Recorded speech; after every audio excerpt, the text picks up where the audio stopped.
Oh, hi! Gosh, sorry. Hi, welcome to Minimax 20, everybody. Yeah, welcome to third session. We had a little bit of a break, but this is the third session of the Red Mire Hunt. I'm joined, as always and forever, by Jared Deal, Corey Stacy, a Todd Deal. Again, no relation. It is coincidence. And Evan Lang. So thank y'all for being here. Just the briefest of recaps here before we jump right into it is last session after everybody met up at the inn at Marsh's Retreat with the same name. You guys were met by various groups, some coming with you, like the like Cyrus and Anders Mason were joined by Richter. Some other folk that came there. There was a Lord Red Mire, who everybody quickly loved and enjoyed thoroughly with his halberdiers. And while you guys were waiting there, an old man approached about the time that you guys were set to leave. A man announcing himself as Senric. He was the steward of the Red Mire fort. And he invited you guys to come with them and participate on the hunt after everybody got a night's rest. And a little bit of snooping was taken, as realizing it worked the first time, Braff decided to use his detect magic once more and found another point of necrotic energy, this time identifying it on the person of Senric himself. But there was no time for that. You guys started heading to the Red Mire. You guys had a hunt to do. Hell yeah. Along the way, again with a keen eye, Braff and Gallon stopping with them investigated some stones on either side of the kind of pathway. And you guys were able to identify, for one, that these were set up a long while ago and have since gone dormant. But with a clever Arcana check that you got quite lucky on, I'll say. But on that Arcana check, you were able to identify. It was all skill, but also mostly luck. Yeah. But on that check, you were able to identify that there was a magical property in it that was protection of good and evil. Long since gone away. And then you guys made your way into the Red Mire proper, traveling into the dark abode. Everyone lit up various sources of light, carried along their way. There's different noises and things heard in the swamp. At one point, you guys came across a body that was difficult to explain on the part of Senric and his squire Daniel. Another point in time along the travel further along, there was screaming heard deep into the mire. Someone begging for help, to which it was adamantly spoken that you do not go and pursue that. I believe it was primarily Cordell who was kind of prodding at it, debating going down in there. And we're able to almost briefly see a figure in the trees, but when he was able to cast a light upon it, there was nothing there. Then you guys proceeded further along along the path. And with that, you guys traveled, you stopped, you spoke with Senric a little bit longer about the nature of the Red Mire. But soon enough along, as he answered your questions, proceeding with this coughing fit more and more, you guys eventually made your way. And where we last left off is when you guys crossed this little ridge line up and you entered a clearing. At this point, you can tell it's about midday. The sun is bright in the sky and such, and you guys come across this vast clearing. And up before you, probably no more than a half mile in front of you, kind of winding up this almost looks like a carving switch back into the rock. There is this tall, rocky fortress built on top of even that hillside there. Ascending this cliff, you were introduced by Senric as he tells you, welcome to the Red Mire, as he gestures to the floor. That's where we left off with that. So real quick, are we out of the swamp? Like if I were to sit down, I wouldn't be sitting in shit. You guys are looking into the clearing. You guys aren't there yet, but okay. It looks like traveling into the clearing. No roll needed for any of this. It is, you're seeing drier ground. You're seeing not necessarily grass, but solid soil there. You're seeing, for one, lots of evidence of deforestation throughout this clearing that has been created. There seems to be like a little drop off along kind of the plain leading up to the switchback up the kind of cliffside that you could infer has something in there, probably some moisture content. But from where you guys are, yeah, if you get into the clearing, you're not going to be sitting in shit, so to speak. Okay, so Gallon was in the front. I was behind him. Go ahead. Mm-hmm. Have your marching order here, yeah. Before we begin, I would like to bring a message from our sponsors. Those are sponsors? We No, They didn't realize it's a dice. We actually are not sponsored. Not yet. Yeah, but anyway, I'm glad to hear we have sponsored. Really quickly, You legally, should we're not give- sponsored. That's great. you should give these guys money because this is product placement. It's a dice mystery bag, and this is the color I got. Product placement you get paid for, Todd. You're doing it for Yeah, free. yeah, we're literally not Todd, sponsored. this is the worst possible way to do it. We're not even making money. I didn't even know what these were. That's I cool just though. wanted to check. Nice, presumably. Hell yeah. I like that. We'll see Speaking if of, they let me get roll my high little or if baggie I out. fucking die. Oh, I need to put all my d20s on 20 instead of the random assortment that they're currently on. But I'll do the same for your guys' benefit. underneath Oh, wait, my well, actually, I pick up the pace, and I'm like even more on the heels of Gallon as we are now shit. almost out of the swamp itself. Like it, Todd. Arcane energy. Whoa. As he's spinning a die. Okay. I am Alright, one let's with the begin. arcane. I'm you guys like begin picking up the pace. I'm piggy, almost like on the skateboard. back of Gallon, bro. At this point. Right. So make sure I have that right there. Yes, I do have your list properly in front of me. That's why it pays to not erase things And haphazardly. then was it revealed? It was revealed last session that this terrain for the keep was made through arcane means. The what for the keep? Sorry. Wasn't it like terraformed through like magic? Yes, and actually looking at it, just brief reminder from last time, you can tell looking at this that there is like almost a liquid quality to the like Yeah, you were the saying thick like stonework. it, like flowed and it was Yeah, like water it and stuff. grows and caresses up. There's like a lot more rounded nature to it. You can see like weaves as if water had moved over this and was just frozen in place. You can still make out from here. You can see different fortifications, walls. You can see there's like weird towers that kind of spiral up and stop with almost like a splashing nature at the very top of it as it continues spinning. Interesting. But in through, you can see there's doorways and stuff. There's light emitting from different points here, even though it is midday. Okay. But yes, you're correct. What you were informed, and you can now see the evidence of it being made more than likely with arcane. Connor, I think Siri is listening to you, by the way, on your watch. I saw a big old text on your watch. Yeah, she's trying to get information on me. But yeah, I'm just gonna press forward behind Gallon to pick up the pace and to get us out of here, at least the last little bit here. Yeah, it's no more than 100 feet to the proper clearing as you guys make your way forward. And as you guys make your way forward, the path does open up more. It seems like the road you guys were traveled on was at one point was being worked on from two directions. And as you guys make your way over here, the path widens quite a bit, about the size for what would be a carriage. So you guys are, instead of being stacked up, you're able to kind of spread out a little bit. Okay. I'm no longer in a restricted marching order as you guys come towards the edge of this clearing. As soon as we get to the opening and there's no longer shit underneath me, I'm going to immediately fall down and like rest my back on it. Is it like kind of like a continued like slope forward? Can I rest my back on stone, or is it just open up? So I just sit down. You can sit down there again. Where you're traveling through here, there is different like stumps and trees and stuff, not far off the path at all. Okay, I'm So, just yeah, gonna. there's plenty of things to sit down against. Yeah, as soon as we kind of get to this like kind of transitional point, I'm gonna go over to a stump and kind of like rest my hand against it, not realizing how like fast my heart started beating, and like I'm like almost like hyperventilating. I'm trying to calm myself down, and eventually after a couple seconds of like leaning forward, I'm gonna take off my bags and just like slide down and sit there and like try to stop shaking and visibly just be distraught. Walking past you, but seeing like you make your stop there is the squire, the knight that you now know as Daniel, only through passing conversation, holding Cendric still on his back, piggyback style. Right. Just kind of goes and just makes a stop there, and it's just like, young man, a braff. The castle's right up here. We can break over there. Just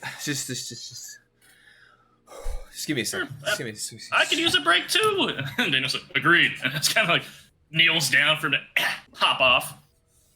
And then again, being almost not in the shadow of it quite because you are midday, but being under the actual like height of this castle, this fortification, Cedric kind of turns to the rest of everybody who isn't leaning on a tree and just like, well, what do you guys think?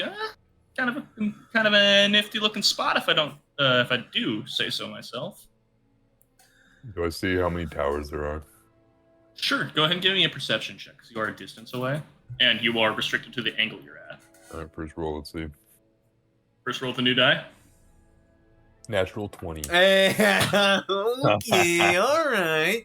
Todd, for the last time, they're not sponsoring us. Okay, you can't do this. This guy just thinks we're sponsored, bro. Not yet. Oh, I'm putting in work, dude. Looking at it, you can tell from here. For one, looking at it, you can see there is like kind of like a gatehouse of sorts being kind of molded over with some form of gate that seems to be crossing some chasm above that you can't quite make out from here. We are seeing 2 other towers positioned on it.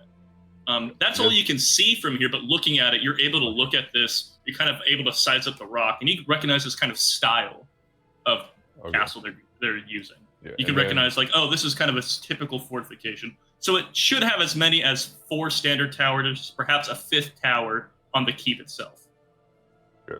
Does it look, I guess as I'm looking, can I tell if it's like intentionally made like more formidable? Not in the sense like obviously it's a castle, but like just how certain things are positioned, you know, like. Go ahead, because you got a nat 20, give me an insight check with advantage. Because that's more of you taking a vibe of what you're looking at. A vibe check, another natural 20. Dude! Oh my God. And that third one is another that third roll is another natural 20. No way, dude. Did you go to weighteddice.com? Dude, he said, Yeah. by the way, found these dice. Alright, you caught me. Every single side is a 20. No, dude. He spun. That's okay. It's I will was say like arcane you were power. talking. I know arcane power because you're looking at it and you see other numbers, but you'd be wrong because when it's rolled, there are no other numbers. Yeah, looking at it here, I think yes, there is a function of this castle where kind of seeing the water along it. You can see splash along the bottom of those walls. Some of that water, again, it's stonework, but the flow is of water. It's kind of splashing on the bottom, coming out, and it's creating this like spiked nature all along the bottom of the wall for several feet, coming off the bottom of it. Like the way, like the rock, and most of the rock you're seeing around here is quite dark, and that is certainly true for the castle you're looking at. The stonework is very dark. Nothing about it is necessarily.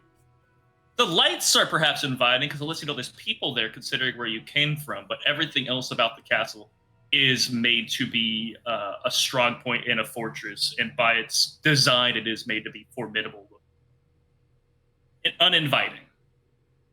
Okay. But not like so. Basically, like their intention is at least their claimed intention is that they're going to start a, I guess, province of sorts. Whereas, Yeah, at least they're talking about some township. Yeah. But like, I guess this seems more like, I guess, a hiding place instead of, oh, I'm gonna rule from here. You know, people want to be here. Again, riding off your 3 consecutive nat 20s, which is beyond statistically improbable. Well, he rolled sub 10 the last couple games, so it's about time he got an up. Well, luck doesn't stack. Yeah, maybe it does. It does now. Maybe it does. Clearly it does, because I'm not letting reason come into this. But yeah, riding off your insight there. It looking uninviting isn't necessarily a contradiction.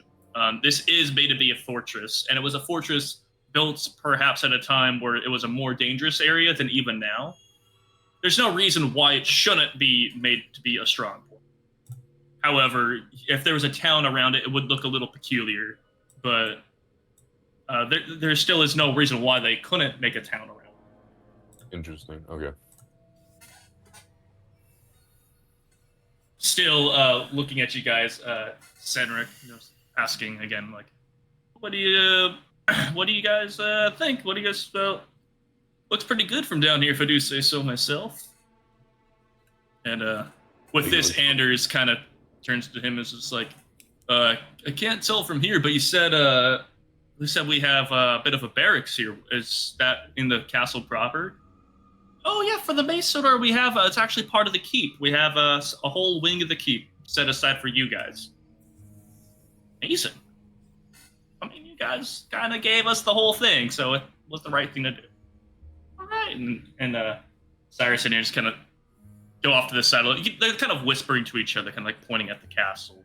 For those of you who are close enough with keen enough ears, can make out some conversation about, defensible locations and such, as they're just kind of looking over the castle from the angles they know best, which is defense or assault. Just taking a little moment as no one else is really talking with this, and just kind of looking around as his knight is just taking time to get more water ready for him and such. But you guys can also hear the two halberdiers are kind of whispering back and forth to each other as Lord Edmure is kind of looking over the place. He's kind of giving it like a very critical eye, kind of scanning it over before he turns over to Senrek. He's like, how long did it take to build this? This is an incredible structure. Oh, week? Maybe 2? Like, well, building the structure took like a week or 2, but after that, like getting the lumber and making the floors and such within it, that took a lot longer. But yeah, the whole structure just took a week or 2. I mean, I don't know why we built any other way. I think at this point, I'm going to. Interesting. Yeah, I think at this point I'm going to go ahead and look up. I'm still trying to nerve myself, but I do want to just at the talk of that, I look up and I look over to the keep. Is it larger, or is it like average sized? Is it larger, or is it kind of smaller than like an average sized, normal keep, in the sense of like when he says a week, is it like smaller? Like I'm just trying to determine if Go ahead. For sure. I'll let you decide if you want to do like an insight check or maybe even a lore check on. I will let's do a history check just to see. Sure, right. History and lore, I use them interchangeably. No, you're totally good. That'll be 12. 12. Looking it over, you are at least passingly familiar with some keeps. And this one seems certainly more unique than anyone you've seen before. But size-wise, it doesn't seem necessarily smaller. It seems about a proper size to one maybe on a frontier or in a small township. It certainly is, based off taking a week or 2 for a mage to make, that seems like an exceedingly extraordinary task, looking at what's in front. Right. And that still kind of caught my attention, is the fact that there was a mage involved. And now that I'm actually kind of like, and I'm almost using it now as like a distractor to look at it and go, well, that's very impressive. Do you know how it was done in the it's such an odd shape, and the flow of it seems almost unnatural for stone to be able to hold it like such form.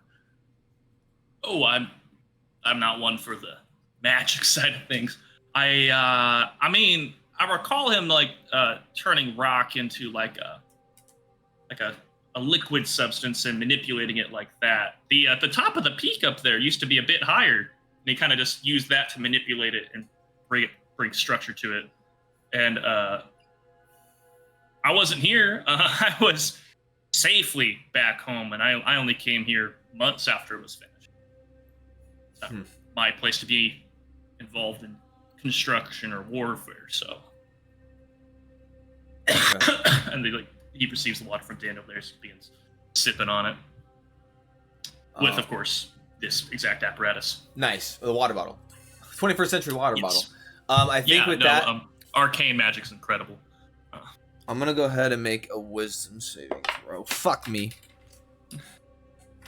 I like it when there's certain things that make it so you inform me that you're making a wisdom saving throw, and it makes total sense.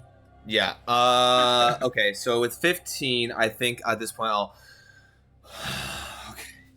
And I like mumble to myself, just like, and then I'll grab my bags and I'll stand up. Seeing now kind of as everyone's kind of halted, I think at this point kind of for me. And so I stand up and I'll look over at Gallon and just kind of...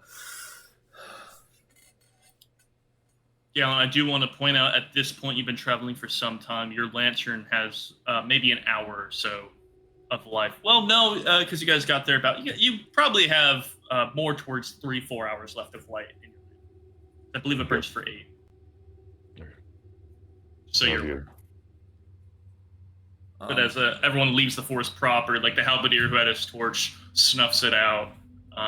Everybody who had different forms of light on them do extinguish it as they go into the natural day. And like everyone stopped because of Braff, but everybody is taking this time to let their eyes kind of readjust to the light a little bit. Some people are kind of like loosening up their packs and I roll look one. at the structure. I will roll one last perception check down the path behind us. You may.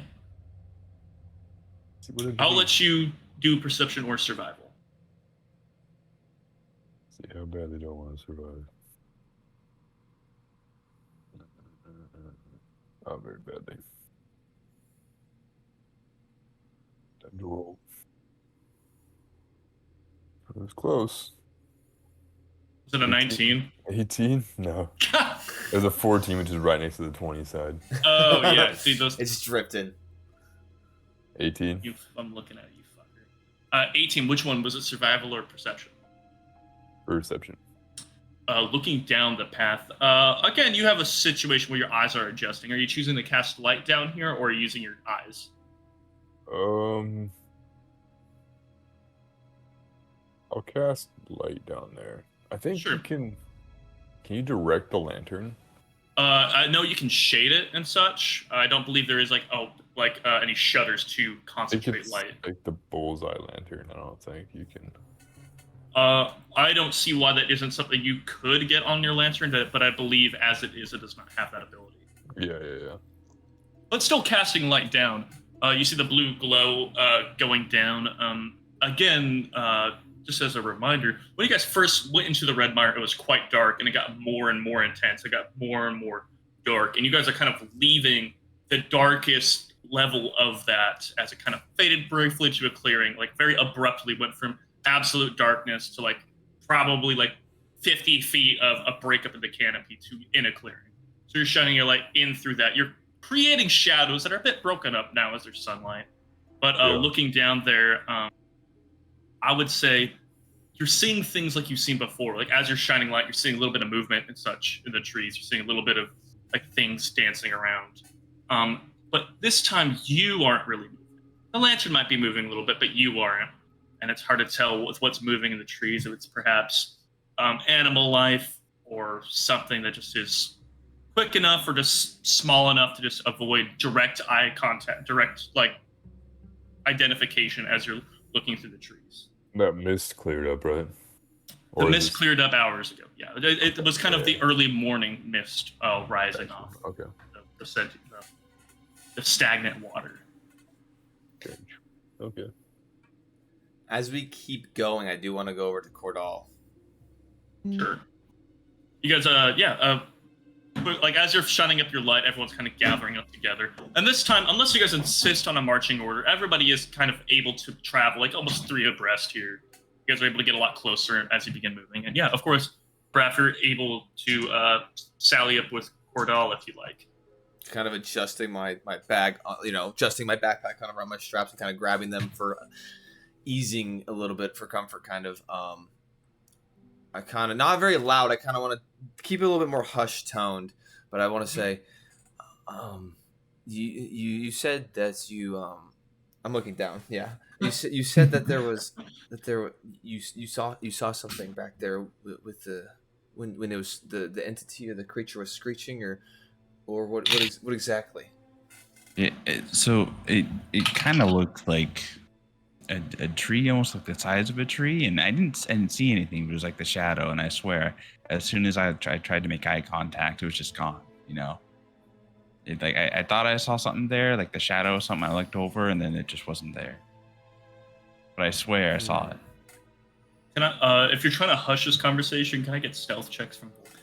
Yeah, I was about to ask. Am I privy to this conversation? I wouldn't say it's any. I'm not gonna roll stealth. It's not like so quiet. It's more just like me, almost just like I'm just trying to be just chill. But like I'm not gonna. Got you. Okay. Yeah.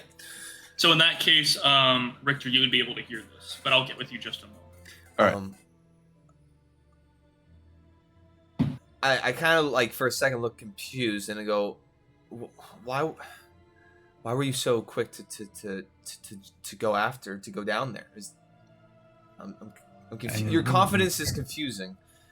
I'm a sucker for a man, and he sounded in pain.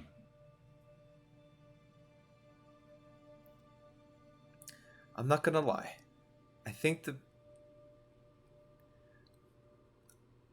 and I'll kind of slow down and almost like look directly at you and just be like, I feel like there something you mentioned, mortality earlier at the tavern, and I feel like your confidence to go down there. I feel like there's something not quite right, and I like glance up and down you, and. But you can't just tell someone. Do you want to roll for looking them up and down if you're trying to see something in particular? It's more like me just being like blatantly like, what the fuck's going on to him? Yeah, you're just sizing him up. Yeah, exactly. Connor, I have a question. Yes. What stat would seduction fall under? Charisma. Right? Charisma, and it depends on what you're trying to do with it. Okay, because there's an argument. Okay, I'm really glad it's unrelated. Just a thought I had. Because him saying I'm a sucker for a man in need might fall under seduction, but it might be intimidation. It really depends. All right. But yeah, by all means, please continue.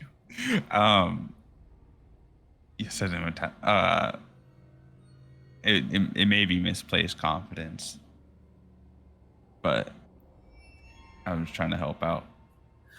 No, and I don't mean to be completely abrasive. I'm not usually the best with but I think that obviously there's something much more going on here, and it's very unnerving to me that the lack of communication thus far, and I was wondering if there was anything, if there's anything that maybe we could.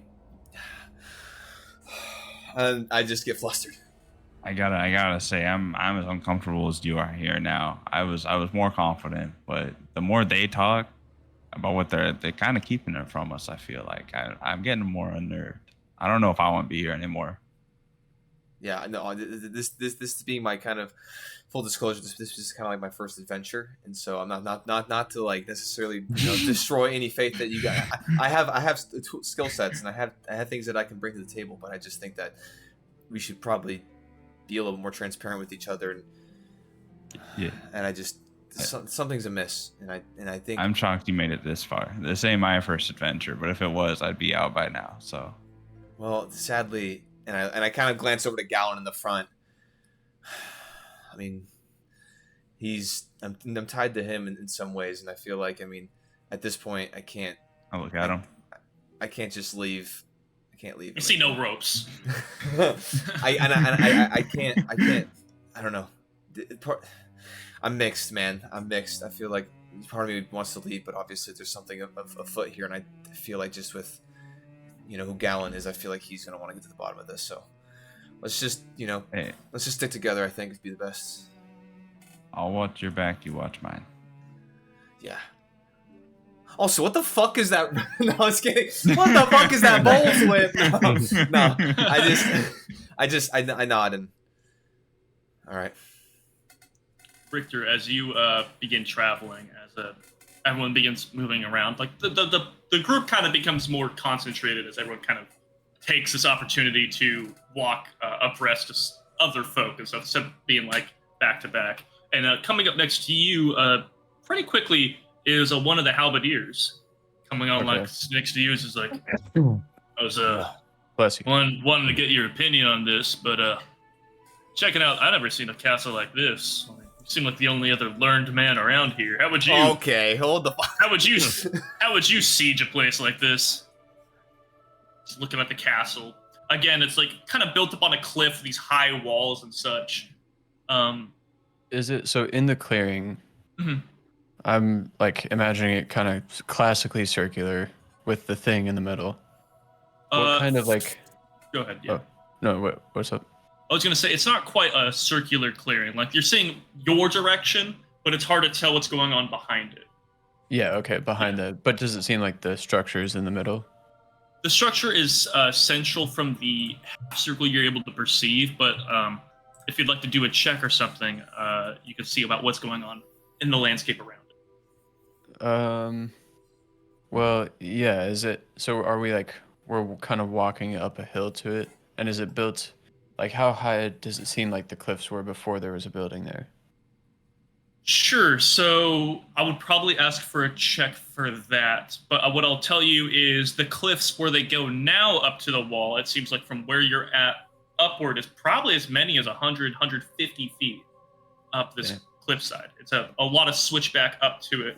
And then the walls continue maybe another 30 feet above that. But I'll let you do, I would say, a nature check, especially with your background. I think is appropriate for that. Natura. 15. Yes, a spill. 15. I think 15 is enough to inform you, kind of looking at the environment, the topography around it. Not only was this cliffside taller, but it was also wider at a certain point. It seems like more than just the top being formed down, but everything around it became compacted in some way. You're able to tell at certain points that some of the ground off to, like, as you guys are walking up from your direction, off to the north side, you guys are traveling from the west heading east on the north end of it. You're able to see there seems to be more of an unnatural kind of messy knoll of dirt and sediment that doesn't seem to have a lot of life and growth on it. You can even see every once in a while like a bit of like a cut down tree stump kind of like coming out of it. Like an odd angle. Well, not even like an odd angle, more like just partially submerged in the dirt. So it seems like it was like almost a byproduct of creating the structure. All the waste sediment was set aside over. Okay, I see. But the height of it, it seems like at some one point was a whole 50, 60 feet higher than it is now. Even the towers are able to see. Okay. And I have written down here Harold the Mage, but I don't remember if you are correct. Harold the Mage heard that, or if I just wrote it down for like myself, which I will do in the future. You believe, and I'm happy to be wrong, but I do believe it was a conversation had amongst everybody. I want to say it was. I think it was. Yeah. Okay, cool. Because I know it was said while you guys were still in the inn, but I don't remember who was at which table. But I know it was also mentioned while you guys were traveling. Yeah. So yes, you would be familiar with it. All right, cool. There's like, what if like in real time, I'm just walking silently along the halberdier this whole time, just thinking like, And I think as you're taking that time to think, he is doing something similar. He's like sizing it up. Like he is like the other halberdier is traveling up along with his actual Lord Edmure. He is like a whole 3 paces back from you. Like halberd's kind of loose at his side as he's walking. Totally unprofessional from anything you've seen before from them, as he's just sizing this place up, just kind of looking around it, similar to you. Okay. Probably different approach, but similar. Yeah. All right. Hang on. Did you notice that strange pile of sediment up there at the top? It's off to the side. It's down on the other side of the hill. Like to our left, right? Yes, just so you're aware, it's not above you. Yeah. All right. But if you're still referring to it, you just, I mean, I saw it. I can't make sense of it, but I saw it. No, I don't want to say for sure. I haven't seen anything quite like this. But, well, now, I'm not sure how I'd go about sieging it, but it seems like it was, they're saying it was created with magic, but it seems like he just kind of, or she, sucked the materials from right around the surrounding area here. I mean, that makes sense. I don't know for yeah, I mean, wouldn't want to ship in materials through that swamp. Jesus Christ. Howdy, Gallon Rosie. under attack. Gallon is being sundered. Yeah. He's hearing what you're saying. Is like, it's a good point. I'm guessing sapping any type of glass or anything like that wouldn't work. I don't think you're breaking those walls down if it's not. If it's not brick, even if it's just stone. I don't even know what you can do to it. I'm thinking. It does seem particularly strong if you just formed the existing stone right on up. Depends what type of stone it is. Maybe, if you got a couple trebuchet over here and such, lob some things at it, you might break up some stone. You never know how brittle it is. Yeah. I don't know. Have you heard about how they put the cows in the trebuchets? Oh fuck. We were talking. I was just thinking, if you can't break the stone, a diseased cow, if they can't go anywhere, we might not be able to kill them, but pestilence might. Well, luckily, as he says that, with Cedric on his back, Daniel just kind of turns and looks back at him. He's like, hypothetically, just. Wait, I Cedric get is it. looking? Daniel, who has Cedric on his back. The knight for Cedric, yeah. Okay. Because y'all look as you're talking about sieging his new house. Yeah. Well, luckily we aren't fighting them. We're honored guests. We don't have to worry about it. Oh, for sure, yeah. It's hard for me to go in any room without thinking about, what's the best way to barricade it? What's the best way to break in once I barricade it? What's the best way to keep myself from breaking in? It's just Of course. kind of what I think about any time I'm in any structure. Well, yes, and since we're heading in, it seems you'd want to know the best way to defend it. If you're spending a good amount of time in there. Well, kind of like this point, he kind of looks around and gets a little bit closer to you. Lord Edmire's not going to want to stay long, so I'm not too worried about that. It's always good to take an eye. Knowing Lord Edmire, if we're going to pick between sieging or defending it, Edmire's probably going to be the fucker sieging it, And not that happened. Attitudes being what they are. I see. All right, then.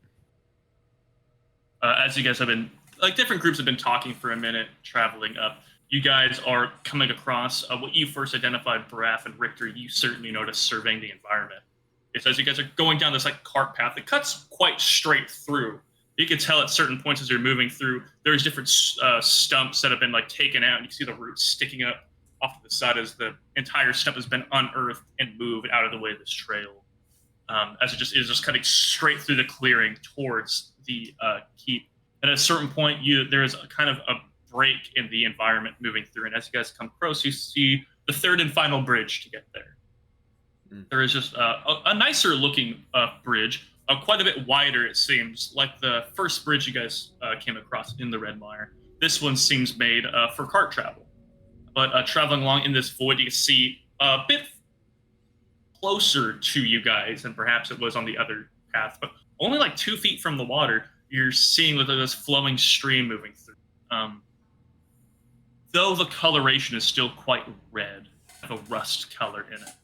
The flowing stream is breaking it up a little bit. You're able to see, especially the top levels of the moving water, you're able to see a little bit of clarity in there. However, you're not able to tell quite how deep it is. But this 20-foot long bridge, probably about 10 feet wide. It just really is a utility to get carts through eventually. Is the last little bridgeway before you guys come quickly upon the switchback footpath. Okay. And so how far out are we about, would you say, from the keep? Oh, you guys are once you cross the bridge, you're 100 feet from the switchback. And then the switchback goes up to it. So it's just up. And then what's the front gate look like? Is it like a portcullis down? From what you're able to tell, yes. Well, especially I will say what Gowan was able to see. I would say you guys would have noticed if you guys were looking at it. I imagine you were as you got closer. This angle now would be quite difficult to see, but there seems to be a break in the actual hillside there. There seems to be some form of little chasm from where you guys are about to walk up to where a drawbridge would come down to. Okay. I think as we get closer, I'm going to just get up next to Gowan and just be next to him. Unless you guys protest, the rest of the party makes their way across the bridge. Okay, just making sure. Bridges are one of those things that someone might be like, hold up. If there's no, an you guys, IED underneath it, RIP, that's all I have to say. if there's an IED underneath it, I should have communicated a lot more at session 0 about what was happening. But no, you guys do not trigger the improvised explosive device. Oof. You guys make it away. I mean, I can roll for it, but We don't know it's No. there though. yeah, it's there. You guys know it's there. We do. No, but you guys make your way. You guys make your way past and looking around. I would like you guys all to make me a perception check. If that's all. Okay, let's see. While I'm doing this, can I also look at my whip, which I think is around my belt? I want to see if it's glowing. 16. Yes, I will say you can look at your whip later if you like, or if you want to take this time while everyone seems to be looking around to do it, I'll let you do that as well. But you'll be rolling a disadvantage. Because No. if you're trying to be slight with it, is what I'm trying to say. If you're trying to be Oh kind no, of, I don't. oh, care then if yeah, you, then like- don't worry about it. Yeah, Okay. then just go. You can do both. Okay. Cool. But first, can I get the perception checks from everyone? 16. 16. 22. Gal. All right, Gallon. 22. Oh, shit. You can't hide, Get you can't hide shit from us, Connor. I can't hide shit, and shit I did not hide. I see that. As you guys IED. are making your way across the bridge, for you, especially Braff and Gallon, you guys see something that's a little bit familiar to you that you haven't seen in quite a bit of travel. For Cordell and Richard, you guys also see this, but maybe don't quite put two and two together yet, as you only were told about them. You guys do see there are those little rock piles on either side of you, going to about knee height. Either side of you, there are two of them right at the edge of the bridge. Right as you guys make your way to the actual structure, there are two stones. And it seems like making your way up to the switchback, there seems to be another collection of stones, about 100 feet up at the beginning of this kind of cut back and forth path into the cliffside. Following them, are they making a circle like around the hill? I will say, what was your rule? It was 16. I want to see. Yeah, it was 16. 16. I will say I'll communicate this to well, Richter, Gallon, and Braff, I guess. Cordell, yours was 16 as well, right? 18. Jesus Christ! Everybody sees. I don't know why. I thought I heard a 14 in there. DC was 15. That might have been me. I don't remember. I No, you're right. You're right. I'm used to one of you guys fumbling. It's normally Gallon, and here we are. Never. Not He just switched it up on me. Again, we're not sponsored. Those new guys. And what are they called again? Yeah. Can you show me? Oh, All right, yeah. I'm buying them. Elven Tree. Are they local? Are they a local spot? They were at. No, I don't know. They were at the Renaissance Fair today, so. That's fair. Well, Elven Yeah. Tree Gaming, Right, everybody. It was We'll give weird him a though. When shout out. I went back to the tent that they were selling them, it was mysteriously disappeared. Yeah. Shut the Let's fuck go. up, Oh John. yeah. Shut the fuck up! I like swear the to God. lore. I like the lore. Nice. Spooky. I'll have to The check next it. Renaissance Fair you'll go to, it'll be like a closed wooded glen. You'll open up a stall and there'll be like a whole world in there, and it's just them again. I have to look in Texas and see if they moved. Anyways, looking around, I will say you do not see a structure around you. You do not see more stones moving around you. But as you do look for a pattern in there, you do see your location, the beginning of the switchback. Then up along the switchback, it seems you can make out at least one other stone. Your view obscuring you to see if it has a partner, but you see that there are stones along the switchback up there. Which I think I will say for Gallon and Braff, both of you making contact with that, you knew last time you looked at these stones that they were quite old. Very old. And seeing this, for one, inhabiting new construction, and one of them inhabiting part of construction that would have happened within 2 years, is on the stranger end of things. Cordell, looking at your whip, it does not seem to change to the environment it was in yesterday, or as you move through the mire. It is emitting a disturbance. It's like you're seeing that there's a coloration on it, but it isn't quite glowing. There's something interrupting it, but not anything that's picking a yes for your item. I see. But I will say you're no longer in the Red Mire. property. You're inside this clearing, and it still remains in its environment. Just for clarity, you said that the stacked rocks they weren't as old as the other ones, or what was the? The connecting thing was they're in a location that is far newer. Looking at them, unless you want to go and you don't necessarily know how old these are. You can infer, but they're in new construction. They're in a new environment. They're inside, especially on the switchback, a place that is very new. I see. So it's, they are. Gotcha. Okay. Yeah. I'm ready to meet this. I'm ready to meet this motherfucker. I'm Let's gonna do head it. up. Start heading up. Yep. And I'm making your way up, stopping at the switchback, the whole procession kind of stops, and you center to, huh? And just Daniel's 1 minute, just gotta, oh god, all right, let's do it. As he begins the ascent, and as you guys all proceed behind him, you realize why he needed to take a minute, as this is a steep switchback. You're probably going about 30 degrees up, shit. You're doing high steps all the way up here. It's not cut stairs into this. It is a flat plane. Oh, there's some God. sediment on there, but you guys are. There's times as you're traveling where I think some of you might need to get on your hands to position yourself. It is that steep. Damn. And he's just holding arms like a backpacker, just going up as He's just coughing on this motherfucker, bro. He's getting jumbled. An old man's getting jumbled like a backpack. Just traveling up. As you guys hit the even first seem like you switchback. could get a card up here? I would say, looking at this, there is no way you could get a cart up here. It is nowhere near as wide as the path you were on, and it is so steep. If anything with weight and wheels was on it, it would quickly go off the cliffside. Gravity would take over. At the base of it, did we notice any empty carts? I would say the entire time you've been here along the path, here at the Red Mire Keep itself, you have not noticed any signs of carts actually. Interesting. Signs of carts or carts being here? Did we see any Either. ruts? Nothing. Nothing, period. You do not see wheels. You do not see evidence of wheels. You do not see the carts themselves. You do not see cargo that could have been delivered only by carriage. There is no signs of carriages being a part of this environment. Mr. Senry, Earlier. you're telling me that Yeah. you're telling me they're pulling carts up this hill. There's No. way.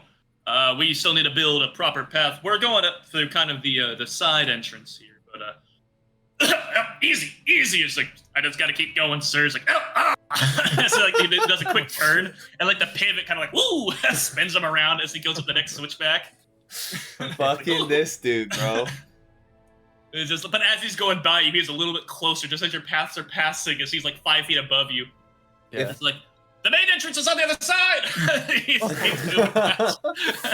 I kind of wave at him without looking because I'm sweating your ass off. I would say Yeah, for yeah. everybody here, it is, especially the travel you were doing was certainly more concerning and taxing mentally. And at this point in travel, you are here, you're at the keep, and this is the most physically exhausting part of the entire trip. Just traveling up this, it's 150 feet up. It is you're going switchbacks 3 or 4 times along the way up here. I looked to see if I would have had a large or reduce, I would have reduced Senric so Daniel's not breaking his spine, but I don't have that, so we'll rip. Unfortunate. Make him tiny. Make him tiny. Just put him in the pocket. Yeah. But yeah, you guys just continue the journey up. I would say there's no need for a reroll. All of you, as you begin traveling up, for one, you identified the 2 stones. You saw the first one on the switchback as you're making your way up. First switchback, second switchback. It seems to be about the midway point. There's 2 more stones on either side of the path. Kind of at where it stops and rounds back. At that point, there's 2 stones, one on either side. I'm Senric, you saying that? Oh goddamn! You saying that this isn't even the main entrance? Daniel, take a minute. That's all. Yeah. Wait, the carts they go around to a different side? Oh, no carts. We can't. You guys traveled the path. No carts can get through yet, but we're still working on the road. So you said this isn't the main entrance? This is the only entrance right now, but we have a proper gate up on the other side there, and we have a path for carts. Just carts can't. Sir, my ear. Oh, sorry. Sorry. Damn. But no, carts can't get through the road yet. Oh, So, yeah. fuck. Yeah, I mean, this whole trip would have been so much easier with carts. Am I Yeah, I wrong? was gonna say. Yeah. Fucking shit. Okay. So I keep Yeah, going. but we have they're taking their weekend right now because we were working them a lot. But we have road workers normally work in the path, so they'll be back. Right now, they're all probably back in town. But we're hoping next month or two we get that second bridge in the middle. We need to make that wider. And he's like, "Ooh," as Daniel's kind of adjusting and stretching, and he's like, "Ooh, ooh," as he's getting tossed around a bit. Like, Jesus. It's like, sorry, just continue. Like, yeah, but month or two, and we can we can get carts, and this place will be a lot easier to traverse. But again, we wanted the hunt to happen before all that. Please, I mean, you guys, I hope you know when you talk to the Baron, it'll be known. But you guys are more than invited back when this place isn't having, let's say, a soft open. I mumble to myself. I don't think I want to come back here, but I say it basically in my brain. Got you. Stealth check though. Okay. Oh yeah. Let's see. 6, baby. All right. You say it, and I think as you say it, there is like a part of you that kind of goes like, "That was a little loud," but Oh shit. no one seems to, unless any of you here want to roll a perception check for it. No one outside of where you're at seems to do anything. I think Cordell. I just now realized, Cordell, you had like a whole cityscape behind you. Cordell was in the keep already, bro. He's fast. I hit the wrong button. Oops. Whoops. It happens. I accidentally ran. You know what? I like how there's a It's vendor just a that said habit. snack. Or snack or whatever. Make sure I have all that written down. And as one kind of adjusts, you guys are able to make your way past. I will say, Braff and Gallon, I'll leave this one to you guys. You guys can either make a perception or if you'd like an Arcana check, traveling past these stones. Arcana. You guys, other guys you could too, but you guys would be the ones I would just invite you to do. As you guys are a bit more familiar with these, or at least have clocked them before this. I mean, I'm not aware of anything with the stones, right? Like They mentioned it to you as we began traveling into the Red Mire. I believe the stones were mentioned, but it was a passing mention hours ago. I don't think we never mentioned that because we stopped. They all kept I don't going, think and we that's told what we anybody. investigated. So we were like, shh, we're not saying shit. So Yeah. Oh, Okay, but fair. I definitely Alright. forgot. 14 on my You certainly Arcana. forgot.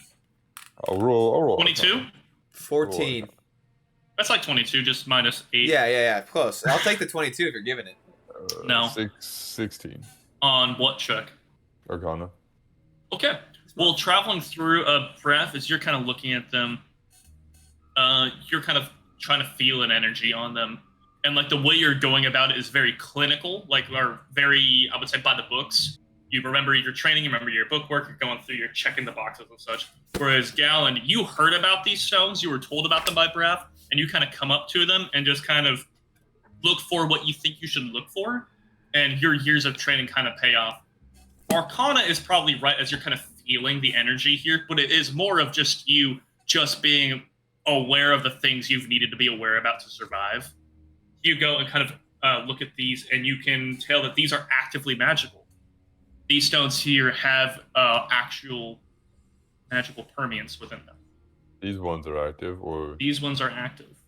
And Braff, I think it takes you a little bit longer, but with that Gallon's kind of eye there, you're able to determine that are we? there's so something. These seem to be active. That's This is passing, or are we standing there? you guys can take a minute as you're walking by to kind of look at them. Who would be nearby us? Are we at the I would front? say So this would be kind of like a stop. Yeah. but you guys stop there for a minute. So this could be like as you guys are getting ready to leave. Okay. Wait, I would say the only thing that happened in the marching order is Cendric and Daniel took the lead. I was gonna say that was fucking Yeah. that would make more sense. That makes sense. Okay. I guess I'll kind of we'll let them go up a little bit more. Everyone So stopped behind you though. As if you're letting them go up a little bit, there's still the whole conga line behind you. The only person What? who's ahead of you right now is Daniel and Senric as they kind of begin walking. How closely though? Like, how closely are they to us? Well, double checking the marching order is immediately behind you is Cordell and Edmure. They are, I mean, it's backpacking essentially at this point. They're probably like about 5 feet away from you. So it's runes. They're not glowing, right?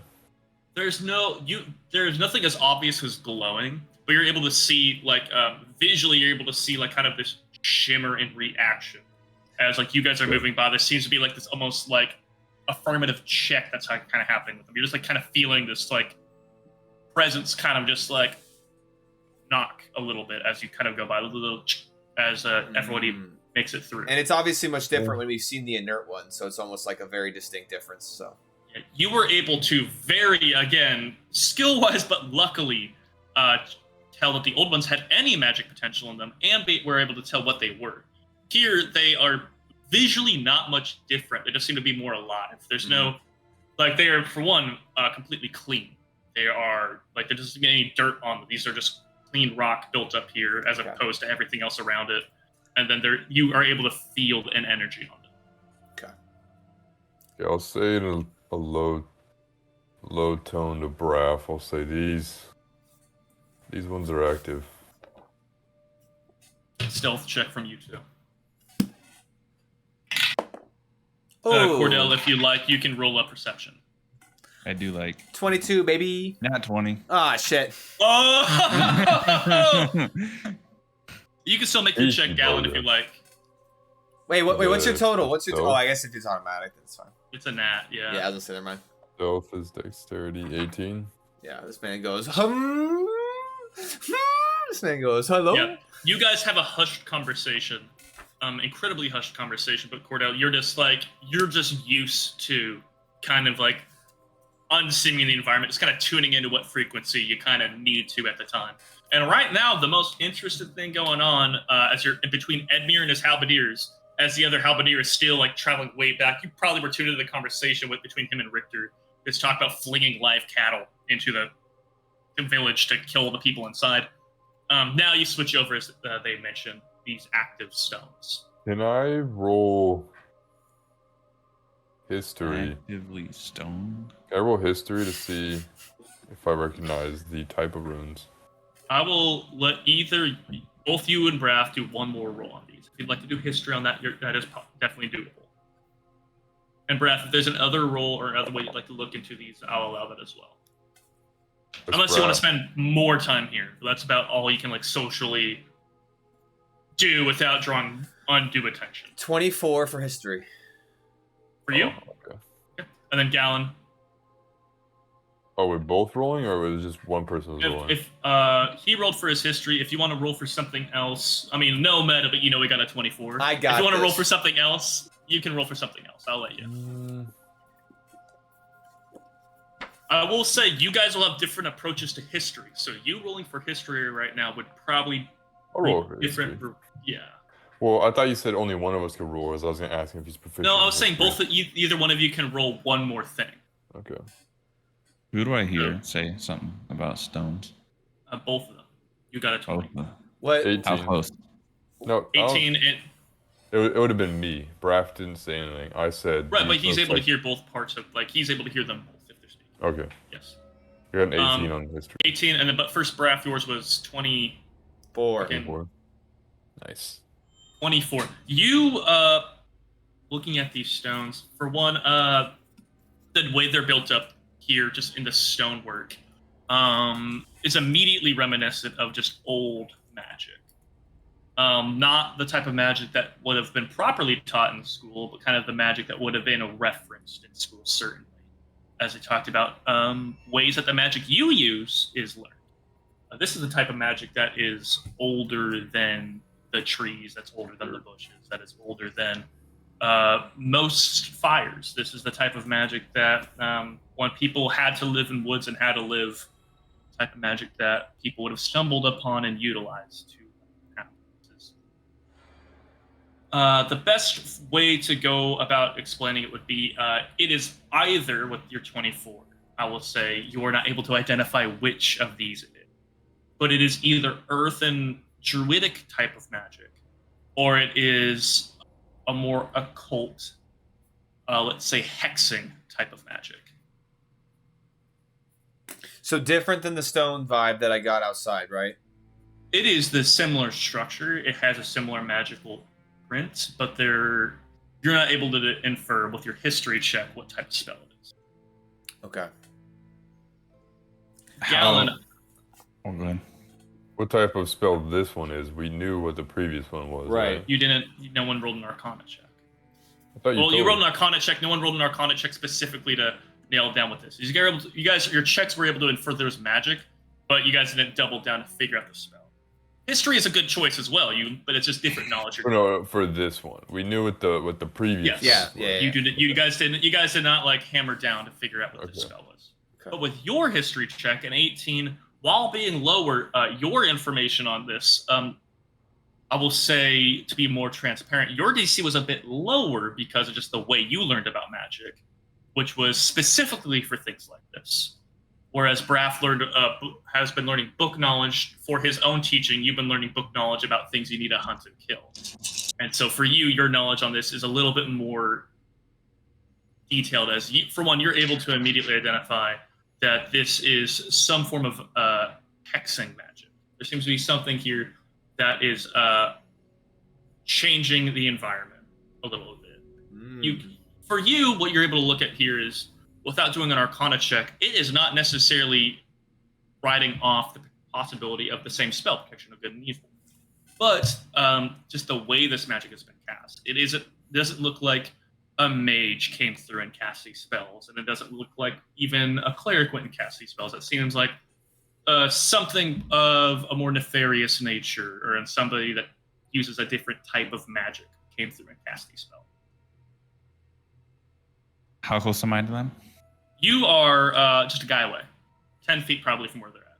A guy away, as in they Edmir's are the between you guy, two. or there's Yeah. a guy. Oh, Edmir's between you, yeah. I'm gonna sneak around Edmure. Woo, woo, woo. As Edmir, he's kind of Around sitting there, to just the kind of looking up. And then Yeah. like a hex is basically like a curse, right? Yes, there's different types of hexing magic, but yes, I think your base familiarity would be a curse of some form. As he says that the stones are alive, and we kind of take us an extra second to inquire, I will say with my check, I'll kind of look at them and just speaking to Gallon, kind of also in a similarly hushed tone. I will say, it appears that this is some very, very old magic in this one, in these stones. I feel like similar in some ways to the ones we saw earlier and along the path, hours ago. And I kind of just almost like get a little bit closer to them. They seem very old, kind of maybe between druidic or something more nefarious. And now at this point, look and turn to Gallon. By the way, Richter, the party druid, all the way in the back. The guy's still going over there. He's still just like, I think a muskox. I think you load up one of those on a catapult. Haven't seen it, but those are nasty fuckers. You launch that over, they're getting fleas like that. I wouldn't want to be in a siege of fleas. God damn it. Are we? This okay, motherfucker are we ran like, You guys are. I'm just like they're talking about druidic magic. You're all the way in the back of the bus right now. So Halberdier's just like, yeah, I know. I think if you light them on fire before you launch them, just to get a nice little singe in the air. But no, please continue. I just wanted to reiterate that as you're talking about druidic magic, all the way down. Our like 50 druid is feet from bound you up guys. talking about siege Yeah. warfare. I gotcha. Yes. Hey, As he should. Brad. I You go. guys say something about I look down. stones? I look down to this tiny individual. Especially on the switchback, because you're up here, he's down here.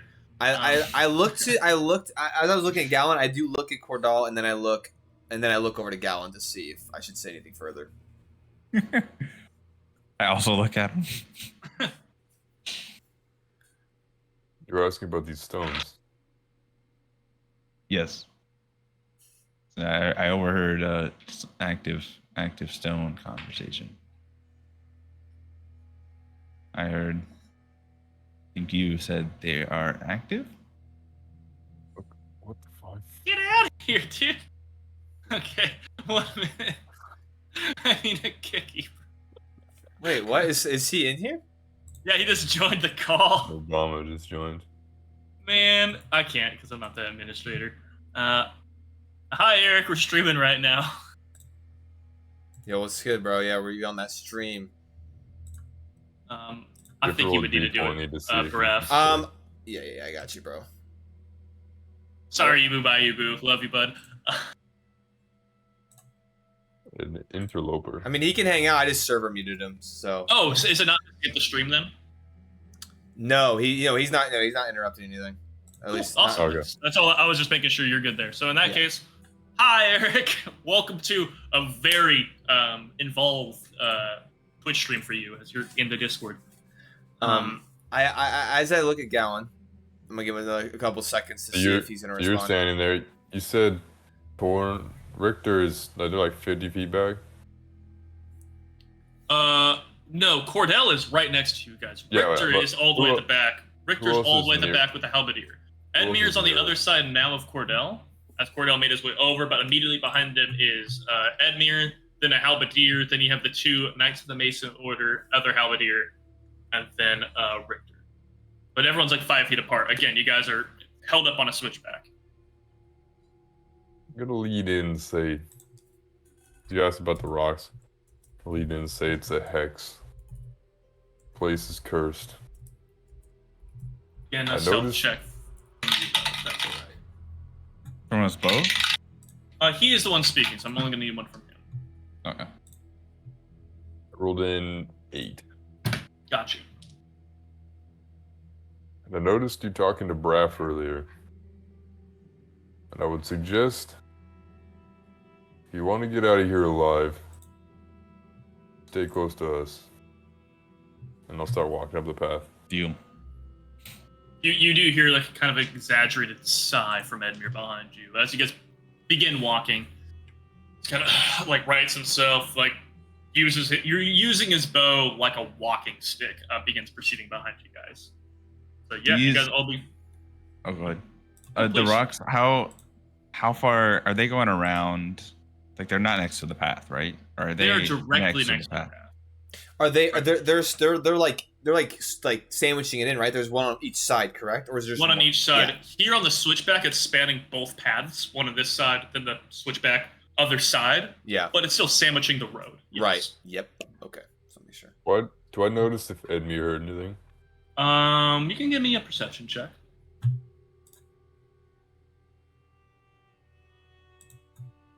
17. 17. Yeah, you can tell he was standing, staring up at the wall. But as you guys were getting ready to move, you notice his eyes didn't seem to be moving around and such. He was just looking at the wall and probably had his ears open more than his eyes, listening. As I'm walking down the path, the next one I come across, I want to grab a stone off the top of the pile and throw it in my pouch. As you guys begin proceeding up now, the party begins moving again. You guys make your way up, past another switchback turn. No sign of stones. Also, Daniel is about half the path ahead of you guys. He did not really stop for and break for you guys. He's just making his way up. Yeah, makes sense. You guys hit hauling a a body. switchback. Yeah, other switchback up, and then you make another switchback up. At this point, there seems to be the first tangible, like actually reachable bit of the stone structure that seems to have been formed and molded more obviously than the switchback you were on. But you see there is kind of just like a small little like platform almost with just two posts coming up. These are wooden log posts that seem to have torches embedded in the fronts of them. Unlit torches, but there's just a little stonework platform kind of spanning into the chasm that has now appeared next to you. As on the other side of that little chasm is the drop bridge down. Okay. You guys are now after switchback, you are going along the last bit of a switchback, almost on this ridge in front of a chasm below. The chasm, and when I say chasm, I do not mean a hole with no bottom. You are just seeing this dip down, this kind of slash in the side of the actual rock work. It probably goes not much above the actual flat ground of the clearing. You're dropping down into this slender, like just a ravine almost, that you're able to see no definable bottom, just more of like where two sides kind of join. There's kind of a smattering of rocks down there. You're looking at probably a 100-foot 120-foot fall down if you were to fall or not try to circumvent the drawbridge. Okay. But immediately against the wall, though, coming up from the ravine on the other side, you're seeing again that spiked partition of all the stonework and such, kind of flaring off like water. And then right above that, almost level with you, is those spikes, and above that, you're seeing the actual towering structure of the walls themselves.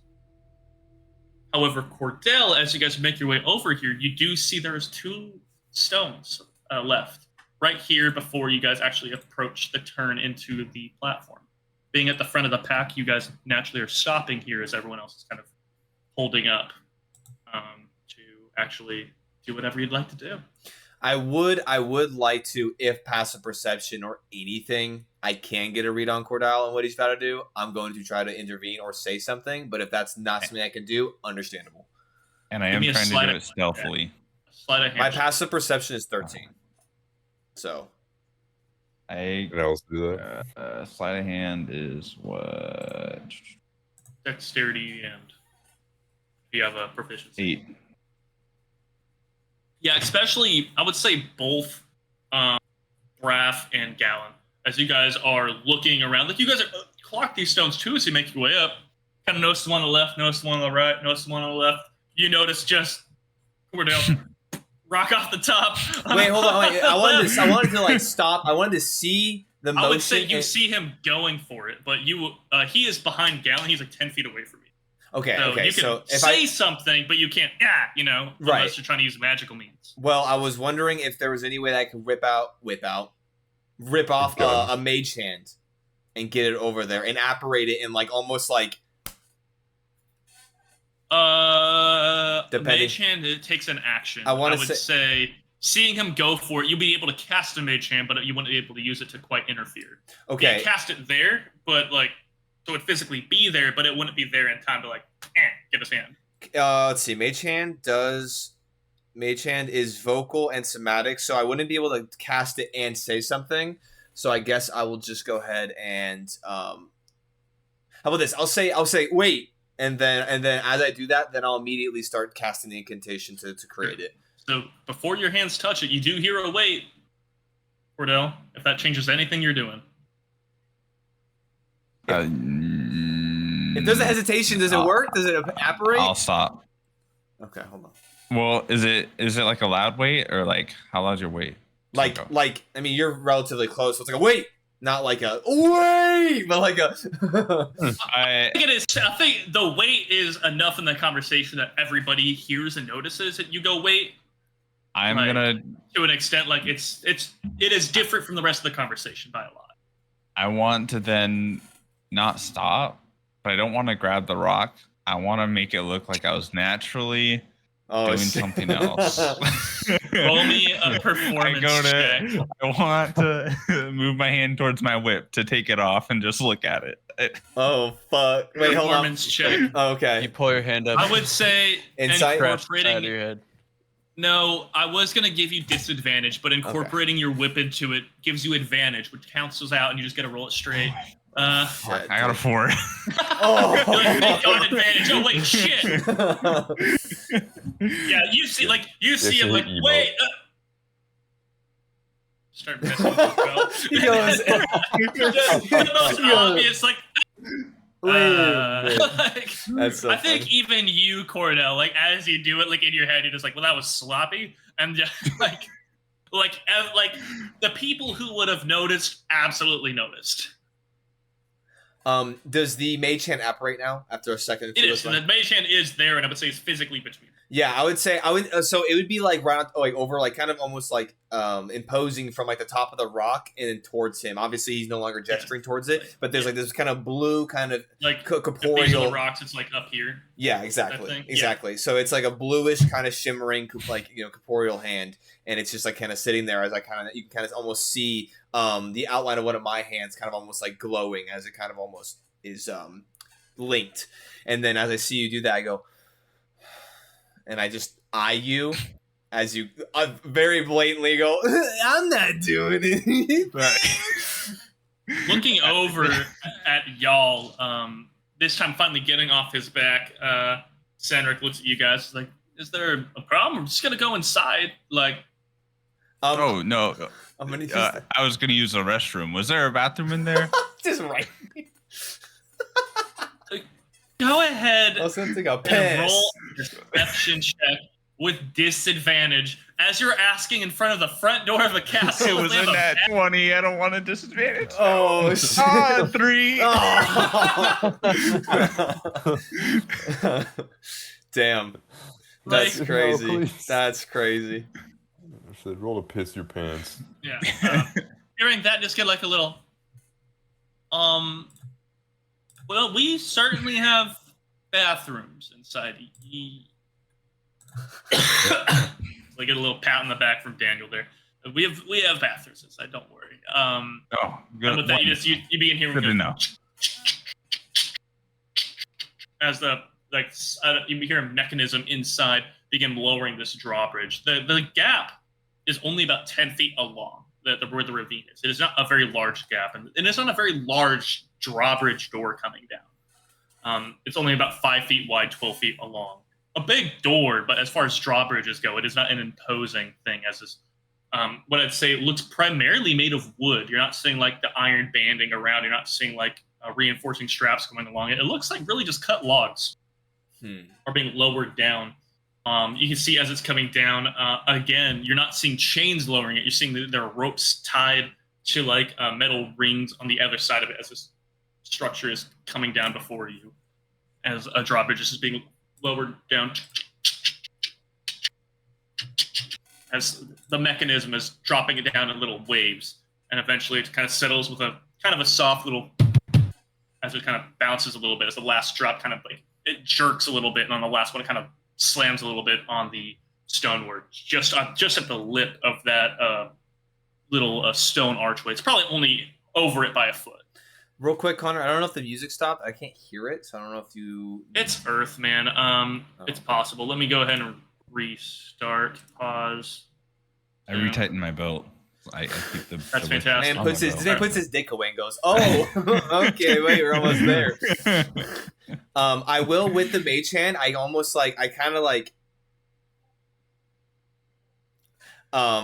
and then I kind of like gesture with it, kind of like, "Come on," and then I'll dissipate it. And I return to the party. One As second. I need nonchalantly as possible. 1 second. The just messing with the player again. I love Discord bots. My favorite thing about them is that they have no problems. Hell yeah, bro! Flawless bots. Flawless bots. It's loading up a lot of music, none of which is being. Is it like ripping through the playlist? It is ripping through the playlist Oh, yeah. right now. Yeah. That's what was happening to me the other day. It like starts to play a song and then just immediately goes to the next one. Unless the song is like less than 30 seconds or something. That's like a weird weird, interstitial bro. Why song. can't we just have cool ambiance, man? I know, and that's the thing about Discord bots that I love is that sometimes they work and sometimes they don't. Still, they're not screwing up consistently enough for you to depend on them to screw up. Exactly. It's not trying. All right, well, if you want to put up some music just for the stream's sake or something. Jared, Yeah, I got you. Where I'm at, 100%, bro. I got you real quick. for Connor, the players, could you- I'll drop a link into the human music, just a post Okay. for Discord music. But Human music. yes, Beautiful. human music is the Discord And channel. you for would running music. recommend just kind of ominous, a little bit of edge. I posted it in human music.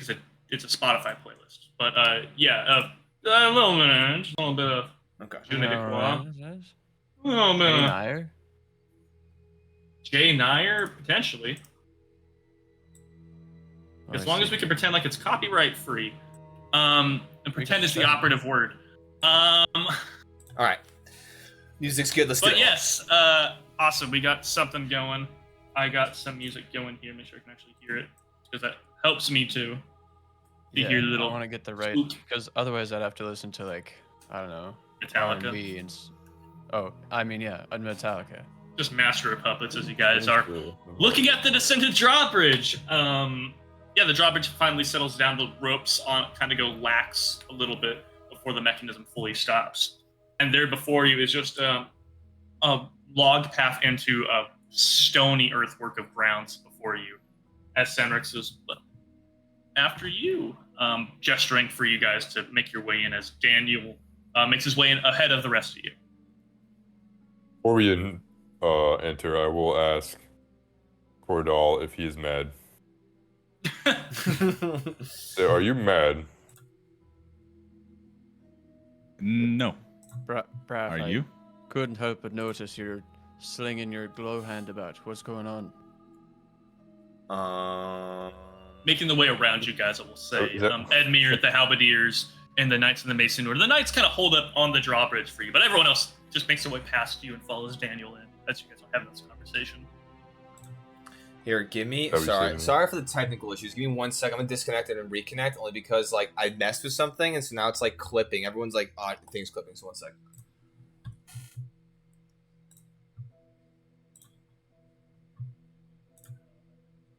All right, we're back. Love We'll to do it in a work minute. on the rest. We can work on the restroom. I mean, I know I have some.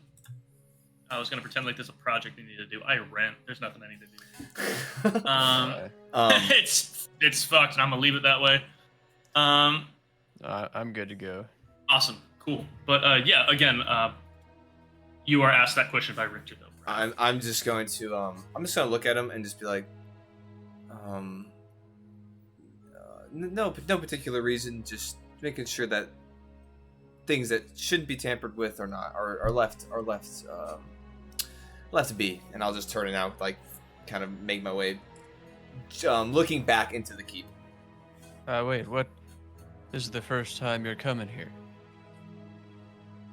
How do you know what? Oh, Oh, hey. how do you know what shouldn't be tampered with?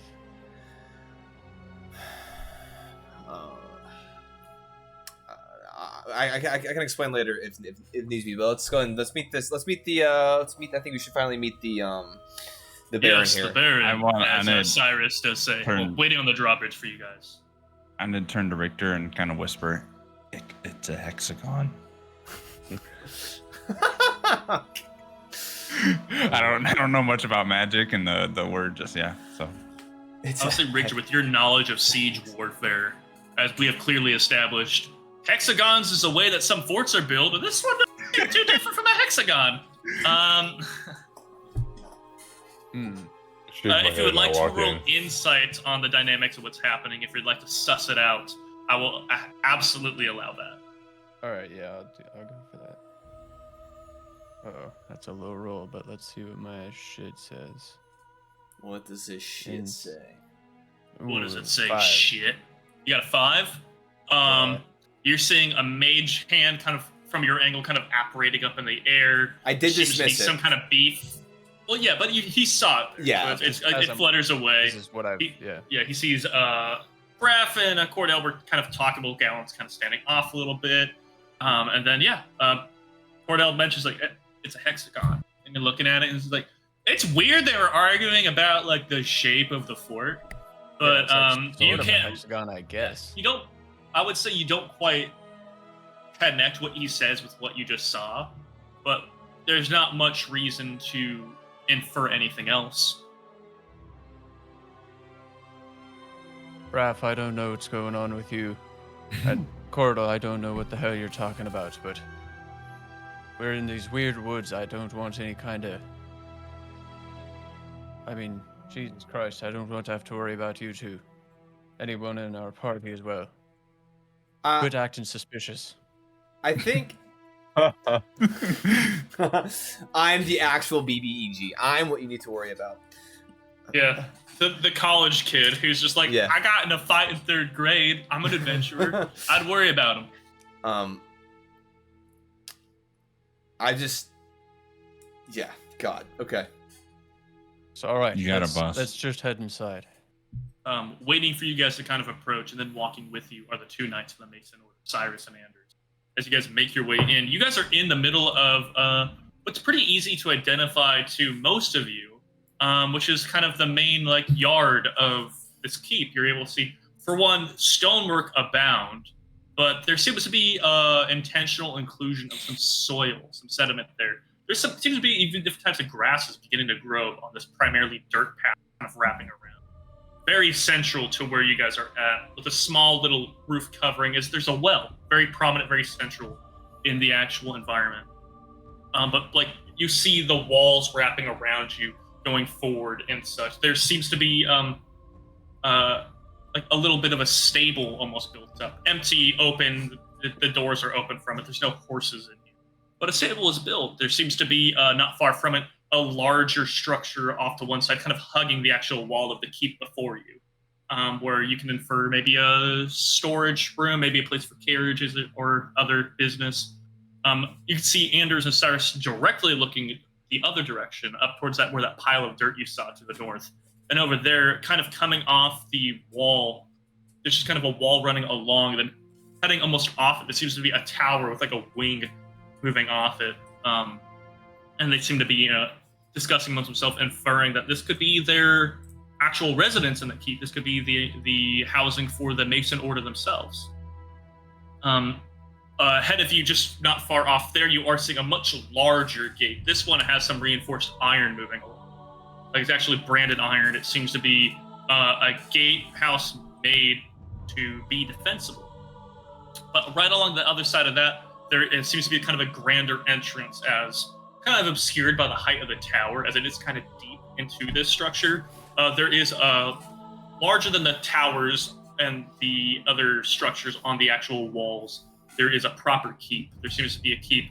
For one, everything you've seen has been made up of completely of stone. You're able to tell there is wooden, almost like shingling made with the logs and such over the top of part of it. You're able to see that the tower is kind of built up a little bit higher than everything else, and it's quite deep inside.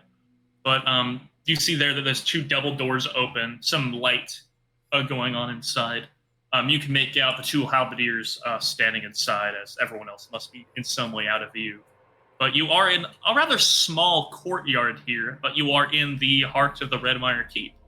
You're safely within the walls now, as you hear, again, another mechanical as the door and the drawbridge really behind you begins. Do we see anybody manning the bridge, or someone turning something? There is a bit of a housing inside that is like walled off and roofed. Okay. You can tell that the ropes are going up inside there, but you're not able to put eyes to the person. Okay, and then real quick, just for my understanding, so there's a well, there's like a stables, there's like a storage thing, and then you're saying there's like almost a barracks to the side or off to the side, or like. Yeah, it's like a whole tower structure off to the side, but yeah, which from what they heard, and you can hear the Mason Order talking, that seems to be potentially their housing. Yeah. Okay. And these are all kind of. Oh, sorry. There you go.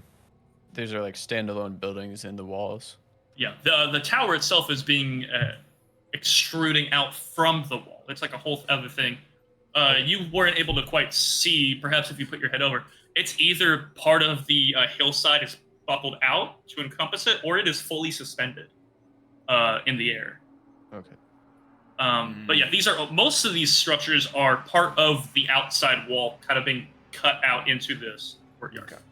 I will say at this point, as we're all kind of making our way in, I will kind of, because I know that Richter was kind of towards the back of the group, and so I will try to like meet up with him and kind of be off to the side as we're all now kind of congregating in this space. Do we notice anyone else in here? Give me a perception check. Like Can I anyone make a that's not perception? wouldn't be. You guys can all make this perception check if you like. Because that was going to be my next question as well. Please, yeah. Everybody's free to make this check. 22. Hey, get new fucking dice, man. No, I did. I know. I Get did. new dice. Like, I very much did, and I do like Perception, you Anyway. said. This is it. Y'all can fitting. get your own loaded dice. Weighted. It'd be 10, which makes sense because I'm 10. walking over to Richter trying to talk to him. 19. Richter, 19, Richter. Natural 1. I'm fascinated by a little rock by my foot. Yes, as you're walking, this isn't uneven stonework. I would say you, Richter, as you give me leniency, you explained to me how you got a 1, and that is that's fun. As you're looking up, there is like this walk, like you're kind of walking on this stonework that is equally swept. like the walls below you. Like you're walking on what seems to be like at one point a flowing waterway. It's just kind of an interesting thing is you're seeing like the grooves in this kind of stonework below you, partially filled with dirt and such. You see kind of the grass growing. Braff, as you're walking over, you kind of do a quick look around.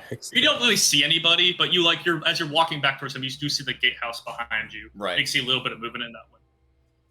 For Cordell and Gallon, who got pretty exceptional rolls, if I recall. Again, because Cordell, yours was 18. 18. That's exactly. Trying to make sure because again, I'm still. As a DM, I'm on the back foot hearing that Todd is getting any decent rolls. Yeah, exactly. Exactly. This man averages pretty. I've played with this man for years. This is not okay. I'm on the up, dude. Yeah. But regardless, you guys look around and you guys see the halberdiers. You can make out that there's someone in the gatehouse operating, and there seems to be some movement behind this kind of like shaded window of some form inside. Not like there's a window with glass panes, but there's like a window cut out with like some barring over it. That you're able to see movement inside, playing off the light that's being emitted from what must be torches inside. Aside from those 3 individuals, 2 of which you've seen before, you cannot see a soul. I'm gonna walk over there to Richter, and I'm just going to kind of in a hushed tone, as we're a little bit away from the group. No, so I'm not trying to be, I'm obviously failing and not being weird, but the stones, the pile of rocks, there's some sort of magical energy emitting from them, and so I just wanted to make sure because it looked like Cordell was going to try to mess with them or interact with them, so I just was, making sure that we didn't, and I kind of look around. Make anything already is worse than it already is. You guys would like to, you are able to give me stealth checks. I'm not worried about it. What do you think? Like, yeah, I don't care. It's an individual choice. Yeah, I think I'll roll a stealth check just because I am trying to. Yeah, do I pick up on how stealthy he's trying to be? Because I would say you do notice I'm speaking in a low tone. Unnatural Absolutely. 20. Unnatural 20. Got you. Yeah. A dirty 20, just for clarity of where. I know I say unnatural 20 all the time, but A very naughty, dirty 20. Very naughty. Ew. Filthy. I like this 20. Huh? 7. God damn. 7. Wait, so I think that would communicate to me as Richter begins speaking fully and then partway, and then drops it down. Okay. Yeah. Because I'm masked, but this guy's like yelling. By all means, continue the conversation, Richter.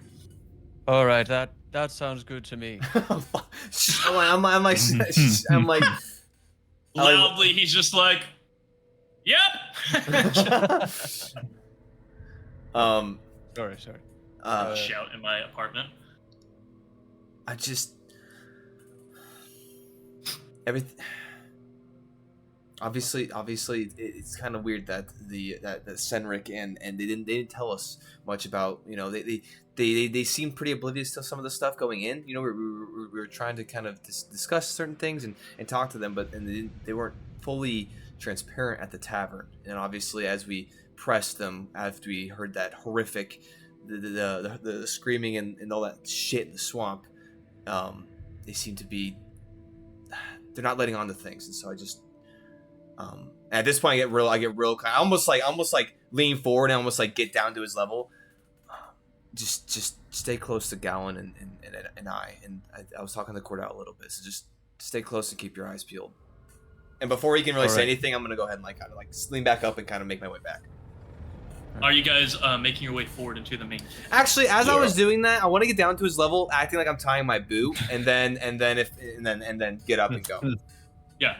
No, of course. Yeah, you could get down low as you're just probably being a little offensive, for being honest. Yeah. Probably. But yeah, you're able to do that and make your way. Yeah, for the sake head. So Yeah, I want to have already been making my way to the keep. Got you. As you guys begin making your way into the keep, go ahead, Cordell. Do I see an area that would look like it would house a restroom? No, I would say Okay. The keep is the most promising venture. Hey! You know animals will piss advance the and shit keep. in stalls or in stables, bro. So I mean, you can just If he take was one a out the druid, back. I would give him a Dump in the different stable. answer. I gotta As you take guys a make your way into the keep, though, I will say, at this point, if everyone wanted to take a 5-minute break, lower your lights a little bit, shit, okay, change up the all right. environment, All maybe right, all use this right. time. You know, this is probably a good moment to take 5 for everyone to use the restroom and do whatever you gotta do. Yeah, so we're gonna go take 5 here real quick. I'm just gonna put us on a short pause, and then we'll be back so we can continue this, enter into the keep, and see what is in store. So we will see all of you back here momentarily.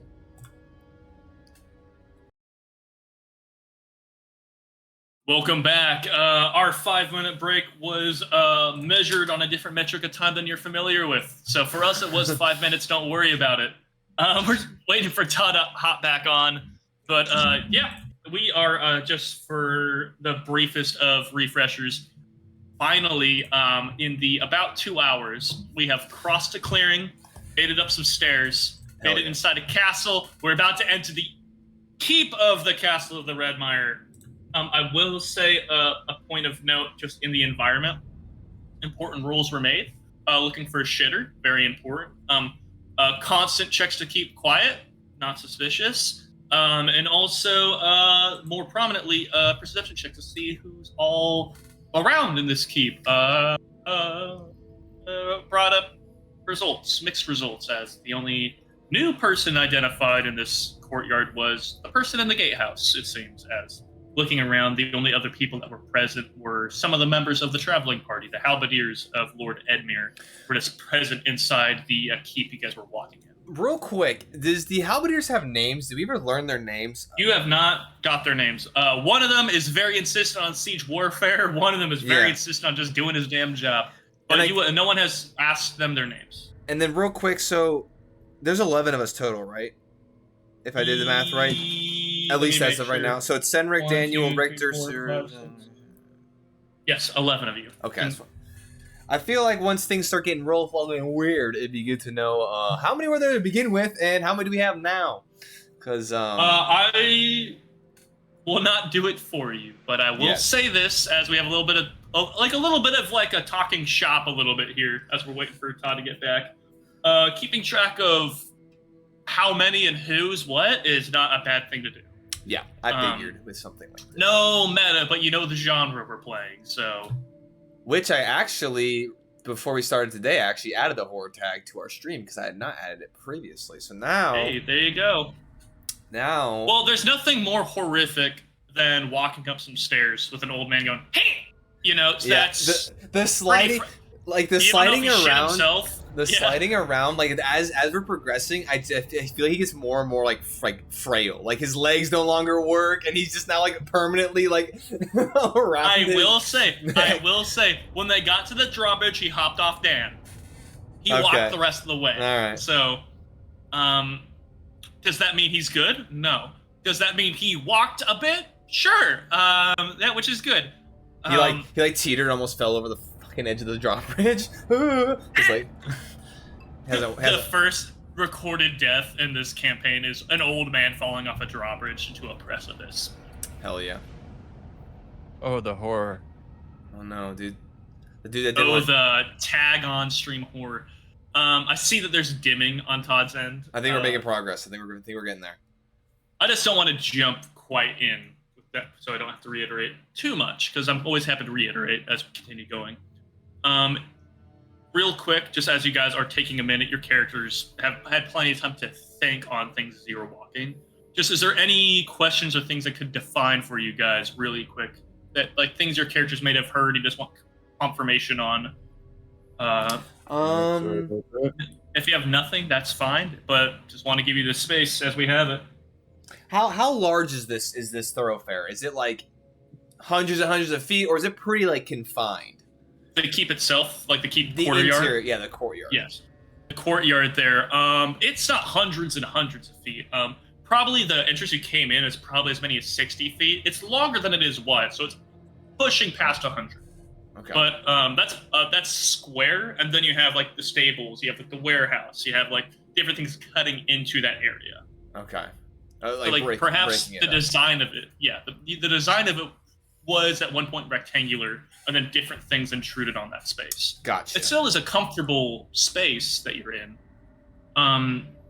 If I was to give you gaming terms, if you remember, what was it called? Can't remember. Where the Bloody Baron was in Witcher 3. Yeah. Because like, that's a small courtyard, but there's stuff going on. Yeah. Dimension-wise, like, you could jog amongst it during a siege. It would inhabit people, but it's not like a comfortable place to, like, set up shop and set up like a market. Okay. All right. We got Gallon. We got the number 1 G. So let's. Dude, we got Nat 20 fucker here. Yeah.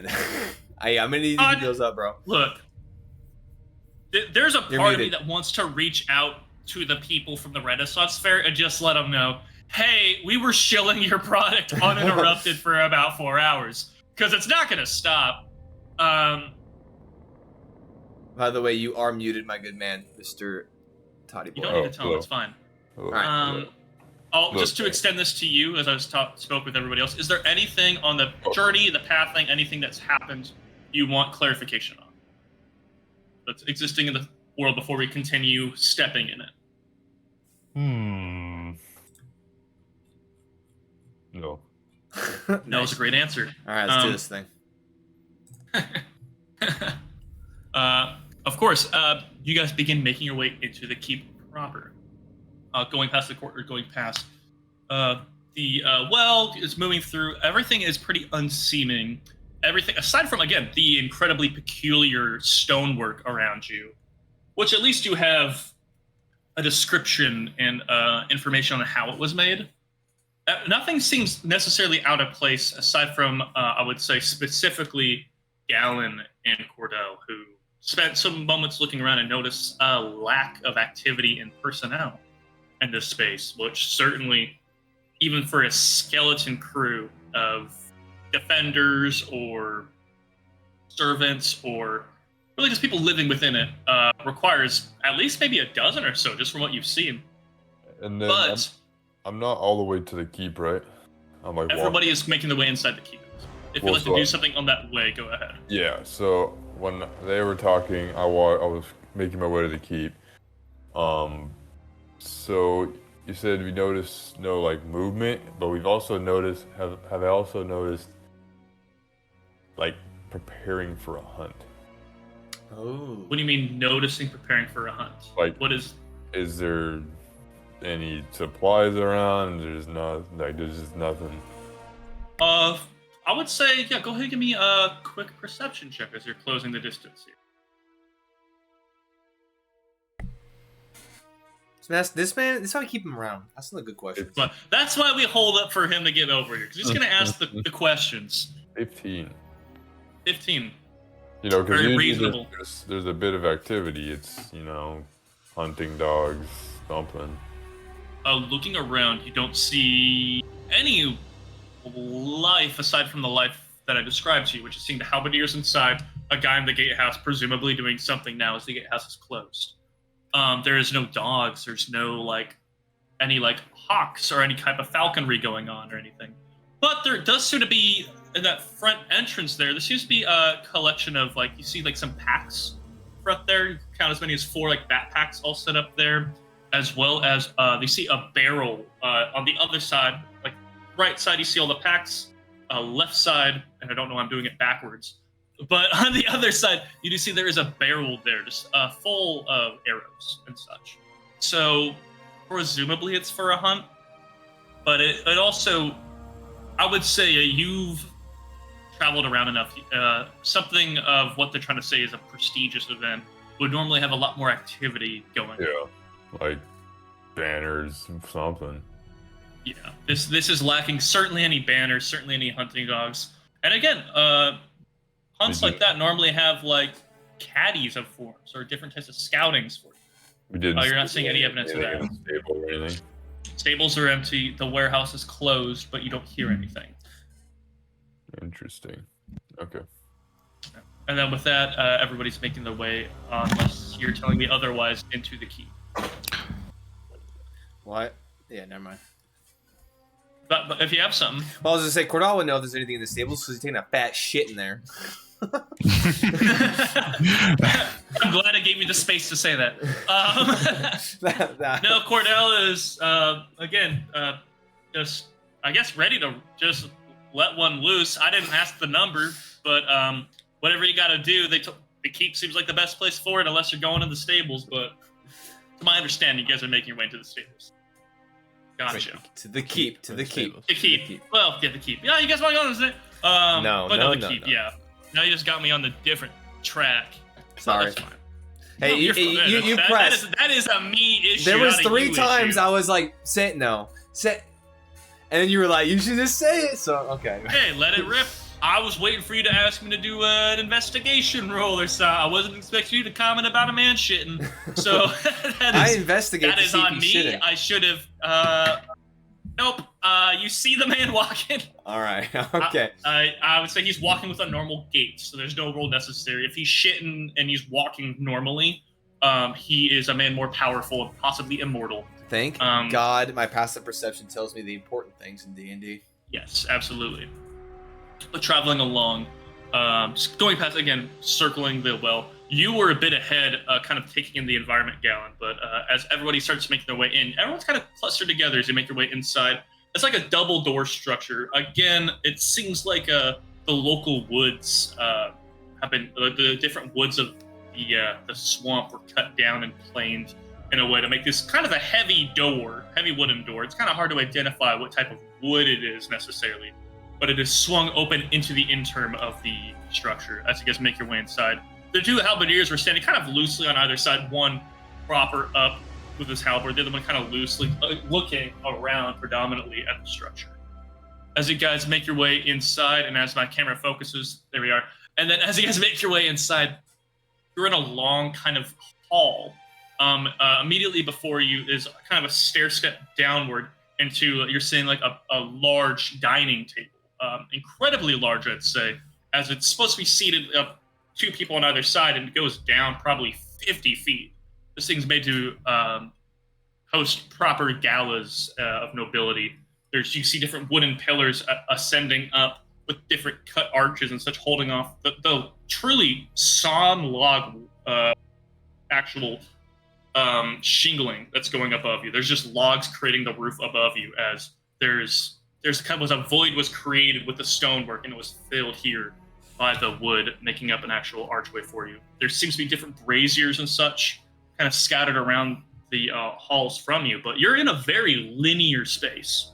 There, you enter in, going down this dining room. There seems to be another large door descending further in. Doors on the left, doors on the right, kind of scattered around in the walls. But the entire party, the halberdiers are on either side. The rest of the party is making their way. You see some of them, like Edmure, is seated already at the dining table. Okay. Nothing Nothing seems to be in front. There's like candles making the way along that are lit, but there's no food, there's no silverware, there's no anything positioned. But he's just there sitting down. He has his bow on the table, feet up on another chair, just relaxed. He's been like cleaning his nails or something. As he's standing there, opposite of him is Daniel, who is standing upright, kind of talking with him. You guys are, of course, arriving with the Mason Order Knights, who are kind of taking stock of the environment as they enter. But I will go ahead. It's kind of long, like the Harry Potter dining hall, as opposed to wide. I would say it is, yes, quite long. Again, passing knowledge of Harry Potter, it had multiple tables at least. This has the singular table, but there's plenty of room on the wings to walk around and pass. But there's just the one long table with many chairs, not like benches like the bar you were in, like proper, comfortable-looking wooden chairs are making their way along. How wide is the hall? How wide is the hall? If I was to give it dimensions, probably 50 feet wide, about 100 feet long. So it's comfortable width-wise, but it is almost disproportionate how long it is for the space it seems to be being used for. Is there a restroom that I see? I would say walking in, give me an insight or perception check. Insight or perception check? Yes. So one is like just general vibe of the place. One is just looking for a pisser. Hmm. 11 for insight. Oh, looking around. You've been inside halls like these before. There's got to be a latrine somewhere. But also looking at the environment, you don't know if this is a place that just is doing the old school, time-tested, very comfortable for everyone chamber pot method. You don't know quite what it is, but there has to be a latrine somewhere. But your best way to get that knowledge is to ask the only person who seems to be local in this environment, which right now is Daniel, who is standing opposite of Red Mire. Wait, where's Senric? I would say looking around, you don't see Senric here. Oh, this motherfucker. How close is Daniel? He's like 30 feet away. You guys entered into the main hall, and he's standing right next to Red Mire, who is like sitting for one at the head of the table from the door side, feet propped up. He's like standing next to him. They seem to be in some conversation. I'd also like to make my way over to Daniel. Of course. Yeah. And then the other two of you, what are you guys doing? I'm just gonna look around and kind of take in the space, and then I'm going to check and do a quick head count and realize that Senric is not here, and call it to Daniel. Where did Senric run off to where did Senric go? Standing with his hand on a hilt, I'm kind of talking with Red Mire. He hears you kind of, like puts a hand up to stop Red Mire, what he's saying, as he turns to you, like, Senric went to go get the Baron, as I don't think he noticed our approach. Okay, that makes yeah. I like nod. Okay. Don't worry about him. He should be doing fine with proper rest. He should be. The coughing, I wasn't particularly concerned necessarily. I was actually more concerned with you and the fact that you had to carry him for so long and for so many hours. Are you all right? There's a joined laughter between Red Mire and Daniel there. It's kind of just giggle to themselves. It's like, no, we were just talking about it. It's a pain in the ass, I'll be honest, but it's my duty, and I just call it a workout, I guess that's fair. As long as he does what he does and gives me a couple days heads up, so yeah, it works out fine for me. But I appreciate it, thank you. I nod. I want to approach Daniel. I would say everybody in this grouping is now in comfortable talking range. Daniel is making a beeline for Daniel. Just walking on, like waddling. Is there an area I could relieve myself around? Oh, I didn't even realize. Yes, of course. And he gestures over. So if you just go through the door there, he gestures over to a door on the right side. Just go through there. There'll be a proper restroom area. Wonderful, thank you. And then I'm gonna turn and go that way. Gotcha. I will say the door is kind of immediately there if you're intending to.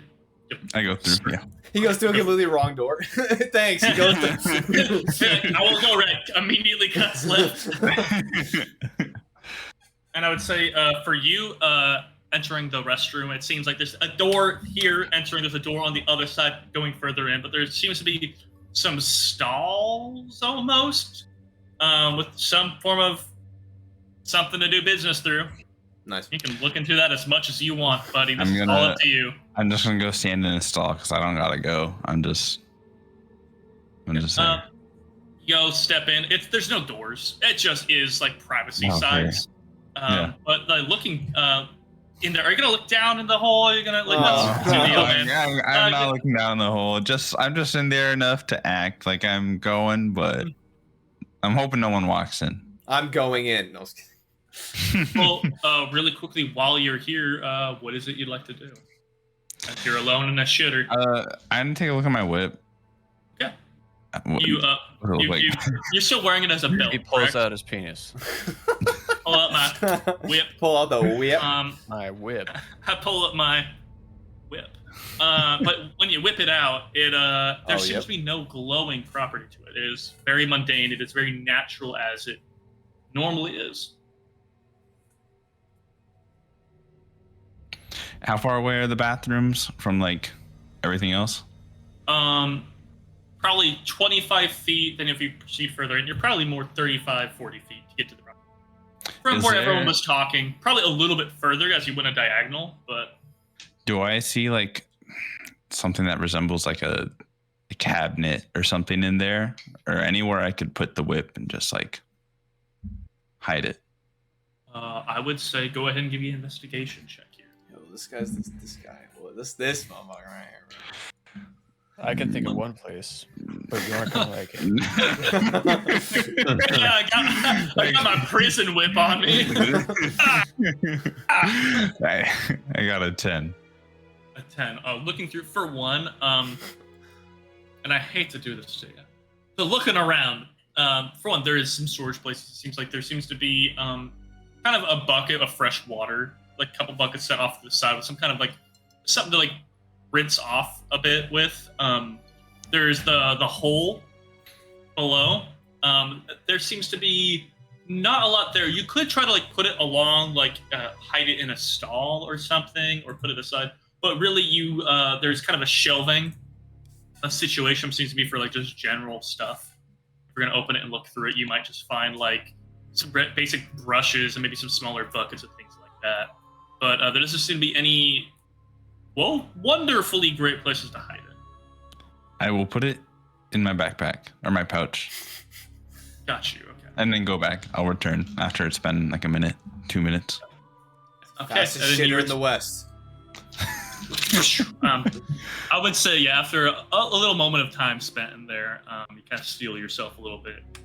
Having not shitted it good, you leave as everyone is, at this point, everyone is, again, gathered around Red Mire, and Daniel, the two Mason Order Knights, Anders and Cyrus, are there as well. They've kind of taken Red Mire's cue and got seats close by, actually properly sitting down, kind of resting themselves, kind of setting their packs off to the side next to them.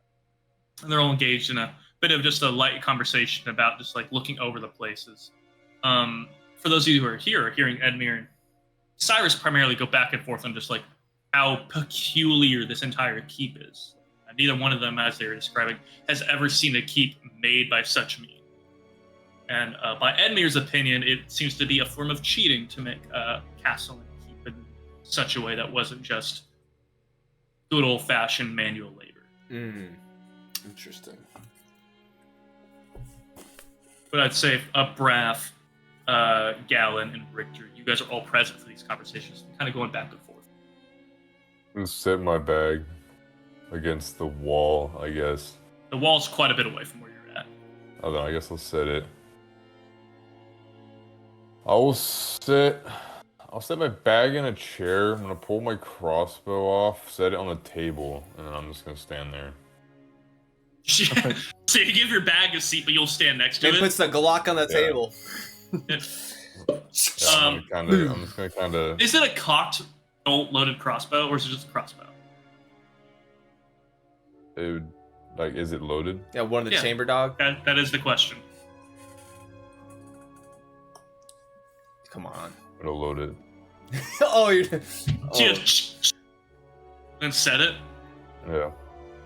Seeing you sit it down there, I think Cyrus and Red Mire are kind of engaged in their conversation, but Anders kind of looks over and is like, "Whoa, hey, you worried about something there, friend, or what's going on?" Don't talk to me. Okay, all right. As he That's just kinda, crazy. turns his attention around, and he just looks pleadingly at you, Richter, just for socially someone to talk to after that. Yeah. I'm Galen, what- if you You're leave arriving your, in a minute, Cordell. Okay. if you leave your shit taut like that, it'll wear out the springs or straps or whatever you got tightening. I'm sure you know this, but That was my only real concern here, but also like a bolt flying off in the middle of us talking. I don't know how sensitive it is, but a peaceful meal. a peaceful meal. Well, as he gestures to the empty table amongst you, there's just candles lit around. I don't know if we're getting the meal quite yet, but in the event that we do, I'm aware. All right. is there something that I love edgy Gallon. like rearranging his focus back on you, Anders? Like, is there a reason you're so on edge? I mean, the mire was a lot, but now we're here.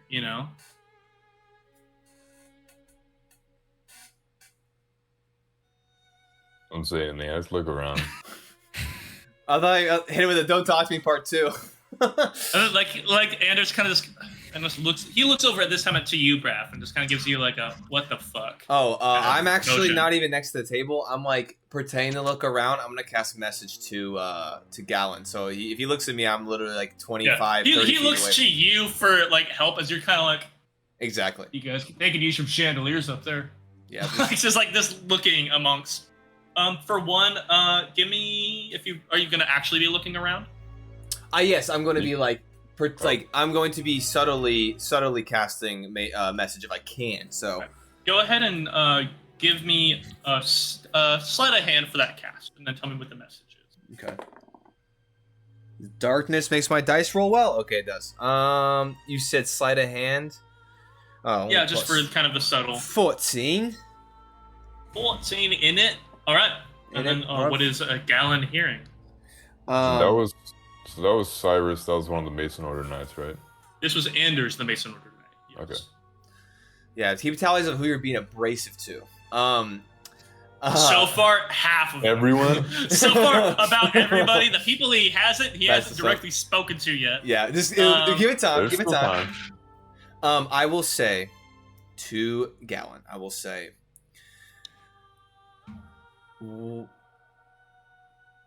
how are we going to approach our discussion with the Baron? Are we wanting to be cordial at first, or just off rip? Off rip, by the way, is a very common phrasing from your college. It's a very Yeah. natural form of Off just rip. colloquial speak. Yeah, it's So pretty. Yeah. They're sitting about how far from me? They are. People are sitting directly next to you. So I would say right next to you right now is probably Cyrus, who sat opposite of you, or sat next to you. Opposite of you is Anders, who kind of was trying to talk. Do I So have to- 5 feet, 10 feet. Do I have to be looking at you, Braff, in order to send a message?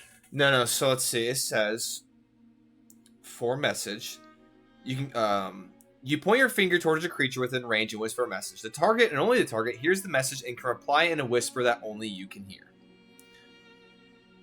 So you do not have to be looking at me. You just can reply once it. Why in a whisper you can only hear, but if I whisper, it'll look like I'm speaking, but I you would can say only hear yes. I would say yes. Yeah. So. it? I'll say, let me handle that. We'll see what he says first. Okay. I will leave it at that. As will I. I will say at this point, Cordell, Cordell enters the scene now for the shitter. But go ahead and continue with what you're saying. I would say I would give it another 15, 20 seconds. And I do actually am curious because I do look up and I look around, and it seems interesting that the exterior of the keep is so flamboyant and it was just so extra compared to the interior, which seems like it is more actually handcrafted in some ways, which I find kind of strange. But go ahead and roll whatever you'd like for your pursuit. I would like to. Or just, I guess you tell me what you're trying to glean from looking. I would say, I guess I'd want to just see if maybe I'm assuming that the interior, it being looking a little bit more rudimentary, would not be used with Arcana, but I would like to see if there is any hints of it being magically sculpted in any way. Okay. For magically sculpted Arcana, and I'll say Perception will also work for this. I'll roll Arcana. Natural 1. Hey!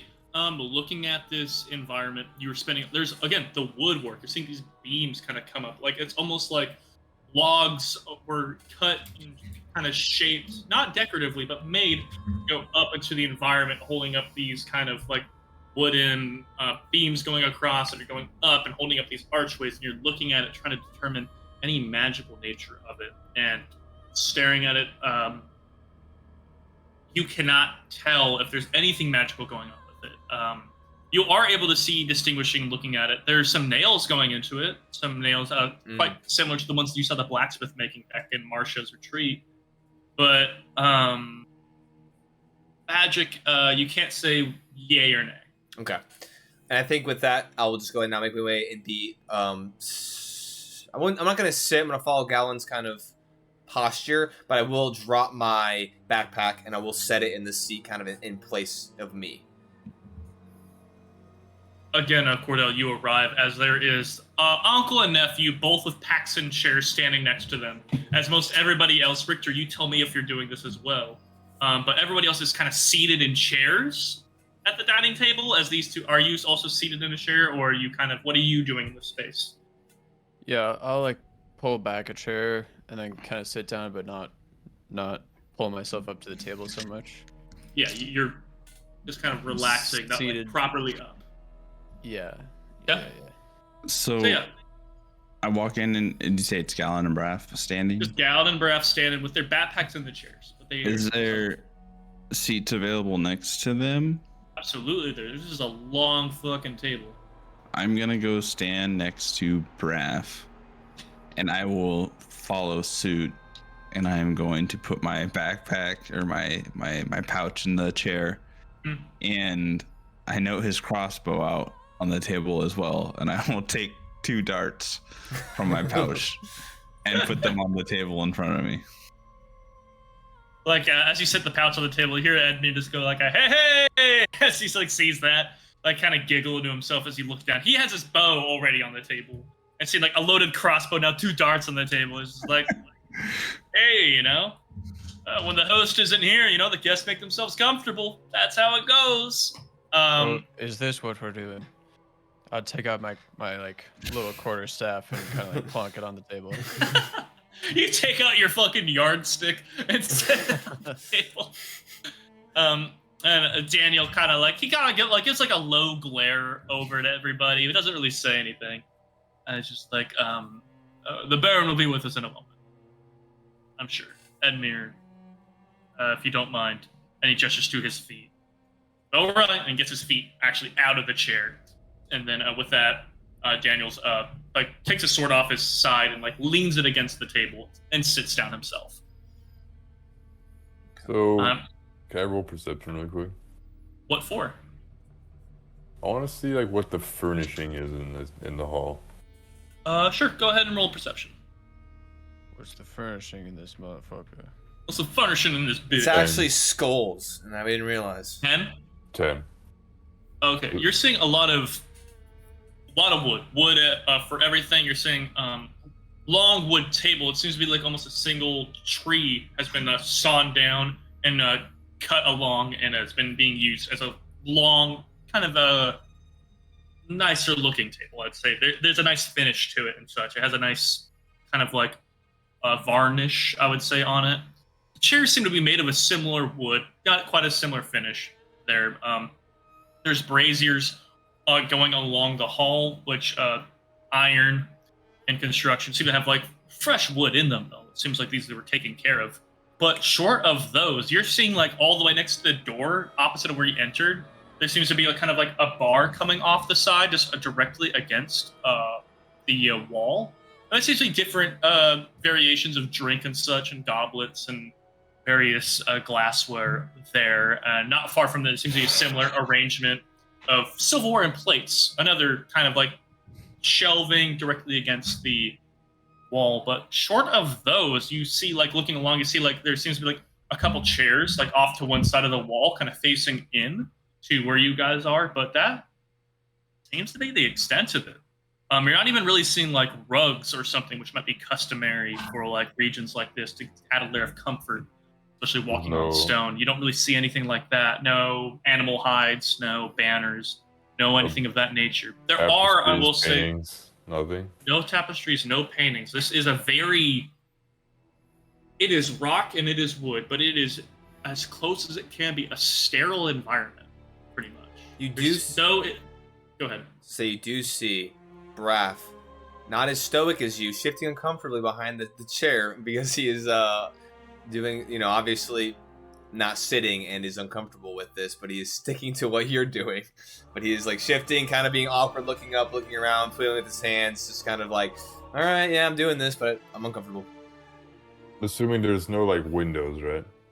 In this space, there is no windows, but you did see windowing on your way up there. So you did see light from areas of the keep. So presumably there's more rooms in here that do have windows, but you were not in one of them. How's the lighting in here? Is it like kind of dark or is it like really bright? It's fairly bright. It's not uncomfortably bright, but there's braziers. There's 6 of them total, by the way. 1, 2, 3, entrance, midway, then on the very far end of the dining room that are emitting a fair amount of light. Like, it's comfortable. Then there's braziers, or not braziers, but like torches on some of the actual like columns coming up that are made of wood. It seems to be like kind of very far offset from them because they are made of wood. But there are some torches kind of jetting off, producing more direct but less intense light. There's spaces of this. No chandeliers here. Not that you can like see. the ceiling, like fairly dark. The ceiling is fairly dark, I'd say. There are spots also on the ground that would be defined mechanically, if that is your question, as dim light, but not much of it. Much of it is encompassed by rather prominent lighting in here. I would say for a dining environment, the lighting itself doesn't seem alien or strange. It is pretty comfortable. How tall is it to the ceiling? To the ceiling, I would say it's probably 20 feet of stone. Then at the very top ridge, it's probably an additional 10 feet. You can't quite tell about the pitch. Again, the difference of light is kind of playing with you. But you can tell it has a proper pitch there.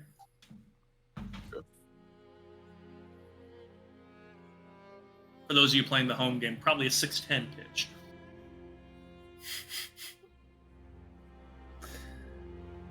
But yeah, again, you guys are all spending time here just at the table. The uncle, nephew just standing there as Red Mire and Cyrus are going back and forth. Again, having just conversations about the makeup of the place as Daniel was just sitting there, almost defiantly silent. And then as the conversation continues, as Red Mire's again protesting that this space was made improperly and, like stonework is the true way to make things. Cyrus is quickly defending it, going like, no, I see no reason why magic can't be used for infrastructure like this. A dangerous place, magic has a proper use there. Having all these workers do all this work would be incredibly dangerous in a place like this. And while they're kind of getting into it more and more, the doors at the very far end begin opening. Just one of them. It's a double door. One of them just kind of opens, like not even all the way, just kind of opens at a 45 and sliding out, kind of from the door there is a lot more spry man than Senric was. Kind of coming out, wearing very nice, kind of a heavy wool kind of coat. One might define it as a cardigan, but wearing a heavy coat. He seems to have like a very nice kind of belt and such with a little gold lining, a nice shirt, such hair, like longer hair, but it's just kind of like slicked back a little bit. Like it's kind of like played out going down his coat a bit. Fine boots. It seems like though he looks very relaxed, he does have a rapier on his side. Arriving as somebody that some of you could probably identify directly on looks, but those who cannot would happily infer that this is in fact Baron Vilmar arriving. He comes out quickly, a big smile comes across his face, arms outstretched, and he's just like, sorry to keep you waiting. I had to take care of some more clerical matters, but welcome by all means to welcome to the Red Mire. I'll make everyone's acquaintance. He's saying this, of course, being like fucking 30 feet away from the table, walking up, arriving at the table, then walking around the table as you guys are barely taking up a third of it as he's making his way closer to you guys. He comes around, by the way, on the side of you two, Braff and Gallon, you guys being the longer section. Okay. Over. Of course, Senric told me a little bit about all of you, but I'd like to get to know all you better, especially as we all partake on the hunt tonight. And he says this kind of like taking a moment between speech before he arrives directly along the side of you, Braff, as I believe it's actually Cordell who is the first. Yeah, I was saying first. Along that side. And saying he was like, excuse me, what's your name, sir? I can't remember all the invitations I sent. So if you don't mind. Cordell. That's right, Cordell. It's been a while. How are you doing? Good as ever. How about you? Kind of gestures around. I'm doing pretty good. If it's all right, I love to one-on-one with you at some time. Maybe not tonight, but perhaps tomorrow. We'll make that happen. Appreciate it. And he reaches out a hand for a handshake. I reach out and shake his hand. And say, Shakes your pleasure hand seeing you there. again. Pleasure seeing you. Give me a perception check.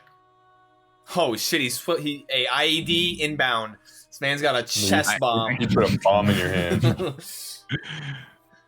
Put a satchel charge in your forehead, bro. 18. 18. He shakes your hand as such. He is smiling. He is moving his way past you. And you cannot help but notice in your pouch sat on the table, there is a soft, luminescent glow coming off one of the straps. Like coming off from the inside, illuminating. Not something that anybody else you don't believe would be able to clock, but something you certainly can. Bro. I'm glad Cordal chose a sus detector as his magical item. Someone had to do it. That's really sus. Someone had to do it. Coming around the other side, coming up to you, Braff, he reaches out his hand and says, if I recall, you're the young man traveling with my friend Galen here. Braff, is it? Yes, sir. Braff Vindenst. It's not a quiz. It's fine. Just, there's just us here. Don't worry about it. I have people, I don't like it, but we're all friends here. I'm Sid Vilnar. I'm the Baron here. It's a pleasure to meet you. It's a pleasure, sir. And Reaches out his hand to shake yours. I will shake it. Gotcha. He shakes your hand and goes like, all right, have you been on a hunt like this before? Senric said something about maybe not.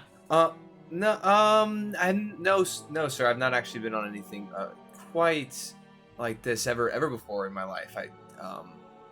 This is definitely a first for me. And if you don't mind, just where and I look around, like, is there? Do you not have staff or anything?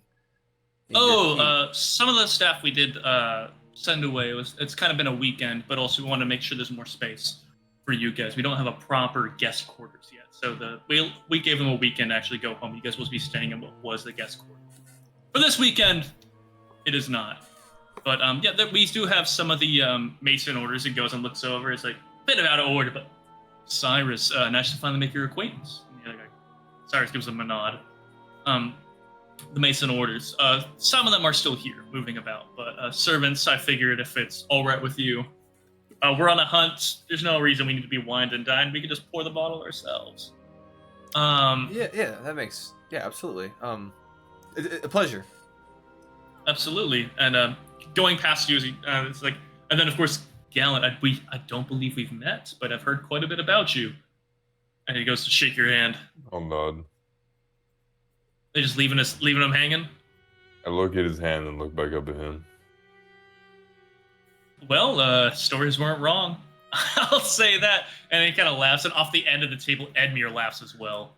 As he goes around, kind of patting Cyrus on the side as he goes past him, acknowledging, but going right to Edmure. Real quick, beginning talking with him. Quick. As Galen didn't shake his hand, I say, I'm like, fuck, in my mind, and I'm like, I fucked up. I shouldn't have shook his hand.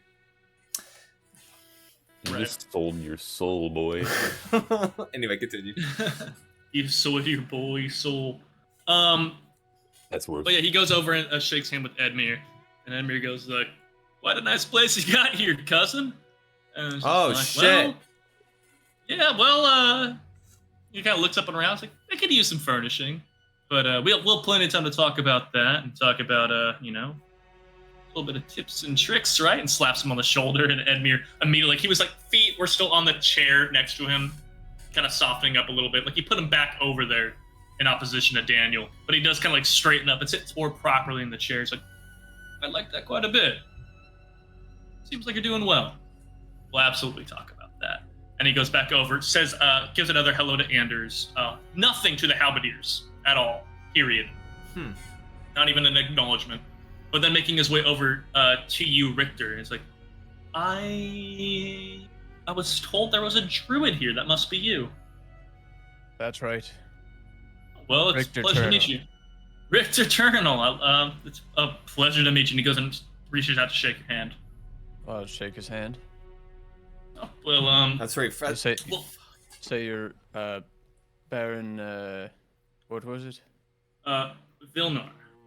Vilnar. Vilnar. Sid Vilnar, but, call me Sid if you like, call me Baron if you like. But, All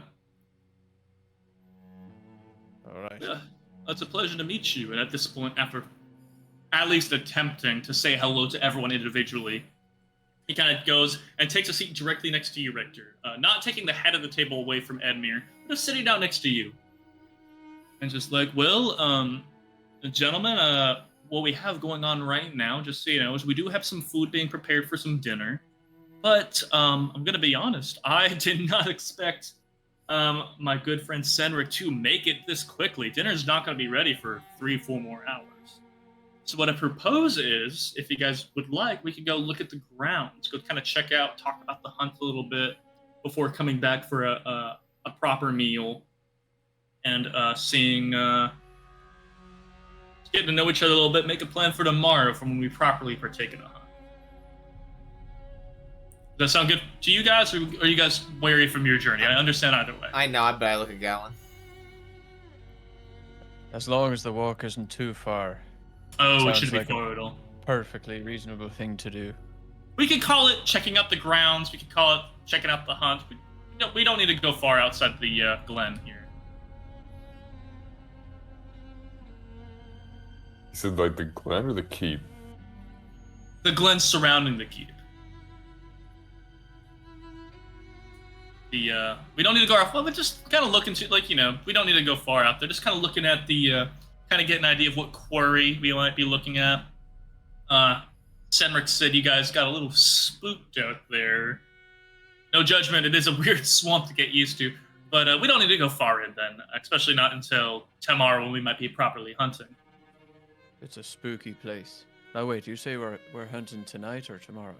If we find something to shoot, I guess, but my intention isn't to properly hunt tonight. My intention is to look at it, get a lay of the land for you guys. As right now, and he kind of chuckles to himself. It's like, I do have distinctly a home field advantage, and it feels rude to invite guests over without offering them some benefit. I'm like, internally, I'm like desperately wanting Gallon to talk. Like, I'm on the verge of saying something, but I want to wait to see if he does anything. Now, Wouldn't mind a look around. Mr. Baron. You like. Yeah, just turning because you're directly here. Yes. What's going on? You guys are seated. Like, kind of the benefit of being seated is the height difference is at least halved. Yeah. Now, we've been noticing the strange architecture of this fort here, and well, it seems like some pretty powerful magic was involved here. Who did the work for you, or was it yourself? Are you a magical fella? No. I tried, and by trying, I meant I hoped I had some inert magic, and it didn't happen, and I sure as hell wasn't reading all that. And he turns to you, Braf, was like, again, kudos to you for being able to power through it, but that was not me. But no, one of the mages of the Mason Order, who, when we were campaigning through here, was a huge benefit in fights, and when we were talking about building a keep, he was very involved in the conversation. Then one day we wake up from camp and half the mountain, half the hill really was terraformed and moved. And he went on to explain he was going to take care of it. And he began just building and forming this mold precisely how we talked about. So, yeah, the Mason Order, as he turns kind of past you to Anders, that's Cyrus, were a huge help out there taking care of the local woods people.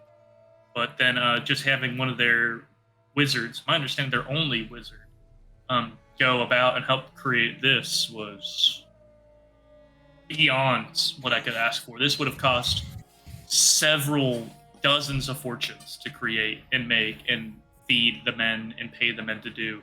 And here it is. It was the woodwork, as he says, gesturing above, as you have these columns going up into the actual roofing and such, just filling in those slots and things that were left intentionally and intelligently by the mage were beyond easy to do, considering we were looking at decades of building a proper keep. So I thought I was making something for my kids, perhaps, to inhabit, and it's something that I get to walk around and live in and host a hunt in. So, yeah, no, I was not the mage. It was the mage of the Mason Order. Damn.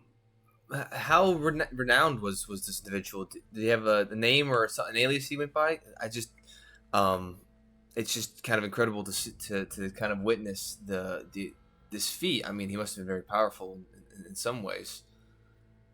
Oh, he was pretty unassuming, especially on the battlefield. He didn't do a lot of combat. He did a lot of stuff to like keep me and my guard alive. Of course, the Mason Order. But he didn't do a lot of like throwing spells and such. It seemed like what really shocked me was this terraforming. It was I believe it was Herald of the Mason, because he wasn't very talkative. A Herald of the Mason Order, or I want to look over at Cyrus and see if he's like nodding along like knowingly, or if he's like insight. learning this for the first time. Go ahead and give me an insight check. Nat 20, baby. Borrow Todd's dice real quick. That didn't mean 17. That's pretty good. 17 is better than what he's holding. Oh, now it isn't. But 17. you just take a minute, kind of look back at Cyrus, who's sitting opposite of you, and he's just kind of taking a minute, kind of nodding a bit, hearing this. There's not much betraying the look on his face, and that could either be he is very versed and good at concealing his inner thoughts and emotions, or he's not trying to hide anything. He just seems to be nodding along and agreeing with or absorbing this information. It seems like you all heard about the keep being created by the mage. Yeah. And it was he communicated at that point that was a first hearing about this, but hearing about, the battlefield prowess being not necessarily lacking, but not being prominent, and then hearing about this being created afterwards. He just seems to be nodding and absorbing the information. He doesn't seem to be in any way taken aback by it. Okay, yeah, that's kind of what I was wondering.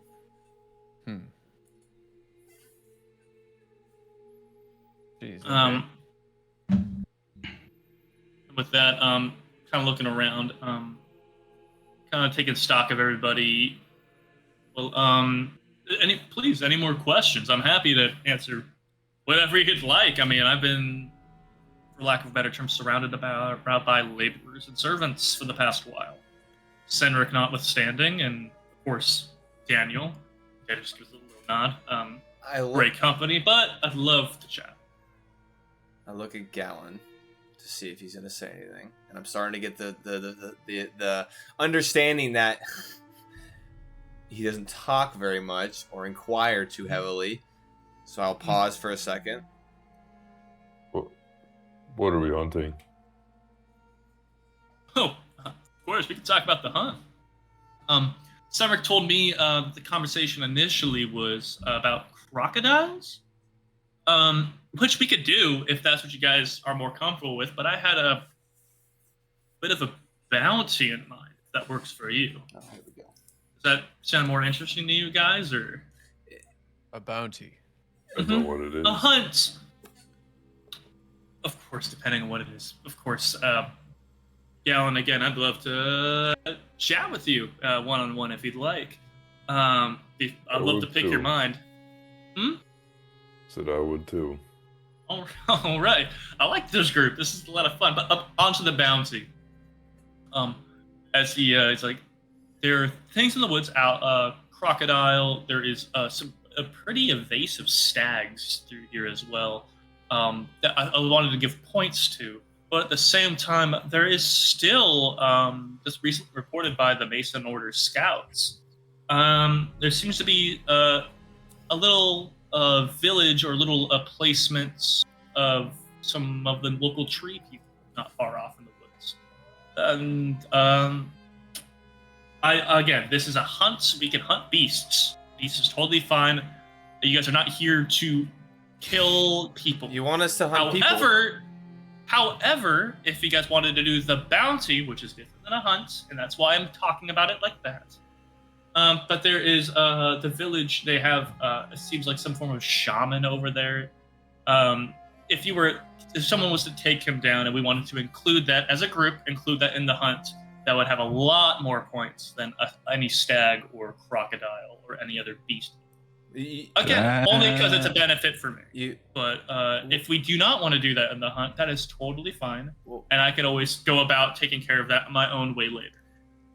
That's very interesting. Is this the same woods that had the beast we saw on the way here?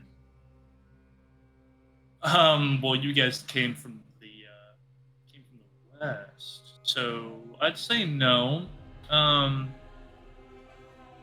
They're gonna be a little bit further in, but just as a shaman, just a woman who casts spells. Again, it's not something that's bothered me yet. It's just something I recently found out about. So my only reason bringing it to you guys now is it seems more interesting for a hunt. Just again, I'm sitting here with Galen. I'm sitting here with Anders. And Cyrus of the Mason Order. Sitting here with, of course, my cousin Edmir, who I know are esteemed hunters. We can hunt, or we can do something more interesting if you like. Well, what are they doing wrong? Oh, we've been campaigning against the locals for years now. It's kind of fallen off of fashion and resources, but they haven't used magic much. So seeing a shamanic woman of some form over there does give me pause. That I would take care of in due time, no problem. Again, I feel like we're going off topic. The hunt can be the hunt, and I'm totally fine with that. This is an option. If you guys feel weird about it, then we don't do it. That's fine. Well, hold on. Mm-hmm. What I'm a little bit feeling weird about in particular is the fact that you kind of glanced over what Cordal said. You know of the creatures that he speaks of? Oh, there's craziness out there in those woods. Well, I find it kind of odd. I don't like there's creatures out in the woods. You're right, Cordell. Please, if you don't mind telling me more about that creature, because you're right. I did. Please tell me about those. What we heard was essentially a man screaming for his life, and upon taking a closer look, I saw something roughly the size of a tree, maybe even resembling a tree. But when I really focused in on it and the light shone upon it, had disappeared. So I'm not certain what we saw, but I'm certain I don't really want to see it. How far along the path were you guys? And he kind of looks over to Daniel as well. Like we're well past halfway here. I look at Daniel as well. Okay, well, I don't mean to dismiss what you're saying. There's also bodies. Very well. There's also bodies. Bodies. Look, the campaign got a little much. We haven't done all the cleanup. Yeah, but the bodies, and I kind of gesture over to Daniel, and I say he did not see them apparently on the way into town, and he was only there for a day. And Daniel goes. He reaches to cut you off. He goes, we could talk about that in a moment. No, but why? And Barry kind of just you see him kind of click a little bit with Dan saying, and goes, there's bodies along the pathway and such. We try to do a good job cleaning them up for locals, people traveling through. So if we missed one, that's a good thing to mark down and remove, so you guys don't have to see. I'd rather you guys see it than a merchant traveling, because God, imagine one of those seeing it, freaking out, running into the fucking mire itself. But about the creature you saw, though, more importantly, I don't see any reason why it couldn't have been, frankly, a local man. Some of them have done pretty well learning Common, and you've encountered some ambushes like that in the past. People screaming out for help. We go to, as they are known to take prisoners, we went to go save a companion on the path and found ourselves fleeted with arrows as we approached. Now that sounds like a reasonable explanation. But what I'm curious about is these tree people you're talking about. Do you think I'd do you think there'd be a benefit or if I were to approach as a kind of a recon, just doing some looking out, are they going to be immediately hostile towards me?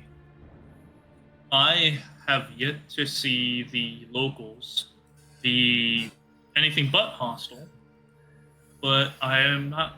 I'm not aware of druids, I suppose, is the best way to put it.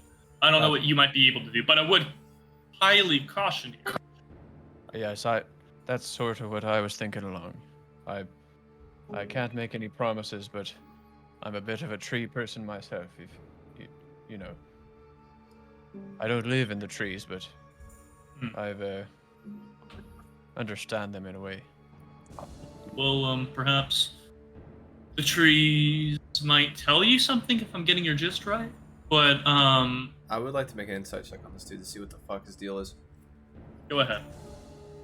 Would you like to come with us to hunt for the bounty? 1 minute for Hell craft. yeah. Hell yeah. Roll a 19. 22. 22. As he...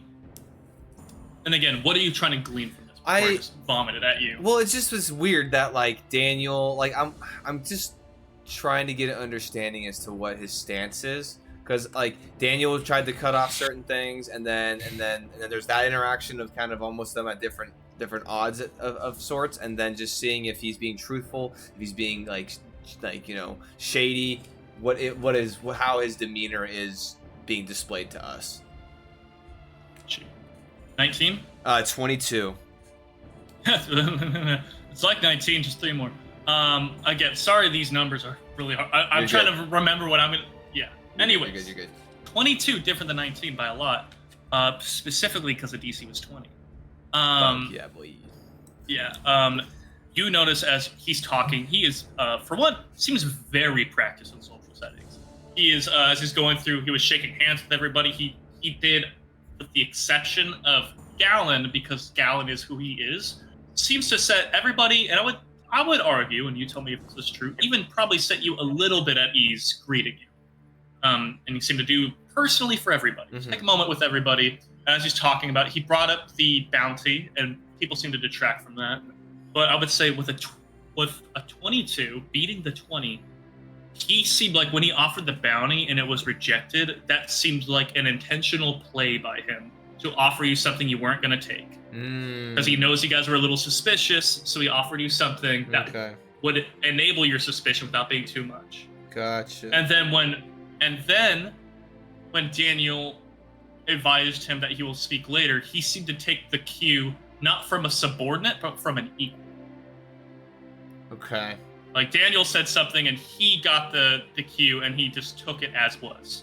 Not that he and Daniel had, like, it seemed like somebody that in some way, shape, or form like is equal in some dynamic. And that could mean a lot of things. Could mean family, could mean politically, it could just mean like the pecking order, whatever. He took the cue from somebody that he knows to trust and views in some regard and took it as it was to just drop the conversation and talk later.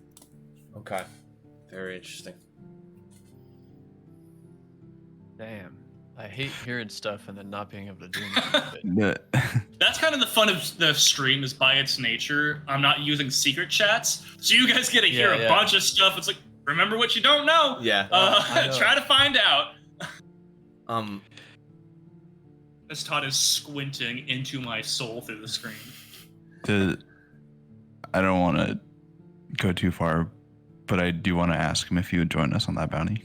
Yes, you did ask him that. And turning news like, absolutely, I would absolutely join you on the bounty. Now that, of course, Sanric's here and Daniel with him, I am more than happy to leave the keep in safe hands and join you guys. That's the whole point of the hunt, is we get to know each other a bit. We get to talk about it. I gotta say, that sounds like a good time. Is Senric okay? I think so. But I am lying. I'm fully lying if I need to roll deception. Go ahead and roll deception. I'll get to you in a moment, Brad, just for this. Part of it was being abrasive because of his low charisma, so I wanted it to be like that. Yeah, you came out of nowhere. Yeah, I got you. I got it too. Oh my god, tough. I roll me. This is gonna be a series roll from what you just asked, Brav. For you, Cordell. Real quick. What was the check? Because I was so wrapped up in the Deception. brashness. I told him the bounty sounds like a good time. Yeah. He was lying. You say that there. Yeah, that makes sense. Because for the roll, you would not glean much information. You just roll. Okay, so Brav. Go ahead and roll me. I would say I'll let you pick a persuasion, an intimidation. What kind of tone, what kind of stank are you putting on this declaration? Is Senric okay? Are you asking out of concern, or are you asking out of interrogation? Let's do deception, coming from a point of like I don't care, but I care. So like I don't give a shit about him, but I'm curious as to what his deal is. So I'll do if I can do deception. I mean they're all -1, but I feel like from a standpoint of how I'm saying. If you prefer, I'll let you do deception. Okay.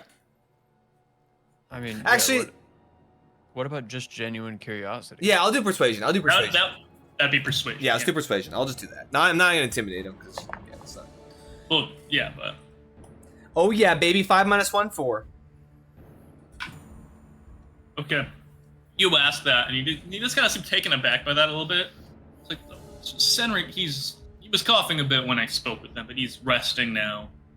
He sits like kind of looking at Daniel, and Daniel kind of nods, begins getting up, and makes his way, leaves the table fully, kind of nods to the table as he gets up and makes his way over towards the back. Where the I was gonna say to me, because hold on. okay. Not about you, no, just to the table. Okay. And he makes his way past you out of the hall. Okay, cool. And it's just like he's coughing a bit. He's been coughing for quite a while, but I would say it has. I'm sure it's a lot to deal with just seeing day one, but it has been getting quite better. The travel's been a bit for him, but I do appreciate his willingness to do it on my behalf. Is the cough due to the forest we're in here? He's been coughing well before this. Just All right. just an older man. Clerics did what they could to help him out, but yeah, he's just a bit on the iller side.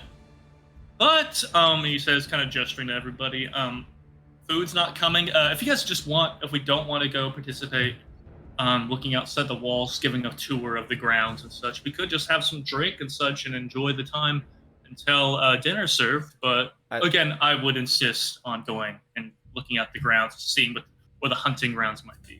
I hesitantly. Bounty or no bounty? I for one would be interested in touring the grounds, and I looked at the group to see. I'm right there. Red Mire as well. I'd love to take in the bow. I look at Gallon. Like over his back. Or nod. With you nodding, and just like at least affirmation from Gallon. I feel like I should mark these and keep them special because I don't feel like I'm getting a lot of them. And there's kind of a low chuckle from Edmure off to the side. Then he turns Richter and Brev, is like, and then you two as well. Yeah. Come on, let's go. Yeah, Let's go. He kind of gets out of would- his chair, pops up. Yeah. Okay. For sure. Well, he was referring to the small men. He was saying, sorry. yeah, sorry. I believe I said. But anyway, It's okay. as he gets up, just like, well, let's leave the grounds here. You guys arrived from the bank. We can take the main gate down, check out the grounds out there. I could talk about where certain things are getting ready to be built and ready to make a township here in probably about a year or so. Yeah, let's go check it out. Let's do go it. have some fun out here. Let's do it. I'm gonna leave my bag Ooh. at the table. Ooh, do I see this? Because as suspicious of I am of everything, I'm more tired, and I would rather just bring my walking. I don't want the extra weight. I'm like, So, without saying something, but while saying something, yeah, there is something in your pack you can't leave. right, okay, that's true, and I would know that. Yeah, damn, fuck. It's so Damn, heavy. for real. I was hoping to really get up in that shit. Yeah. Let's see. What do you got for me, Richter? Also, I just had deja vu. I feel like I had a dream about this exact moment in the stream, which is wild. Oh my god. Hey, the horror. That's real, The man. horror is overlapping. I'd be having deja vu about ordering at Five Guys. It's never important. Yeah. Listen, I'm Yeah, I've hungry. ordered this before. Yeah, Red's like, wait, I do this every time I'm here. As we're gathering our stuff, I do kind of. Gallon, are you grabbing your backpack? Are you grabbing all your shit? Yeah, I'll pick up my. Okay, him picking up his bag, I'm like, damn. Then I start picking my bag. Yeah. And then As you guys are getting your bags together, I will say, as you guys are figuring yourself out really quickly, like, kind of like getting stuff together, like feeling his cardigan. It's just, 1 minute, I'm gonna get my proper outside coat, but I'll meet you guys in the courtyard. I'll be right back. And the Baron dismisses himself and turns and kind of does like a light jog out. Okay. Cordal and Gallon and we're all on one side of the table, kind of, at least in our own little Yeah, so you guys are in your own little quadrant. Yeah. Okay. Yeah. I like kind of like shoulder and like I kind of grab Cordal by like the shoulder and kind of just bring him in a little bit, and I want to like kind of lean into you, Gallon, and whisper and just kind of low toned.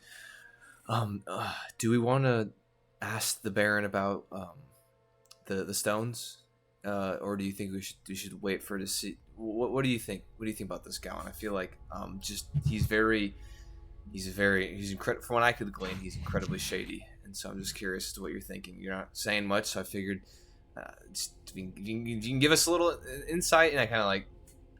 No. Really quick, are you including Richter in this? Richter's across the table. I would have like gestured him over, but he's all the way across, and so I just was like, nah. So I just got Cordell. Yeah, just want to make sure. Yeah, Richter is physically apart from you guys. And he seems deep in thought. Yeah, he's deep in thought, thinking about things. So. And 1 moment here, I'm sorry, but I have to check on something really quick. Yeah, do your thing. What do you think, Gallon? No, not yet. I'll bring it up later. I may bring it up later to him. Okay. I'm in this conversation, right? Yeah. Yes. I do want to bring up that I have a strong reason to believe that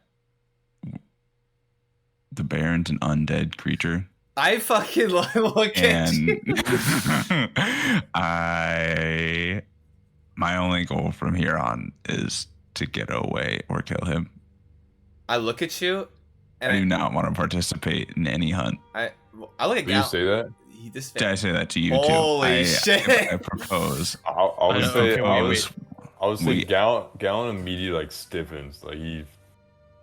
I you propose we take this bounty and then arrive and backstab. Before you go Hold- too much farther, I need Connor here so I can roll perception to see if I notice you guys. Oh my God. Okay, yeah, we won't go any farther. We won't go any farther to see.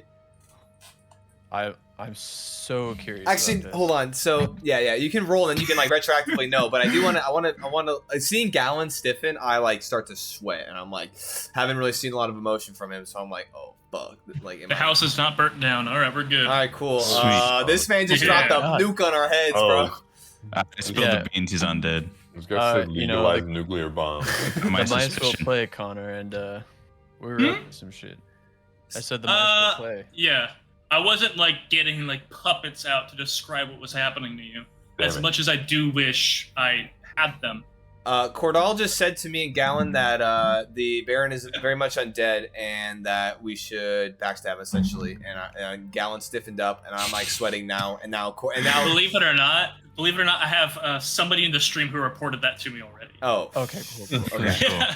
Those guys Yeah, no, spies we're not. here. We're not trying to like hide anything. No, It's just that they wanted to I'm just letting continue you the know. conversation. I'm just letting you know, nowhere's safe or private. That's Oh. great. Is it Oh, so Ebu? that's Is the it DM Ebu? wouldn't Ebu's hear? here. Hold on, wait. What's Ebu doing? I'm kicking him. Ban him. Ban him. Ebu's Gross. Man, Very man, good. man. Very And good, the bro. only person who isn't watching through Twitch. we need an impartial witness.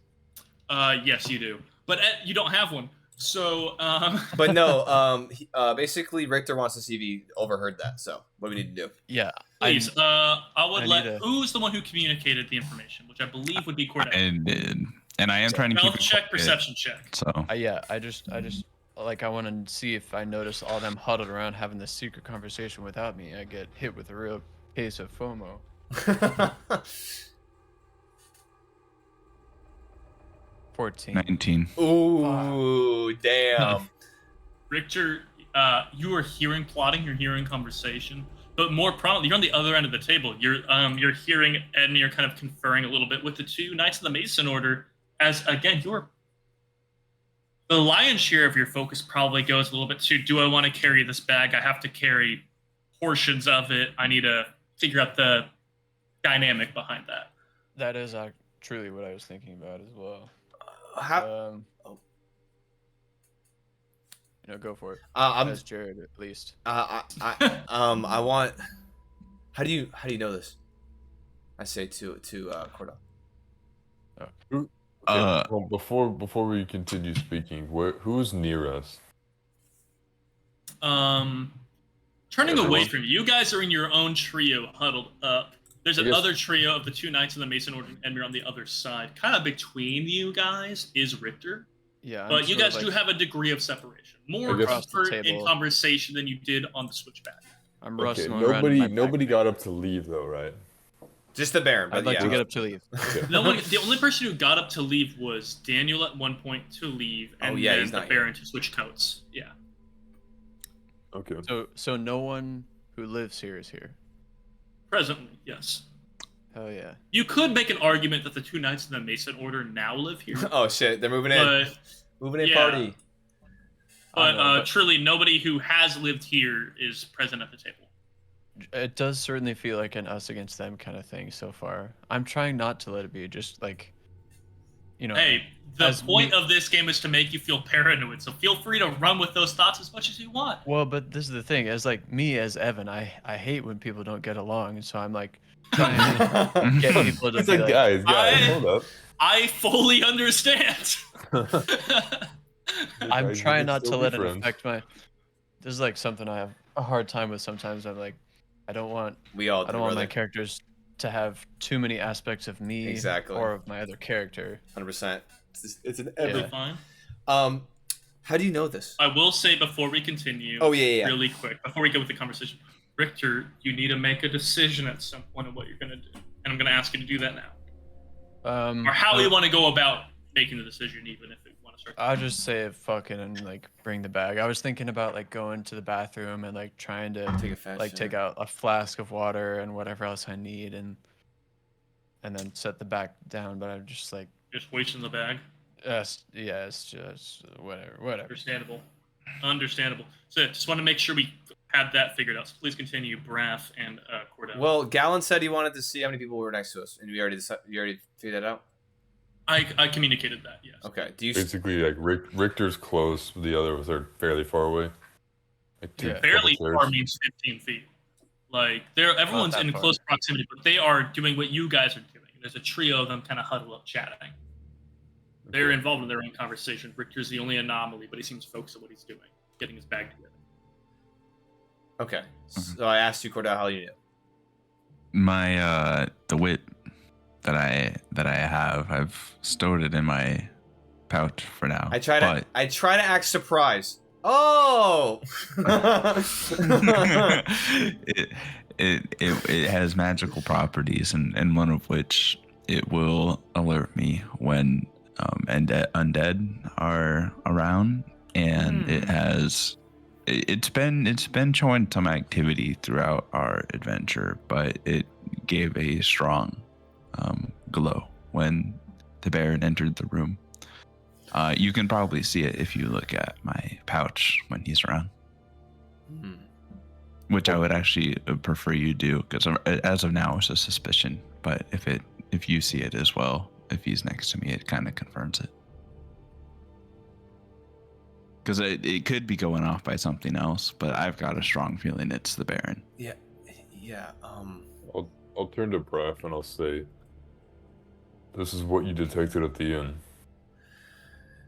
I sigh. Yeah. I turn and Yeah. I don't say anything, but I raise my Yeah. eyebrow. I kind of go like. I leave the facial expression of like, thanks for selling me out to Gallon, and then I'm like, yeah. At the end, I cast a spell to detect magical properties and things, and your whip pinged, and so I was already of suspicion to you. But now I guess in transparency, it seems like it is beneficial to us at this How point. did City Corridor? How did you come across this artifact?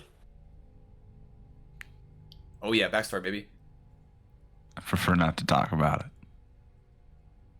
For you do.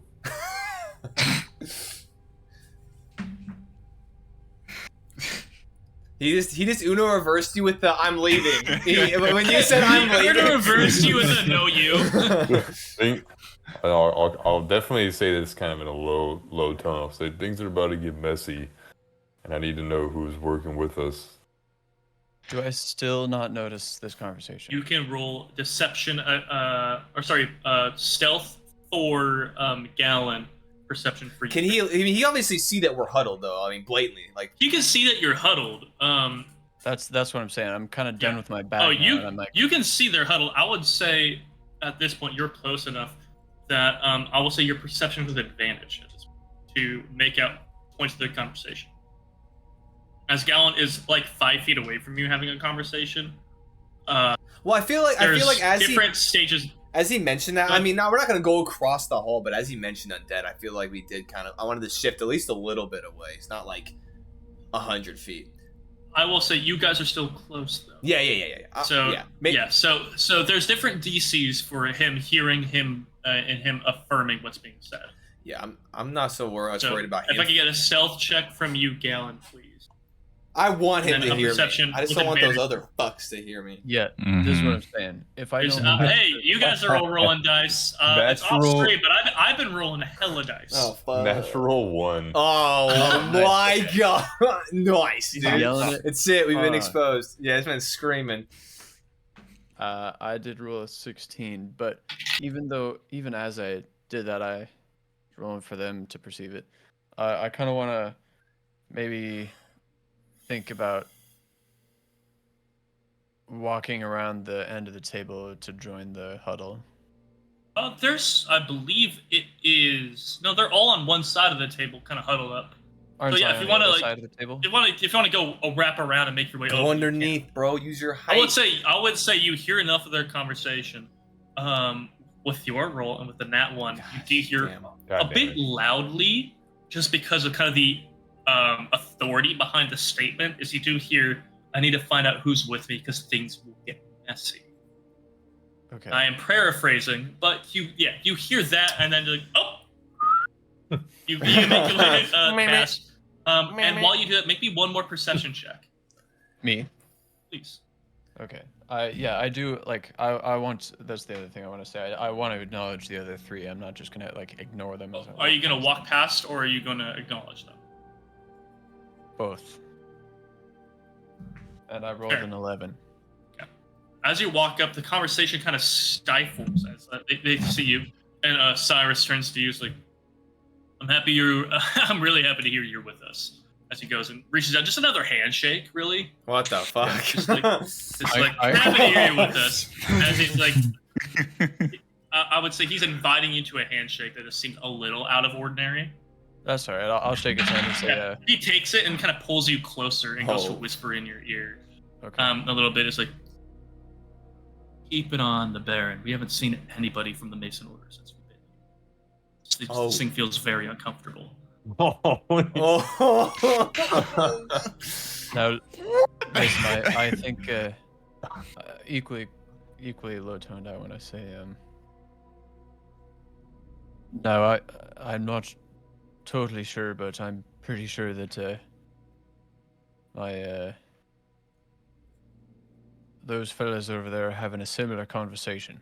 Might be worth gathering up and figuring out what we all know about this. I'm a bit uncomfortable myself.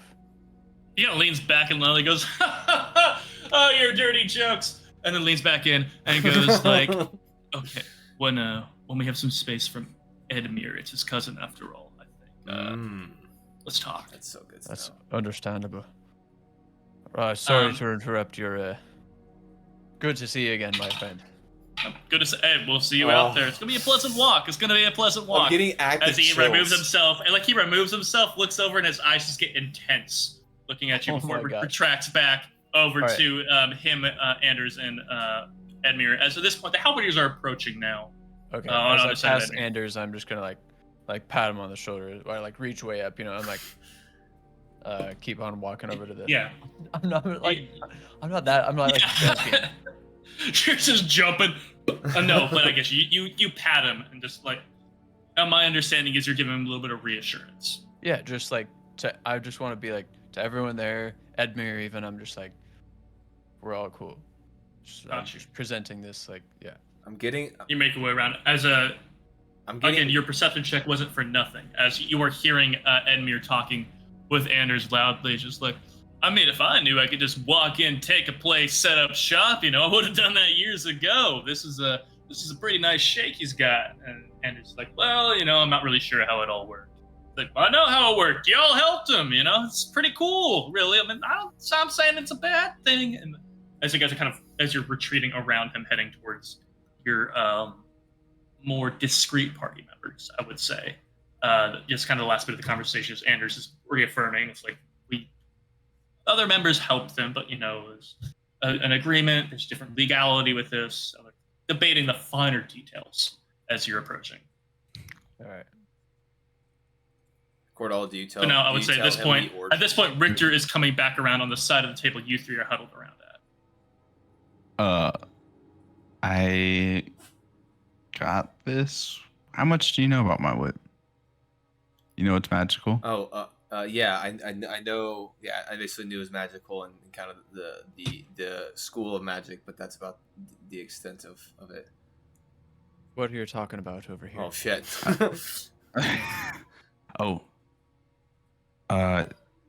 Quick recap. The Baron, he's an undead creature, and I want to kill him. Oh, what are you saying? I wouldn't go. It may be best not to speak of that to everyone. Yeah. I mean, Wait. I appreciate getting this information, but you were pretty free with the way you were offering it. I just got here. You didn't even vet me or anything. You're not. Oh my god! I reach out for my secret handshake.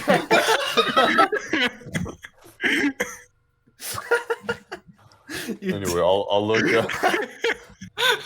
I'll look over. I commit to what I said, though. I guess that's fucking. Hey, you gotta double down. Out there. I look over to like the Mason Order Knights, and I'll say, I don't believe we can trust them. I think the Mason Order's working with the Baron. I wouldn't be so sure, as I was just talking to Cyrus, who I had to remind myself was the only person I really knew around here, but. How well do you know him?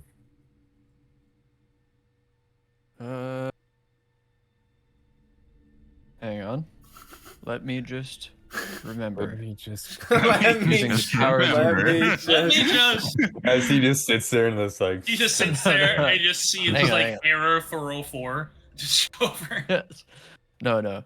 I'm just looking at my.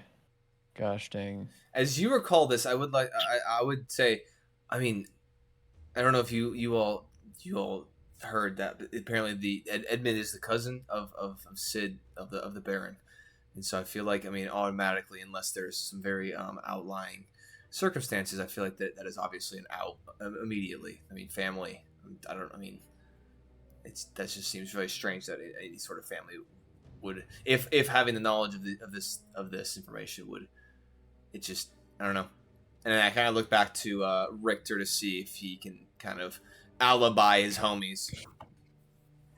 When it comes to levels of trust among the party, Red Mire is definitely down there.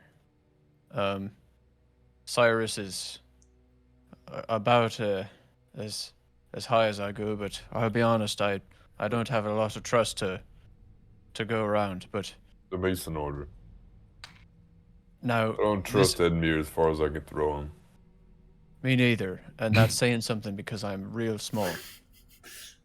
Wait, no. That's not saying something? Hang on. If You I trust him can't as throw him far very as he far, thrown. Yeah.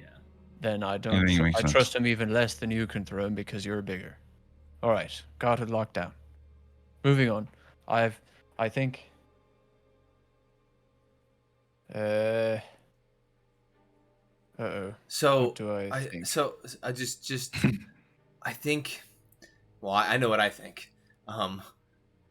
When he was talking, when the Baron was talking, I noticed that it was odd that the mentioning of a bounty, it seemed just very, it was so strange. It was just odd, and it seemed almost as if he didn't want us to take it, and it almost seemed like a smoke and mirrors of sorts. Just the way he was talking, there's a lot of layers, and it doesn't, what he's speaking isn't necessarily what he's intending. He's not being truthful. Are you sure about that? Yeah. That seemed like, to me, that I read it as like that's sort of what the genuine hunt was actually about. I don't know. I mean, obviously, You're saying there's another layer to it. yeah. I mean, it's obviously kind of difficult to even be able to truly discern someone's intentions. But I feel like over the years, just in certain instances, I've gotten pretty good with reading individuals, and so I don't know. That's just my best guess, my best interpretation. Now wait a minute. You're telling me the Baron's undead? He screams. No, What? At Yes. certain points, I'll let you know, as this conversation goes, at certain points, I might ask certain people to do stealth checks. Just be aware. Gotcha. This is not one of them. I'm just letting you know. Yes, I am saying that. And why are you? I think. Why do you think this? Essentially, the whip that I hold has magic properties that leads me to have suspicions that he is undead. Like that fat dagger from Lord of the Rings and the orcs. I got it. Yeah, exactly. I don't know if you're familiar Which with is, the again, a but- famous play Yeah. here in the realms. It's been getting around local provinces. Yeah. Canon, Lord of the I Rings. guess in the hold on world. before. And I'm sorry, hey, it's canon now. Lord of the Rings. It's a play, it's- very popular. It's kind of crazy very because different. it's actually nonfiction, and it was a work of a different continent and things that happened over there. So Yeah. it's made Little its do you know way. that the Undying Lands, when the elves were sailing, was over here to get butchered. Huge shakeup. Before we Please continue continue- before I destroy the simularium. Yeah, before we continue though, did you answer the question, Cordell? Which question? You think I won't know? Of where Are you got asking it? me in game or No, so like. no? I did didn't. you- okay, The how you I got didn't. my whip, I never answered that. Okay, so while you're explaining it, I will say, I noticed you didn't answer the question earlier. Oh. I mean, I'd really prefer not to talk about it. I What got is it the on a question? prior adventure. Oh, where you go to the whip. All right.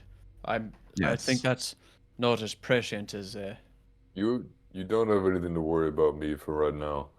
You have more pressing All right. matters. Galen. I hate to contradict you, but you seem like a sort of worrying person.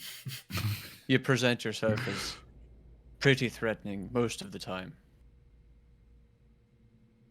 Only for Just those putting who that are out up to no good.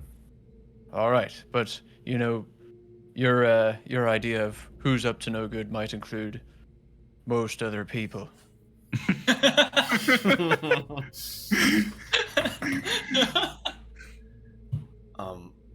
I I don't say anything. yeah, I kind of not see, looking at him not saying anything. I interject. I think that maybe we should just have further discussions and later tonight, maybe when if because he said that the hunt isn't occurring today or tonight or whatever, and so I feel like maybe we should look around. Obviously things are not as they seem, so I mean, who knows? Maybe him getting a jacket could be a ruse. So I think maybe we should converse. Let's say we don't do the hunt. What should we do with the bounty? Besides that, before we even get to the hunt, we can talk about that in a minute. But I really think we should include Cyrus and Anders at least. They were expressing. Cyrus was telling me he was awfully worried about the fact that he hasn't seen a single member of the what are they called? Mason order, and that comes Mason. with, and that comes with the stealth check, my friend. Damn.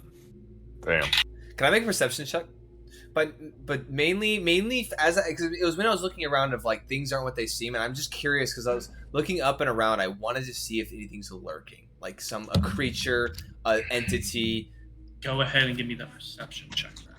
Oh. You're defining what it is, Can and then your I stealth ask check. If I turn if I whisper into my microphone, do I not have to make a perception check? I love that mechanic, and your DC might be higher, but at this time, no. Okay, because I wasn't really paying attention to how loud I was being. No, because I understand we are going through a media format, and you also want to be clear for the mic to people watching. So I'm not going to ding you points for whispering, but it is just like as certain things are coming up, like, and I'm going to be honest, there's a little bit of just fuckery going on with it, but it is just stealth checks, and there is no, like, you're not doing anything to make it happen. Okay, it's a 12. Got you. All right. And then your perception check, please, Braf. 15. Got you. Looking up and around at the environment as Richter is talking a bit about the Mason Order Knights and how they should be included. You're looking up and around. Again, very well lit room, and the fact that they have the braziers, they have the torches. Like the eating area you're at is incredibly well lit. Some of the walls fall into the dimish categories, like lights playing off them and such. But looking up into the rafters, it gets quite dark. Light is reflecting off of, you're able to see all the shadows of the beams moving off different levels of light but it is quite dim up there. And looking around, you're getting a similar sensation as you got coming off of your uncle's light in the mire. You're getting a different environment where you're seeing shadows playing in certain ways, different things. You're seeing a fleet of movement, but as you focus on it, you're seeing really no true movement. You're seeing the shadows and the flames playing off. I would say you are looking upon it and you're not seeing anything necessarily stalking or watching you. Of course I don't take dancing lights. Fuck me.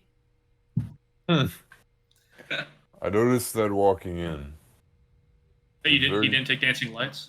No, it is very strange that there's no one else here. There's no Mason, from what we could tell, there's no Mason order posted at the gate for such a... For being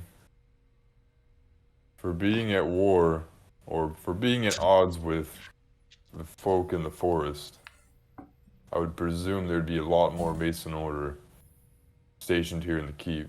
But there seems to be nobody here. Along with that, I noticed that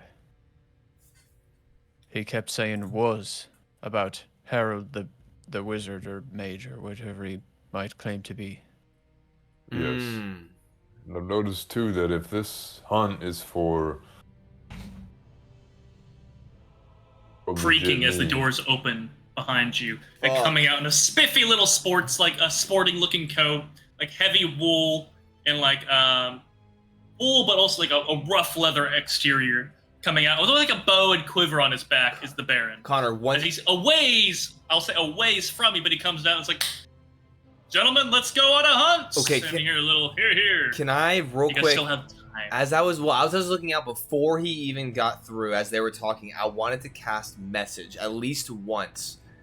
And you certainly have the space for that. And before he came in, I want to cast message once into the center of the ceiling, and by the description of the spell, it says, "You point your finger toward a creature within range and whisper a message, 120 feet." And I feel like, I mean, obviously you can clarify. I feel like, would there be a distinction of whether if it didn't connect versus to it did, in the sense of like if it hit something and it didn't respond, I would know it hit something. Yeah, I would say this. How the spell normally works is you have to know there's a creature there and cast it at that creature. However, we have been a little bit liberal with that, and I want to continue that. So I will say I'll let you roll an attack roll with disadvantage. Okay. Okay, you point your finger toward. Okay, sounds good. Using pen is mightier than the sword. using my spell. Spell casting modifier, as if you're firing off firebolt. Okay, sounds good. I'm gonna use this dice. Come on, baby, don't fuck me. With disadvantage, you said? Yes, sir. Okay, the first roll. That's good. Second roll, dog shit. Fuck. 12. You just real quick as the doors, you hear them open as you're firing off the spell. And in the center of the room, you fire off a spell, and you just feel like there's almost this tendril shoot out from you to connect with anything. As nothing. Doesn't seem to be anything up there. Okay. But you're aware of the spell you cast. Your spell wasn't to whom it may concern. It's normally addressed. So I would say you cast a spell, and at that exact coordinate you cast it at, Right. nothing was there. Okay. I wouldn't necessarily distinguish anywhere else. Right, exactly, because it's pretty pinpoint. So yeah, Yes. I got you. Okay, but then the doors open, and I'm like, okay. Yeah. The Baron comes out again, smartly looking coat. It's kind of a rawhide leather jacket, but it's like patterned and such. It looks like it's been treated, taken care of. What time of year is it? Kind of a longer cloak coming out, huh? What time of year is it again? Time of year. It is autumn. Was it hot outside, or was it cool? Was it? It was cool, certainly within the mire. It was more just because being so close to water in an enclosed environment, it was a lot cooler than it should be. But when it came out, the sun hit you, and the sun itself was warm, but the environment was a little chill. Okay. So the coat itself, I would say, looks a bit more dressy Yeah. than a hunt should entail, but also it's a Baron. He's, Yeah. Okay. Should we expect in the town? It was warm during the day, kind of like August, September around here. It's pretty warm during the day, and then it cools off at night. I should think we that is a expect very that? accurate read on it. Yeah, where it's one of those things which I don't know. There's in Washington especially. There's always 5 months out of the year which suck blisteringly, where it's super cold when you wake up. You put on a jacket, you put on a hoodie. Throughout the day, it gets kind of hot, so you take it off. Then later in the day, it gets really fucking cold again. It just swings various degrees. Exactly. And I think that's a similar sensation. And all of you, it's not like any of you flew here necessarily, but some of you traveled here rather slowly. You guys are familiar with this kind of temperate change. Okay. It is about mid-afternoon, so it's getting towards the later hours. As he spoke, he was waiting for dinner to be served. Okay. But yeah, the Baron is approaching you guys now. So how far away is he? He's 40 feet as he's closing the door behind himself as he's approaching you guys. I'm gonna lead in. I'll say to Richter. Say, speak with the Mason. Speak with the Mason order. When you go outside. And then I'll also say quickly to Cordal. I'll say, leave your bag open for your weapon, if you will, when the Baron gets close. I'm Is gonna that right? need a stealth check from you. No. And then I'll also say, Finish Well, your you statement, all- please. when the Baron summons us to keep moving, I'm gonna stay behind and speak with him. With little acknowledgments of 7. Gotcha. his stuff, I'm just gonna turn to the Baron and kind of like turn my attention all the way to the Baron. even- Seeing you again, are you putting yourself to be the first person physically in front of him? Me? Yeah, are you just turning your attention? I think I'm too far away, right? You're on the other side of the folk, but I'm just asking if you're going to leave kind of that group to make your way to the Baron and say help. Whatever you're doing. Just you can just turn your attention, or you can. I kind of want to break up. I want to, I want to be Right. The clicks like- breaking up, and nobody walked in. I get you. obviously, I don't want to be obviously bunched up like it's us against them. Performance check, please. Me? Yes. Hey. Can I assist him with that? If you want to do, if you can give him the help action, and I'll say performance, or if you want to do, deception, I will allow that as well. And I'll let you, Raph, you can give him the help action on this as you mimic him Yeah. And mechanically, that just means Richter, you're rolling with advantage. Yeah, I'm gonna as Gallon didn't really say anything towards me. As Richter starts walking away, I'll go with him and just kind of. Yeah. I guess as Absolutely. as Richter's walking away and you're like kind of walking around my side, I will whisper to you, Braf. I'll say, "Don't stray too far. If I'm not out shortly, I may need your help." Okay, I won't make any visual.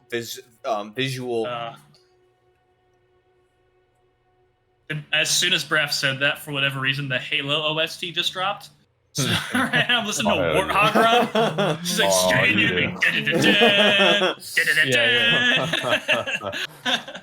though I will say. So now he's got to die. But please, your perception or deception, or your performance or deception roll really quick, Richter. Hey yo, That's an 18. you got a guess behind you, Evan. Yeah, They're this. Which one, performance or deception? Are they? They're the same for me. Are they? What's mechanically? One is you trying to fib a little bit, and one of them is you putting on a show. So one is you distracting, one is you lying. Performance. Gotcha. So coming around, kind of, just coming around and like, kind of. I'm gonna putting a bit of. Go ahead. Be right back. Oh, no problem. But Richter's goes around with Braff, comes around to like smiling and almost greeting the Baron. Like Richter gives a little bit of a nod to the Baron as the Baron approaches. Like, happy to see you. Let's go on. Let's go on a bit of a hunt. Let's go do it. As he's still making his distance towards you, though. Cordell, please, whatever you're about to say. Gallon had told me to move my whip. And did Braff leave? Is Braff gone at this point? I'm walking away. They take steps towards the Baron, but they aren't like out of your vicinity. I'd said just to leave the whip until he gets close, and then so basically implying that like I could see it, and then you close it, and then. I see. Okay, because you're trying to look at it. Is that right? Yeah. Just see like what. I want to adjust my whip. Well, I mean, it should glow through. When I saw the glow the first time, is it an obvious glow? Was it obvious enough glow for you? What I'm imagining is it's a bag with like a flap that goes over the top. Mm-hmm. And like the bottom of that flap was like, you can see the glow off the bottom of that. So it's subtle, but you knew enough to see it, and you rolled high enough to see it, certainly. Okay, I don't want to make it obvious, but I'm going to try to show him the glow. So I'm like, look at the glow here. So you put on the back, like turn your back to it? Yeah, turn my back, look at the glow, and see if that fades. Well, if you don't mind, what is your range? Actually, on that? 30 feet. Understandable. Just asking. Yeah, that's what I say. And then I'm going to follow Braff. Got you. So now there's a procession of 2 halflings and a young man coming to greet the Baron. As the Baron comes forward, like, all right, well, again, very happy to make your acquaintance again, Cordell. I'm glad that you two, gesturing to Braff and Richter, I'm glad you two are also a part of this. Sir. I will say, 1 second here. Gallon, looking at okay. Cordell's back, you don't see any glowing coming off of that.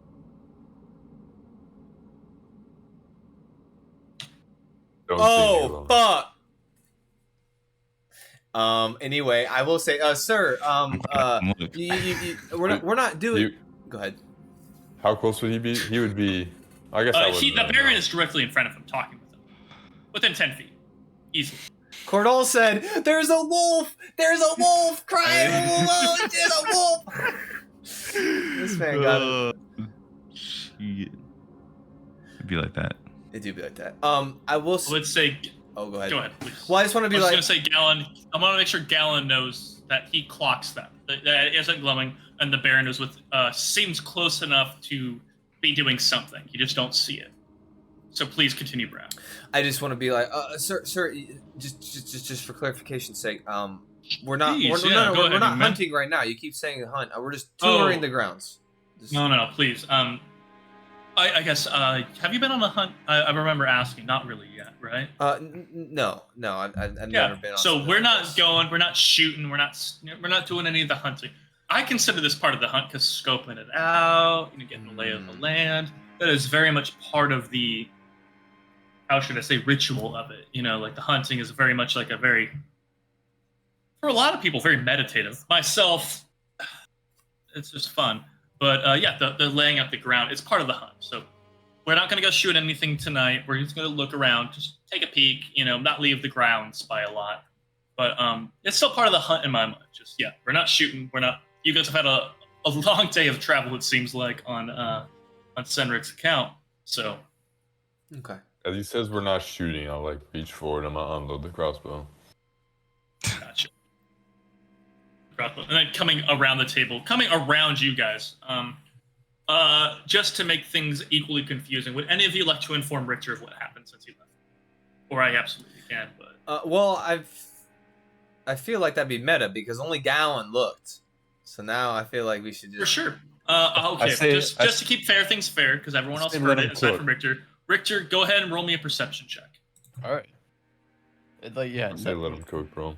Literally nothing else involving Richter happened. We're still just like waiting for the Baron to. We're just walking over the Baron. We're just saying what's up to this guy. Perception check, please. He's at the front. He ain't. No. I'll say it right now. DC 15. 4 sessions, you say? 4 sessions. What? Dirty 20. Dirty 20. Ooh, nice. You made sure you had to step backwards, probably out of curiosity more than anything, just because you just got clued into this trio of conversations, and I would imagine Richter is like, I want to stay more nose to the ground with everything. So you let Cordell take a step in front of you. So when the Baron comes and approaches and starts talking directly with Raph, directly with Cordell, you can see what also Gallon was able to see being behind Cordell. His pack does not seem to be glowing in any way, shape, or form. Huh. As the Baron, again, to reiterate for more of your sake than anything else, he does say, well, the hunting is not shooting, we're not stabbing, we're just going to go check the grounds. I consider that part of the hunt. But no, truly, we're not doing anything crazy with that. Okay. So please don't feel concerned. Please don't feel like there's anything more of the night to partake in more than a walk and having some dinner. Okay. Then I say, let's begin, I suppose. Without further, yeah. Absolutely. I like the sound of that. I'm gonna take my backpack off and fucking slump it on a chair. Oh, Taking my again. stuff with me. Again. I know. I got it. This guy's got a bomb in his bag, dude. He's got a bomb in his backpack. I trust you, but hey, just remember. I'm bringing a water flask. I don't trust me. I'm just doing it. The only thing I'll reiterate here is you have an item with you that physically cannot leave your person. Oh, physically cannot? Not by a lot. Oh, I did not know that about it. Oh shit. Neither did I, Evan. Don't worry. All right, I'll bring the backpack with me. Disregard all that. I'm glad we reiterated. One more mental dilemma. A dilemma. little bit later. Damn. Okay, Yeah. hang on. I need to read about this. We'll talk about it a little bit later, just in case. But yeah, just you have your backpack with you, no problem. But you have your backpack. Everybody else is gathering as much whatever gear they have. As Edmure, the Baron comes around, Edmure comes and approaches him, and is just like, well, Sid, let's go check out your new digs. And it's just like, it's my keep, Edmure, not my digs. It's still your digs. It's still a little bit my digs. But let's go check it out. Let's go for a walk around the park, if you guys don't mind. And leading out, the door still open in front of you, with the halberdiers on either side. He begins making his way out. Please. While you get started, I'm gonna use the restroom really quick, but I'll catch up shortly. And then I'm gonna, assuming no one stops me after he says that, I'm gonna drop my backpack at the table, in a chair with the flap pointing outwards. And I assume at that point I see it's not glowing. Maybe I don't say look for it because I'm not aware. To expedite for your sake and everyone else's. As they all make their way out, you set your pack down, you open it up. Yeah, it's not glowing. Your belt looks, I will say, it has this soft glow like it had before. Yeah, but it isn't glowing. Okay, I'm gonna leave it there. Kind of my purpose is so that I think Gallon said he was gonna stay so he can see the glow, as he stays with the Baron. Really quick. But I'm gonna make my way towards the bathroom after Gotcha. that. And then, but really quick, Gallon, are you going to clock this as he's doing it? Well, Just hold that up his blowing? that he's leaving. That he's opening up his pack, kind of showing the bowl with. Do I need to roll anything? I guess I would, because that was the original idea, would be to... I would say there's no roll necessary. You already predetermined, you coordinated this action. I'll You keep take a an time eye to on look it. over and Keep see, an eye like, on it, yeah. you see him kind of, are you going to, like, pull it out real quick or something? No, I don't think I'll take it out. Just kind of have it there, so as he's in that room talking, it's in his eyesight. Like he can look over Gotcha. and see it. Like, And then you make without your way to the trouble. restroom. And then I go to the restroom. As you and your character both make your way to the restroom. Absolutely. Or are you actually physically doing that yourself, or? I will be, but my Thanks, character yeah. also is. Awesome. I'm just making sure, because like I feel like I'm telling you to do something, Yeah. and I'm not sure. Yeah, got you. But yeah, Gallon, you see him open up his pack and then make his way out into the door that you were around enough to know is the laboratory. Okay, so who's left so far? Who's walking towards the main Everybody, to my knowledge, unless they expressly say they aren't, is walking out. door? Where is the Baron in the procession? He is in the front with Edmure, walking, talking, like they are leading the procession as they're talking with each I other. guess if he's in the front, as he's passing me, I'm going to say... So before he even gets there, sure. So yeah, well, so like he's leading everybody out. As he's going towards the door, I will say... I will stand there and I'll say... Sid Vilnar, if you would. Sure, Gallon, I'm happy to hear you say more than a word. Please, what's up? I'd prefer if nobody else was here. Oh, he kind of looks around, and he gestures, and I would say, give me a perception check. You said you wanted to speak with me. Perception check, please, I would say all three of you here. Oh, sick. And this actually works as Cordell himself is physically in the restroom. He's taking a 22. pee. 22? Natural Jesus Christ. 20, baby. Ew. Let's go. I get to see the demon in the roof, man, that I was trying to talk to earlier. This guy's just staring at the Victor? fucking ceiling like he's high on shrooms or something. Yeah. Holy I see things. I see dead people. I was muted. Of course. And what was your roll? Well, it's an unnatural 23. Don't worry. Jesus. 22, 23, nat 20. Y'all can go to hell. I want Corey's roll now. I want that. Yeah, hey, 0. He's not even here, so he automatically That boy's, fails. that boy's shitting. Okay. I will say the lowest roll's 22. So everybody clocks this as he, as you mentioned, like I would rather be alone. He seems to give a little signal, and the halberdiers that arrive with Edmure notice his hand signal and leave too. They are no longer taking orders from Edmure; they're taking orders from him Oh, fuck. as they exit the room. And everyone proceeds to exit the room, and he's just, and with them, he's far more sociable. He's just, and this is of course referring to you, Richter, and you, Braff. I was just like, just give us a moment, guys. We'll be down there. And there'll be guards on the top of the house. They'll just you out through the main gate. As of course, Cordell is in the bathroom. Corey, you have your headsets on. I'm assuming you heard everything. Yeah. Awesome. And then everyone vacates the room. The halberdiers are last to leave, and they close the doors behind them, giving perceived privacy Give me to Gallon. One sec. Braff, go ahead. Are they within the? They close the doors behind them, like. They close the doors behind them, the halberdiers. For all of you, you guys exit into the courtyard or gestured and offered to, like, unless you say otherwise, you are leaving the courtyard. Unless you Yeah, protest. No, it's all good. But If I watch them leave, do I notice that the halberdiers close the door? I'll say you notice the halberdiers close the door. With your roll, you notice the halberdiers take his order. I will leave, but I will stay just outside the door, and if I need to interact with anybody to do so, I will. But I'm not going to continue. The halberdiers, yeah, for everybody else, you guys leave, the halberdiers close the door, and then stop and just kind of like just are standing on the other side of the door. As Edmure is kind of just talking amongst everybody, he's just like what they did with the place here. I'm thinking, me, myself, he kind of like takes his bow off, kind of messes with it.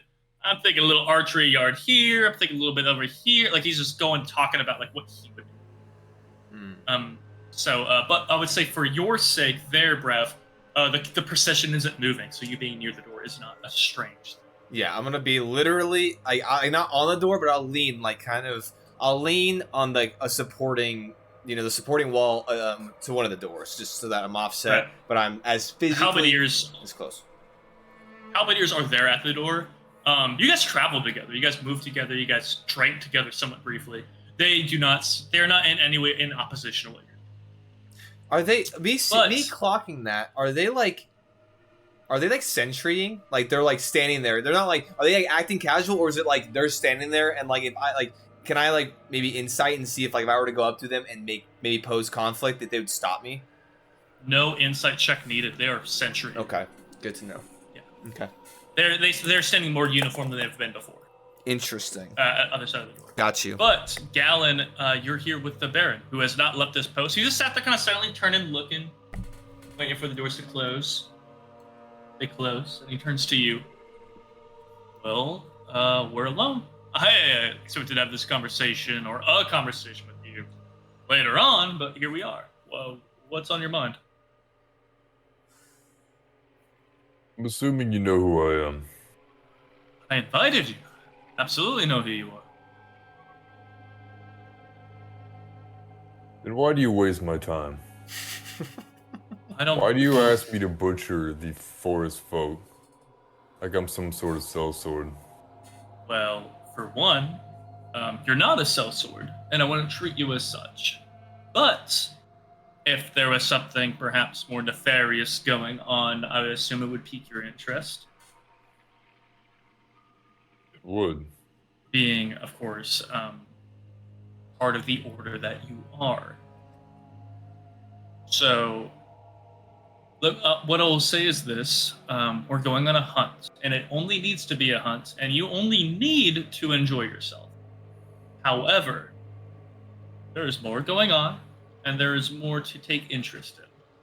And I would not betray my invitation on a vacation in a leisurely time on tasking you with something. But if you were wanting to be tasked with something, we could have that conversation. Your invitation was to participate in a hunt and have a good time. And that is before you, and that is all we have to do. And I hope you go home, judging by your character and who you are, probably a little bit bored by the time of it. But if you'd like to have, let's say, adventurous and perhaps fruitful time, we can have that conversation. That's on you. What would that be? You're in the bathroom. You're doing your thing. Give me a perception check. Oh, snap. The bathroom is not that far away. Come on, baby. 9. Nah, fucking shit. Hey, you hear the splish splashing. By the way, you literally used the bathroom while you were here? No, I'm in there only because Galen is staying, and I'm gonna, nonchalantly leave after A time. 6-7 minutes. Got you. Okay. Totally fine. I was at your How do- perception check. You don't really hear anything. But continue, How do Galen. these toilets work? You have not been inside to ask. Okay. Well, goes. Never mind. Anyway. Look, I keep inviting the opportunity. No one's asking. No, all right? take his Okay. shit. Look, I'm Wait, Hold on, wait, here take for that how shit, this is man. function. Come on.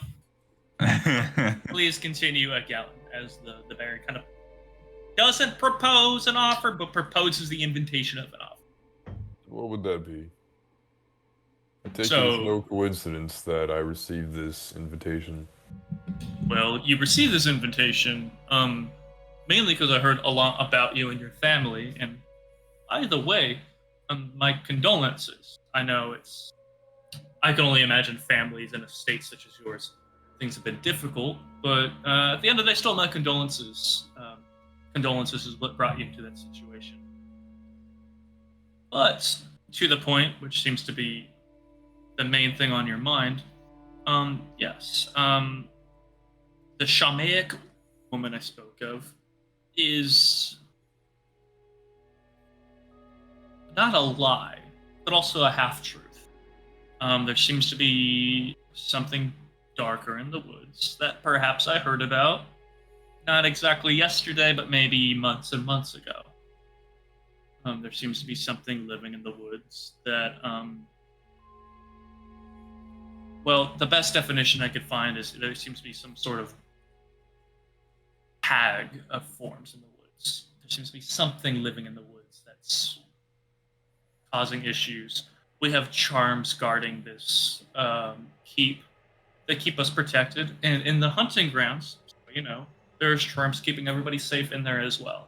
But if you were to venture further out, there is real danger out there that a hunt would not be the appropriate term for, but a bounty would be. I brought it up. You expect that common rabble to take up a task such as this? No, I don't. I expected thrice the men. But that's what I received. You invited a bunch of dead men here then. Again, the hunting grounds is charmed and protected. Hunting grounds is safe for you guys to hunt creatures and have a good time and leave. Do not think I am such a simple man I would invite people here for one reason. This ground is warded by a hex curse. You're going to have to inform me on what you mean.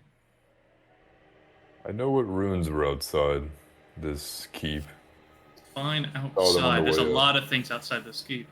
On the way up the switchback, Hmm? I noticed on the road the original ward Hmm? that protected this swamp. I would assume by the forest folk, the ancient ones who lived here for many years. I'd assume it protected them against something. And through my deduction, I noticed that the ward was broken. And then coming down the road up the switchback to the keep, I noticed similar rune stones. They were somewhat different. What do you have to say about this? What I have to say about this is, for one, we had a mage here who casted protection around us, and whatever manner he did, I cannot speak to. All I know is different parts of the woods are more dangerous than others. But this keep has been safe. However, I also feel like, and he does take a moment, and I think there's no check needed. He does a scan around the room as he's speaking. There's nothing more dangerous than ill-placed questions. Right now, Vendenced, you are asking questions that I feel like will be better asked with more. I would love to have that conversation with you later. But for now, let's go look at a hunt that I think we both know we're not looking at. You don't know what kind of wards are placed around your keep. I do know, I'm just not telling you. We can have that conversation later. For now, let's go on a leisurely walk. Let's look about the grounds, and let's enjoy the company for what it is. And then you and I can have a conversation amongst, now I see, the only two adults in the room. Do I notice the bag? Do I notice it glowing? I would say, give me a perception check. Two of you, Cordell as well as Gallon. Can I send a message into the to Gallon? Shit. Yes, but with you slide a hand check to make sure that it's unseen. Can I start to walk away to where it makes it so not to say the rule's not. Can I walk away enough to where maybe the rule's not necessary, or at least I have a little. No matter what, the rule's necessary. Right. But the DC will be better. Right. Yeah. Basically, I don't want to be like next to Halberd dudes being like, "Yo, what's up?" I'm gonna like get off. Yeah. Start making my way because it's 120 feet with the range, so I figure I can at least break some distance. You're well within it. Part of this is you're blind firing through wood. You have an approximation. I will say first Cordell perception. Cordell, you're muted. 21. 21. You are hearing most of this conversation as soon as the Baron is speaking lowly about there's something out there. He describes it as a hag. He describes it as there being something like this hunt is too pronged to has dual focus. you're hearing everything up past that point. You like, especially now that I'm aware you're in there to keep an eye on things. Your ears to the door, like you're keeping an eye out before we get to Gallon. Breath. You said sleight of hand or stealth? Sleight of hand. I feel that's more appropriate for the hand motions, like and speaking under your lips. 7, baby. All right. And I see him You do get the this. cast. I would say, Richter, go ahead and make a perception check, and that'll be 16. got you. You do see now probably something familiar to you, as many of you have caught Braff in the act Yeah, of him going, taking a bit of wire, kind of mumbling to himself, and though you can't pick up the words, Richter, you do see him sending a message spell. If you're familiar with it, and if not, you see him sending some communication back into the room. Yeah, I don't know that I'm. Wait, you can specifically see the familiar spell go? No, Not no. see the I spell, just but he can see you doing it, I and he just see you understands what it means. Oh, okay. walk away suspiciously and then like kind of mutter to Well, yourself. I would say he's not walking away. To everybody else, you're kind of walking at them as you're moving your way from the halberdiers. You're still between Oh, groups, but yeah. just in your own natural way, having to leave that. You're still surrounded by folk. Exactly. Yeah, I'm almost walking towards you, Richter, kind of like casually. Gotcha. Yeah, Alan, what was your perception? Perception was 7. 7. As I would say, there's nothing striking or off-putting. There's nothing that draws your attention more than the Baron himself. As he kind of smiles loosely, as there's a certain amount of the mask that is off at this point, as you guys are having a frank one-on-one conversation. It's like, Galen, you are a steamed hunter, and again, you don't need to do anything that was not advertised, sold to you. You can hunt. You can hunt a stag, you can hunt a gator. You guys could come back and share a feast and leave. But there's more out there if you inquire. And the message spell at this point, Breath, you can say. All I'm saying is respond if you need assistance.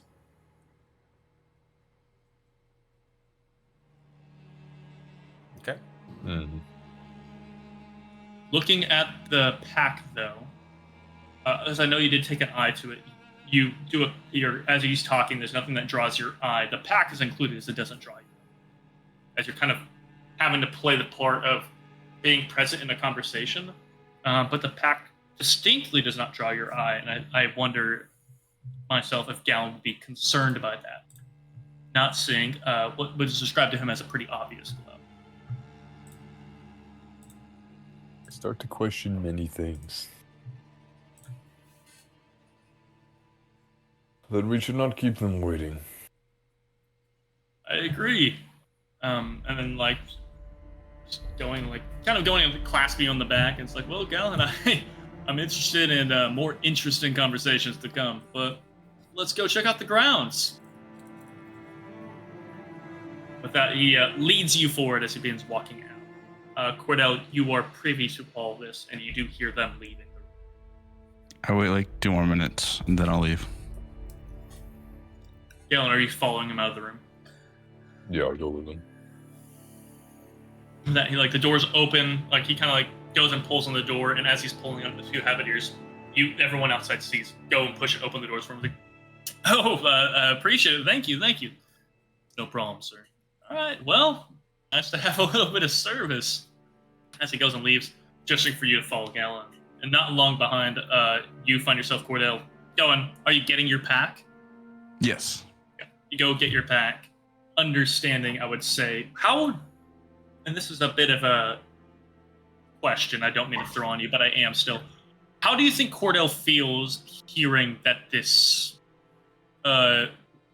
whip forms is not getting the information you want? Or there seems to be an issue with it? Sad.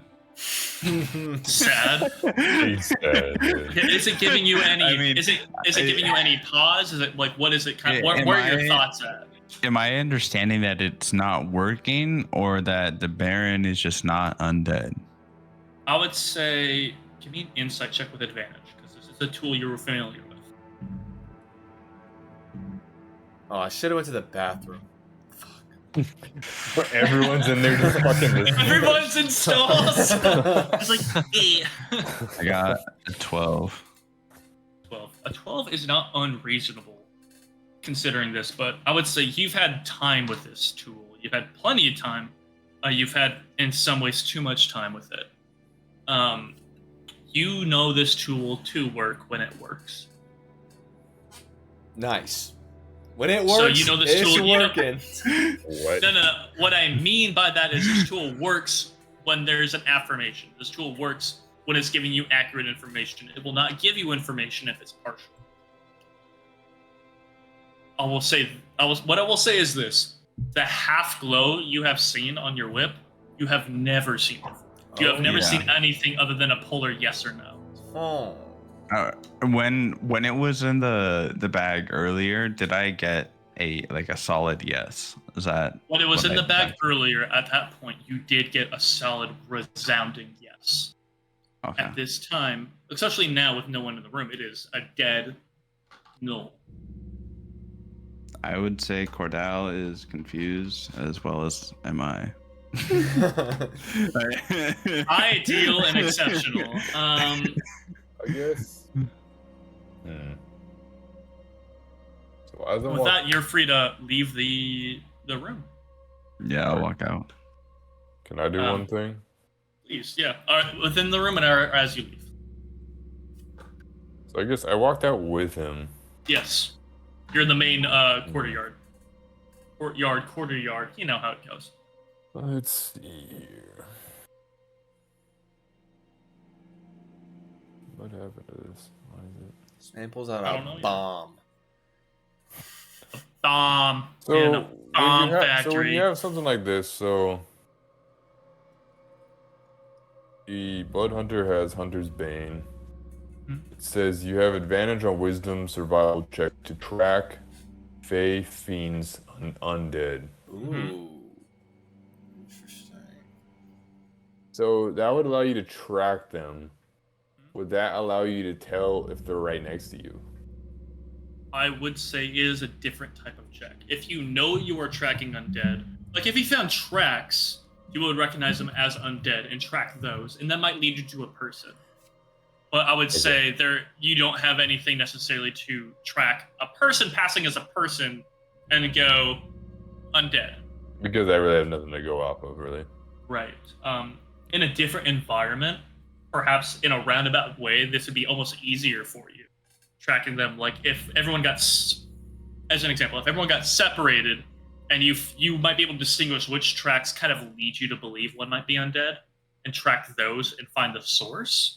But like looking at the people and the social dynamics, and as everyone's passing as a human being. And again, this isn't an affirmation that anybody is undead. But in the social space, that's not quite how your skill works. What do you mean? Corey's super accurate whip is telling us all the secrets. Yeah. I see. I understand what you're saying. Yeah. All right. So it can work in the way I believe you're describing, but at this point, it is not aiding you. In this exact environment, it's not aiding you.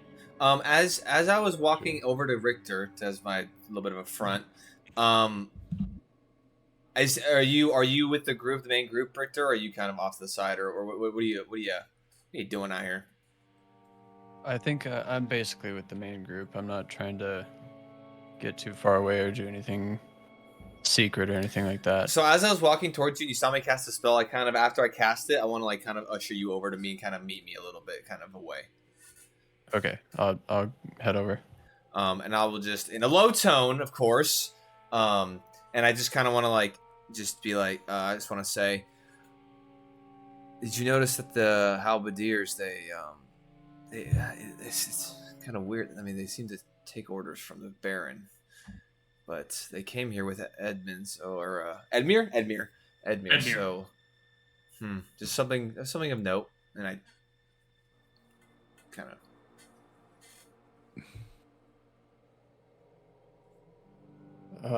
I forgot my accent. Hang on. no worries. We'll get there. All right, we're seeing a professional work. He's getting into it. He's figuring it out. Hey, who the fuck are you? Who the fuck are you? Yeah, okay. That's a pretty prominent one. I think you're probably right, but I'm not too worried about it. I was talking with one of them. I feel bad. I can't remember if he told me his name or not, but they seem like normal fellas so far. I mean, it doesn't seem unreasonable that, you know, Red Mire is borrowing his cousin's knights or whatever. I'm not saying I'm like kind of just nod, and then I look over to Red Mire and I see, what is he doing? Is he just talking to the Mason Knights, or is he like eyeballing the halberdiers, or is he doing anything like kind of like? I will say no role necessary. He seems unfazed by anything going on. He's talking with the Mason Knights and sisters. Okay, so as I walk over there, and this is before they exit, correct? Before the Sure. I just want to go up to Red Mire and be like, and gesture back to the halberdiers. But are they're coming with right? They're part of your troop. He kind of looks over. He's like, "Oh, I'm sure they'll catch up. I'm not worried about it. Good guys." Okay. But anyway, how would you feel about defending this type of thing? Immediately drawing you into the conversation. How would I feel? Sorry, your mic kind of shot you back. What'd you say? How did you feel about what? Oh, no problem. How do you feel about defending this type of fortification? He says. Yeah. His mind is elsewhere. Yeah, He is far out of the social dynamics. I laugh kind of awkwardly and go, well, I mean, when I was at the academy, I read some books about holding fortifications, but I'm not necessarily, I wouldn't say my opinion is, well given in the fact that I haven't really necessarily, delved too deep into the studies of defense and you know whatnot. Right. One moment here. I apologize. I have to piss so bad. Oh, okay. But yeah, we'll get to this real quick. Okay, sounds good. You too. Piss break. Me 3. All right, I'm here. Well, I guess. I'm here with Corey, asking why the fuck does your magic item not consistent? Dude, I wish I knew. I tried to make sure to be like, I'm suspicious that he could be undead, but I think it came off pretty solid. No, he's just undead. You said this now. dude is 1,000% undead. Let me tell Richter. Let me tell the homies. Hey, since we're in the land of elevation and we're not playing no meta, but I honestly I mean we have to confirm it, and I kind of want to ask Connor, but I honestly feel I was wondering if maybe Daniel was still in the room when it happened, and so I'm curious as to Clean hands. Okay. Clean hands. I promise. What's up? Clean, fastest It's pisser. just in the when West.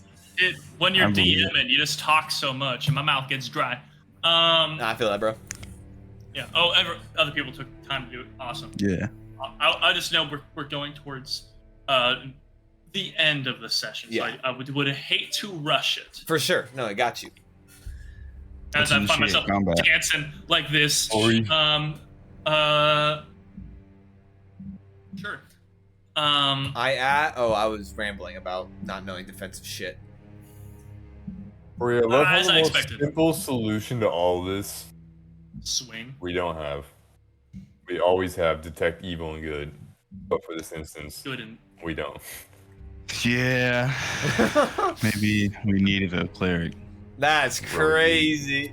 I will say, without Evan, just to talk about it a little bit, I am amazed. I put before you guys horror setting, and there's not one paladin, there's not one cleric. I actually love it Jesse. more. I love it more because there's no No, like, absolutely. there's no blatant like It- I can just instantly remedy this. I'm over here like, damn, I Right. wish I would have had dancing lights to reveal the ceiling. I guess I'll just use messes to see if I can touch the demon Bro, up there. you made this man double shit himself, dude. That shit glows. It doesn't. He's just. What I mean is, like, I'm surprised there's no cleric. I'm surprised there's no paladin. I love the party composition. It is a lot of fun. But it's just like, wow, I'm just amazed. strikingly, Yeah, I think it's interesting having classes that you actually have to deduce, actually have to use investigation. You have to use your brain. Yeah. I think it's also the first time I had a group together that didn't have even a rogue in. Like I don't know if that'd be super helpful here, but like there's no one as everyone's talking, having dinner. There's no one in the kitchen trying to butcher staff to like get you know, like Yeah. Not yet. not yet. That's There just, could you know, there could be a blood hunter coming through the long swords. Hey, let's just But- say if that fucking bag did glow, All right. Let's. I But wish it please. did.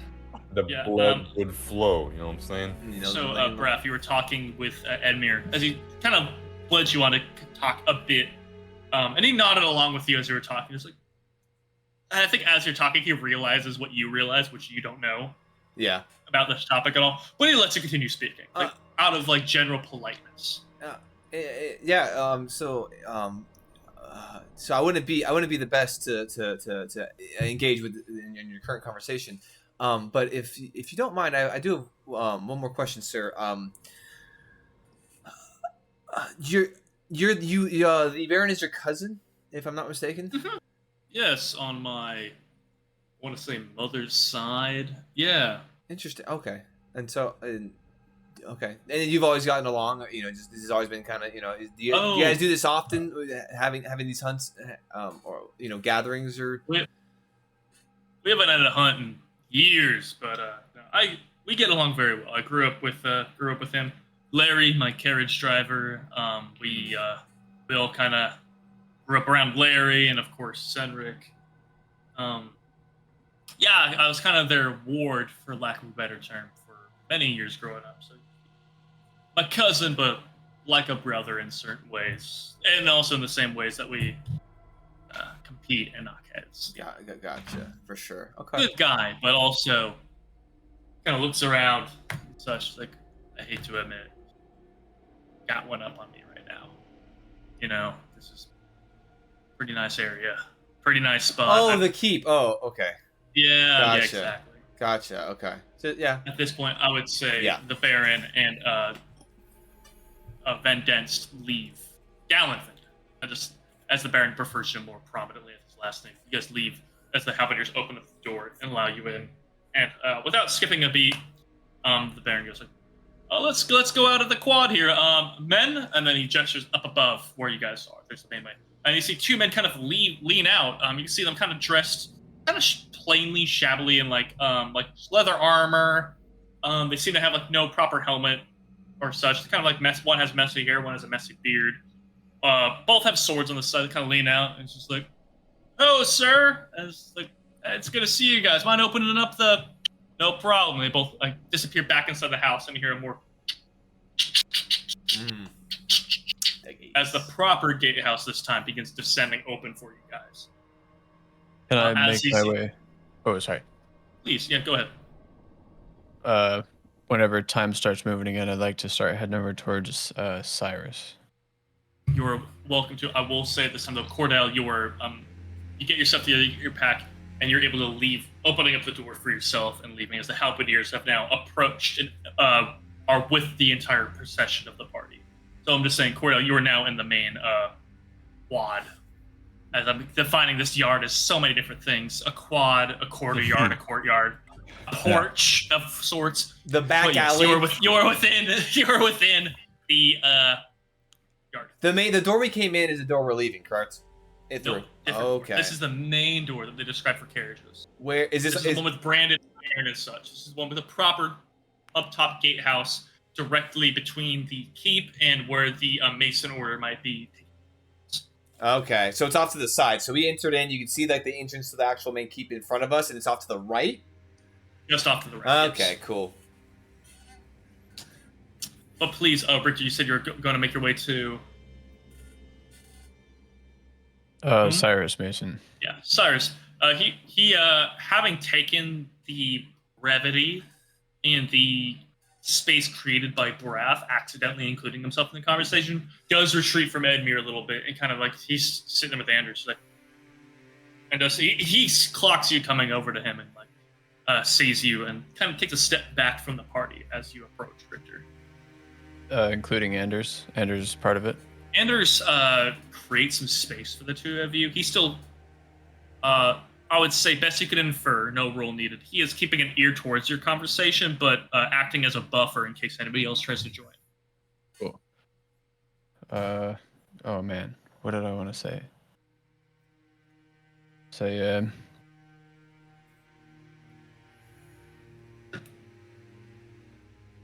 Oh Just don't even think about it. Just send it. I had a plan. I had like thoughts in my head. I can quickly go to Cordell for a minute. Sure, yeah. Yeah, no problem. Just to give you a moment.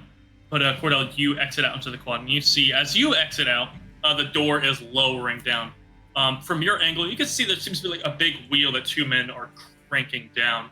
And I think you being amongst the two people, you haven't seen these people before. You haven't clocked them initially on your way in. They seem to be two guys. From your angle, you can see into their like leather armor and such, simple pants. It seemed very lightly armored in their way. Just lowering this massive drawbridge, just cranking this massive wheel, lowering the bridge for the entire party to go through. You just have that benefit being further back from the party, but you're able to make your way and approach if you choose. They are lowering it so they can cross. Is that right? Yes. So you guys can leave. They're opening. It's the main drawbridge down. And I'm saying drawbridge. You guys do not truly know if it's made for you guys to cross any type of opening, but it is the gateway being lowered down instead of lifted up. This is the main gate, not the one we came in. This is the main gate. This is the one that they described would be accessible to carriages. It's like noticeably bigger. Noticeably. For one, the bridge that lowered for you was just kind of like processed logs and such that were like put together as a door. This one is branded iron. This one has like reinforced components. You can tell there's a little bit of tarring going on to the front of it or along the whole length of it that makes it in some way fire retardant and such. Just like different layers of just natural medieval protection. And this setting, short of having an enchantment on it, seems protected enough. Okay. It's like a bigger solid door. Absolutely. I do remember what I was going to talk about. Gotcha. Go up to Cyrus. Really quick, Oh, yeah. Cordell, though. Cordell, are you rejoining everybody? Yeah, I can assume. I can see everyone, or I can assume where they're at. You can see everybody, roughly. So then- you can't see like the other person in the gatehouse, but aside from that, you see everybody. I will just make my way down to them then. Sure. Go ahead, Richter. Richter's talking to Cyrus. Yes. Those fellas up on the opening the gate for us there. Those aren't Mason Order guys, are they? Recognize them? No, I don't believe so. They're not any of ours. I haven't been with the proper order in about 2 years, maybe a year and a half, but I don't recognize them. So. But I mean, even like they don't seem to be presenting themselves as particularly orderly. They're not wearing the yellow cloaks. Yeah. Right thing. No, these hired men maybe, but he did describe. To be fair, he did describe a scouting party of our men. I'm just surprised none of them have made their way down. Perhaps later tonight when we arrive, I'll check out the tower and let you know what it looks like. If you don't mind, perhaps you reside in the tower with us, just so you can get an eye on it too. I'm thinking it might behoove us all, perhaps excluding Red Mire and his cronies or whoever else might be. Let's see how the hunt goes. This conversation is proceeding as the gate is lowering down, and there's about to be probably a more natural suggestion head forward. Okay. And so with that, you can see Cyrus is kind of rushing the conversation just a touch. All right. And he's like, let's see how this hunt goes. At this point, it's going to be more suspicious. All go into our quarters. But if it seems dangerous enough, perhaps we do all bunk together. I think that would be wise. We'll bet see. At this point, I would say we best not, but we'll see. All right. And with that, he kind of nods to you and is like, let's go out there and have some fun, huh? And he kind of like slaps you on the shoulder there, and then he just goes over to Anders. Just like, you got the big bow ready? He's like, yeah, I got the bow ready. And you guys begin making your way out. Cordell, you were joining this procession as Baron turns. He's like, all right, let's go check out the grounds. Cordell, are you joining the mass or are you staying behind? Joining the mass. Joining the mass. You come in. I would say, are you coming up with Braff and Gallon, or are you joining Richter? I'll join Richter. Richter, he's talking with the Mason Order and such. And as the two Mason Order guys begin descending into the crowd, Richter, they kind of turn to you to gesture you to join as they make their way to kind of the front of the procession. The Mason Order? Cyrus and Anders, yes. Okay. I'm gonna go to Gallon. Are you going to join them? Is my question, Richter, and by extension, Cordell. Yeah. Yeah. Make my eye like see them. Yeah. They are up Cordell there with a coming up to join me. yes. Don't rush Cordell. Make my way up to the Masons. You guys are there. There is Red Mire up front as well with the halberdiers. There's the two men that kind of come off to the side and wave to you guys. With that, the Baron turns to everybody. He's like, all right, let's go check out the grounds. We'll be back. Kind of leans up and is like, we'll be back in just an hour or so. And one of the men goes, all right, sir, we'll see you in a little bit. With that, he turns around and is like, all right, let's go. And begins walking out. Red Mire by his side, the halberdiers by their side, Mason Order by extension. Did he bring any weapons? Who are you asking about? Did the Baron bring any weapons? He has a rapier on his side and a bow and quiver. Okay. I did want to go up to Gallon as we're kind of leaving, as he's kind of making his way. Because as it's going, there is it's plenty of room to walk through as they're walking, but it is kind of Baron and Red Mire, then the halberdiers. So people are kind of like buddying up and walking. Mm-hmm. You have a moment, especially with my assumption is you guys are making up the rear. Yeah. At this point. So, I say so and look expectantly to him. Question the Baron. He revealed that there is more. He revealed that there is more here than what he's saying, but he wasn't very forthcoming. At this point, the two Mason Order men begin leaving, and then quickly it's kind of Cordell and Richter leaving, which you two would be behind. He wasn't very forthcoming about what this bounty was, although he did tell me that he had a proposition or something more that he had in mind for me. He says you'd give me more Evan, if you're information here, I later. need you here pretty quickly, by the way. Please continue, you guys. But I wasn't quite sure how.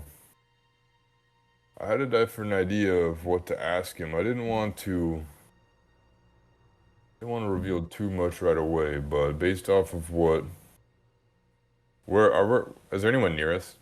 You guys, at this point, everybody is leaving. Richter and Cordell are the last two. They're making their way at this point, they're getting close to under the gate. Okay. You guys are a distance away. It's going to be obvious at a certain point that you guys are hanging behind. Cordell said something about his artifact he had glowing, revealing who the Baron would be. I need both of you to make me perception checks as well as Richter.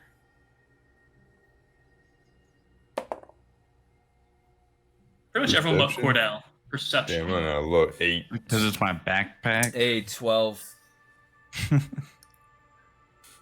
Richter. 9. The DC was 10. Oh, damn. Raph alone, as you're talking, your back's kind of turned, walking immediately under the gate. Cordell and Richter are walking kind of side by side, especially for halflings. They're about the only people that walk side by side with. But as he's walking underneath the gate, see his pack begin to glow. Faintly, just beginning under the gate, glows brightly, exits the gate, fades away. I look back to Gallon. Something is very, very amiss here. Why are you looking at me like that? My eyes are wide.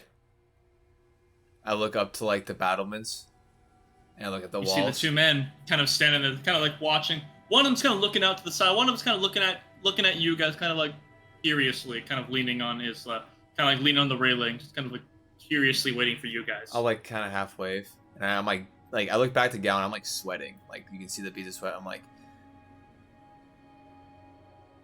I have some ideas. I'm not entirely sure, but I think we should probably discuss more private means from here on.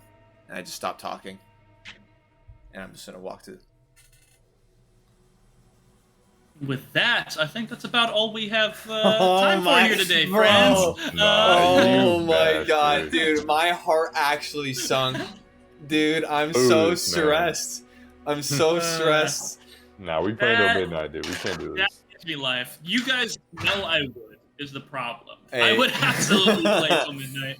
Oh, I just want to be man. courteous to everybody's time as I fade out of the... Yeah, as you disappear. Oh, dude. Yeah, Holy shit. Hey, All right. Well, it's one of those things hey, I'm having a good time. this is insane. I love it so much. 500 more episodes. So it was not as he was leaving, as he entered underneath the gatehouse. You didn't see. Yeah. Okay. But I will say, just aside from being pedantic and like exact, yes, as he walked underneath, it glowed briefly. It probably glowed for maybe 3 or 4 seconds as he walked in, and then went away. I will say, if as we can obviously discuss a little bit, as at the end of this, but I Yeah, think we should probably, please, we should yeah. probably head out from the stream and get this closed out, Connor. So if you wouldn't mind. Please, yeah, absolutely. Well, folks, I had a good time. I hope you all had a good time. That shit's so crazy, dude. I can't Oh my God. tell. My fun is very fuck? different than the fun y'all have. So I hope you had a good time. Yeah. But yeah, I'm more than excited to jump into episode 4 next Sunday. Hell yeah. Let's have some fun with that. If there's any differences in scheduling and stuff, we'll let y'all know. But at this point, I'm having a good time. I don't know. I believe we're doing Tavernside Talks Us. fairly soon. No, Yeah, no, so we'll let y'all know about just that. check but the Twitch schedule. That's the best way to know what's going on. So. check our Twitch, Yeah. which is, I believe, the professional term for it. Hell yeah, brother. But yeah, I've had a great time. Thank you, everybody, for participating, hanging out, having a good time. And with that, have a good night. Have a good rest of your Sunday night, and take it easy. Yeah, thanks. See ya.